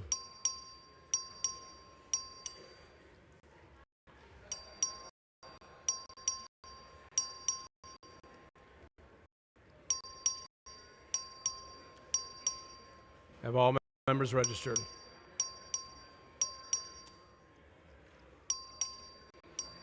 Have all members registered? Legislative day. Is there any objection? Chair is none, so ordered. Mr. Darby moves to further reading referral of bills until the end of today's business. There is no objection. Chair is none, so ordered. Mr. Hayes, for what purpose? Thank you, Mr. Speaker. Mr. Speaker, I filed a privileged motion to impose penalties for members who are absent without leave, and I would like to present that motion at this time. To determine the eligibility of your motion for consideration, the chair must first examine it in light of the rules and controlling precedents. Come on down front with your motion and visit with the parliamentarian. Yeah, I had given it to him a couple of hours ago. He needs to review. He's been up here, Mr. Hayes. Okay, thank you.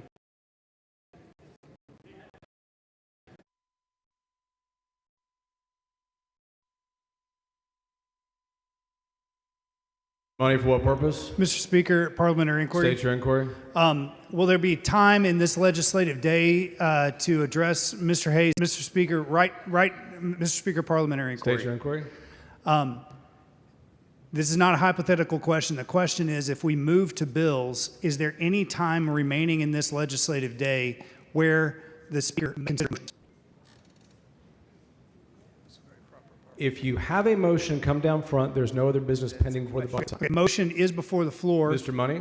Mr. Speaker. What purpose? Parliamentary inquiry. State your inquiry. Are we currently in the routine motions period? Yes, we are. Mr. Speaker. Mr. Money, for what purpose? Parliamentary inquiry. State your inquiry. When does the routine motions period end? After we move to consider third reading. Mr. Speaker. Mr. Money, for what purpose? Parliamentary inquiry. State your inquiry. Is there any other motion period other than the routine motions period in this legislative day? If you have a motion, come down front and talk to the parliamentarian. Is that a no, Mr. Speaker? Mr. Money, for what purpose? Thank you, Mr. Speaker. Please excuse Representative Lambert because of important business on motion of Representative Ashby. Is there any objection? Chair is none, so ordered.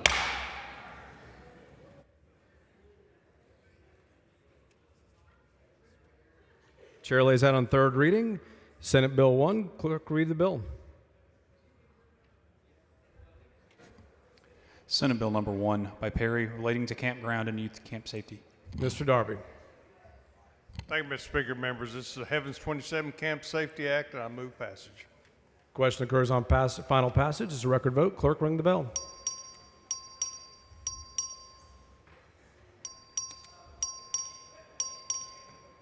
Have all members voted? Is Gervin Hawkins voting aye? Have all members voted? 120 ayes and 4 nays. Senate Bill 1 is finally passed.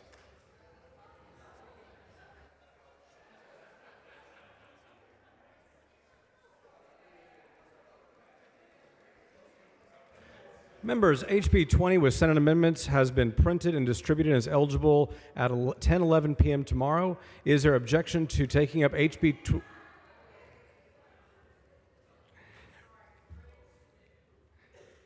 House Bill 20 with Senate amendments has been printed and distributed and is eligible at 10:11 p.m. tomorrow. Is there objection to taking up HB 20 with Senate amendments at the present time? Speaker, purpose? parliamentary inquiry. State your inquiry. What is the caption on House Bill 20?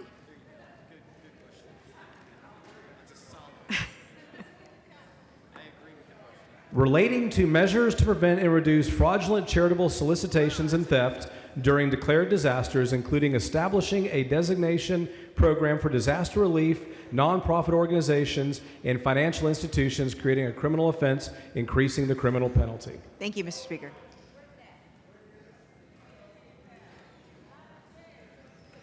Is there objection? Chair, is there objection? Chair hears none, so ordered. Chair recognizes Mr. Darby. Thank you, Mr. Speaker. I call up House Bill 20 with Senate amendments. Chair lays out House Bill 20 Senate amendments. I recognize Mr. Darby to explain the Senate amendments. Thank you, Mr. Speaker. Members, this is a bill we passed unanimously to create the toughest disaster scam penalties and notification anywhere in the country. Senate made 2 changes to Article 2, which was our voluntary accreditation process. The transferred it from the Consumer Protection Division to the Secretary of State.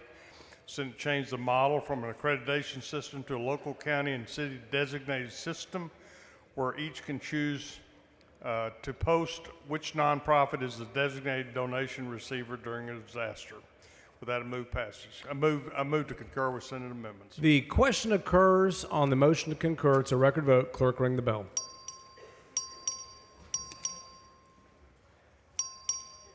Have all members voted? 129 ayes and 0 nays. The House concurs in Senate amendments.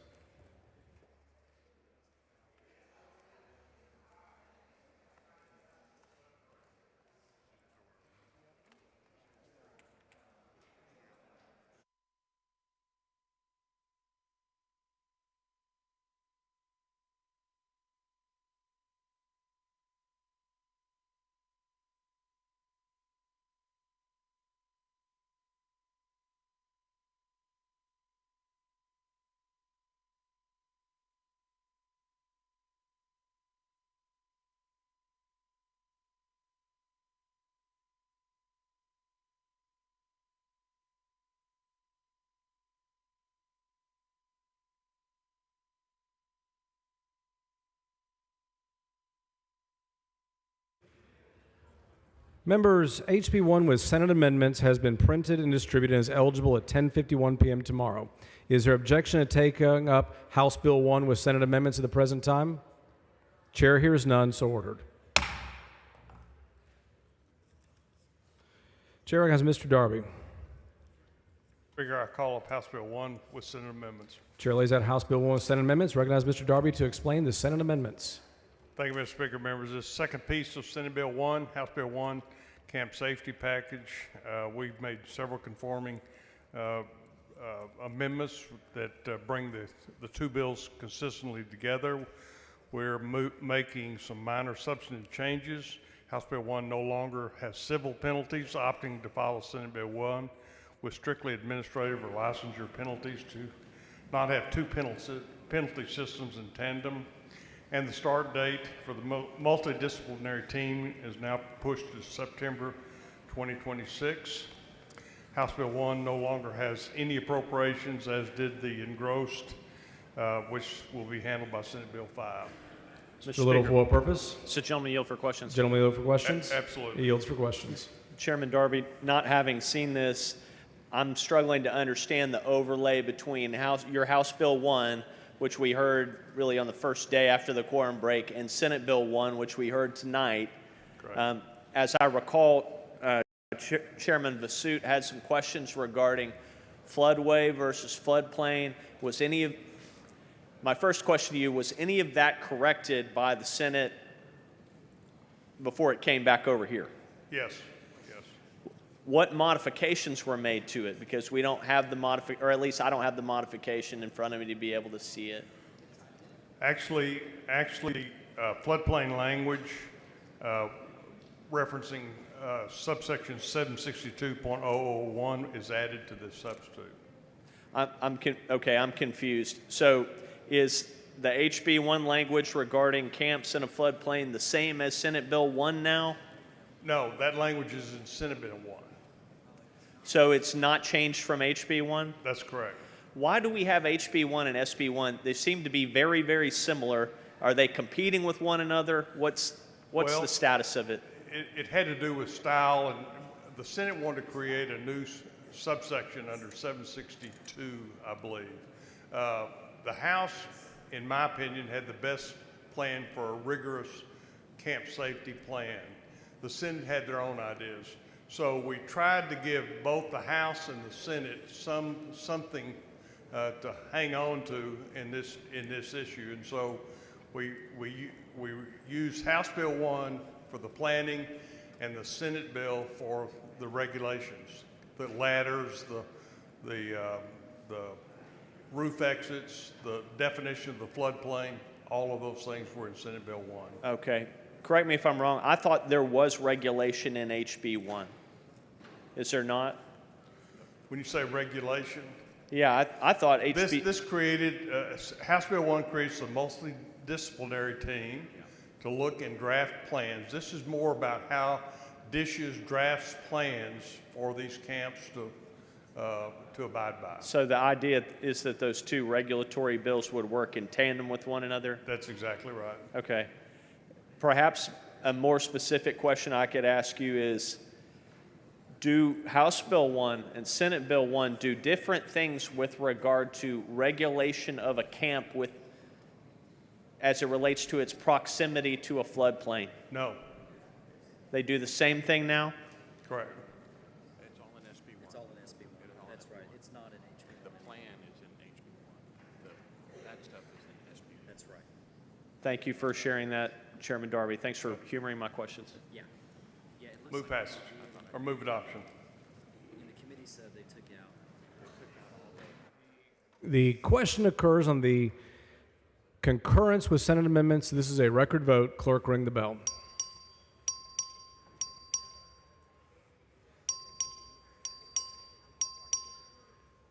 Have all members voted?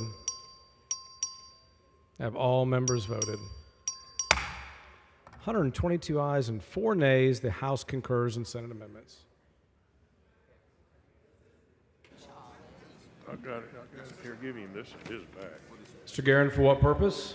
Mr. Speaker, I move that the House of Representatives, the 89th Legislature, second call session stand adjourned, sine die, pending the receipt of messages, the signing of bills and resolutions, and the completion of administrative tasks. Members, Mr. Guerin moves the House of Representatives of the 89th Legislature, second called session, stand adjourned, sine die, pending the receipt of messages, the signing of bills and resolutions, and the completion of administrative tasks in memory of former State Representative Jody Ann Laubenberg. Is there objection? Objection. There is objection. This I will have a require point a of record order. vote. The clerk will ring the bell.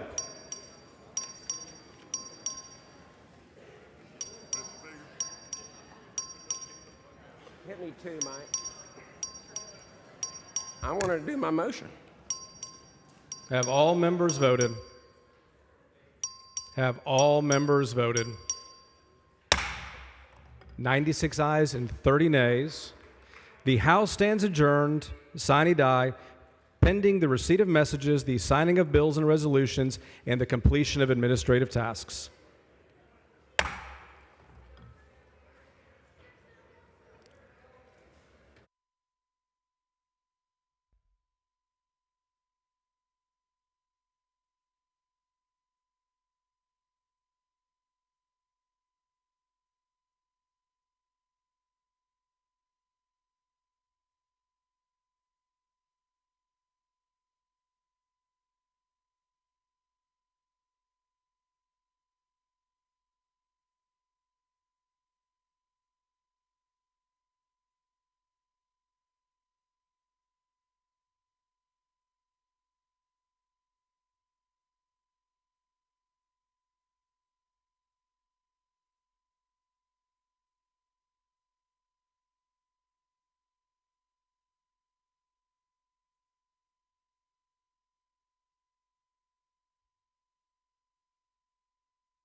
House will come to order.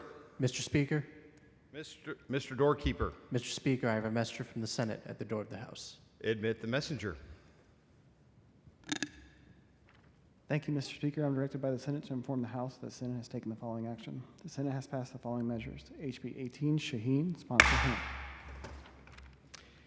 The House will stand at ease.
The House will come to order.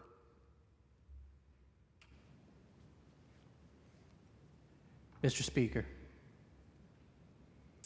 Mr. Doorkeeper, Mr. Speaker, I have a messenger from the Senate at the door of the House. please admit the messenger.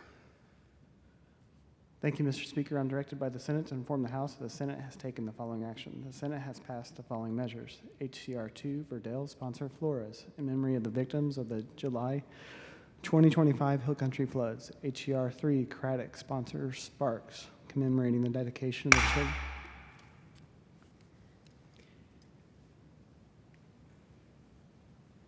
The House will stand at ease.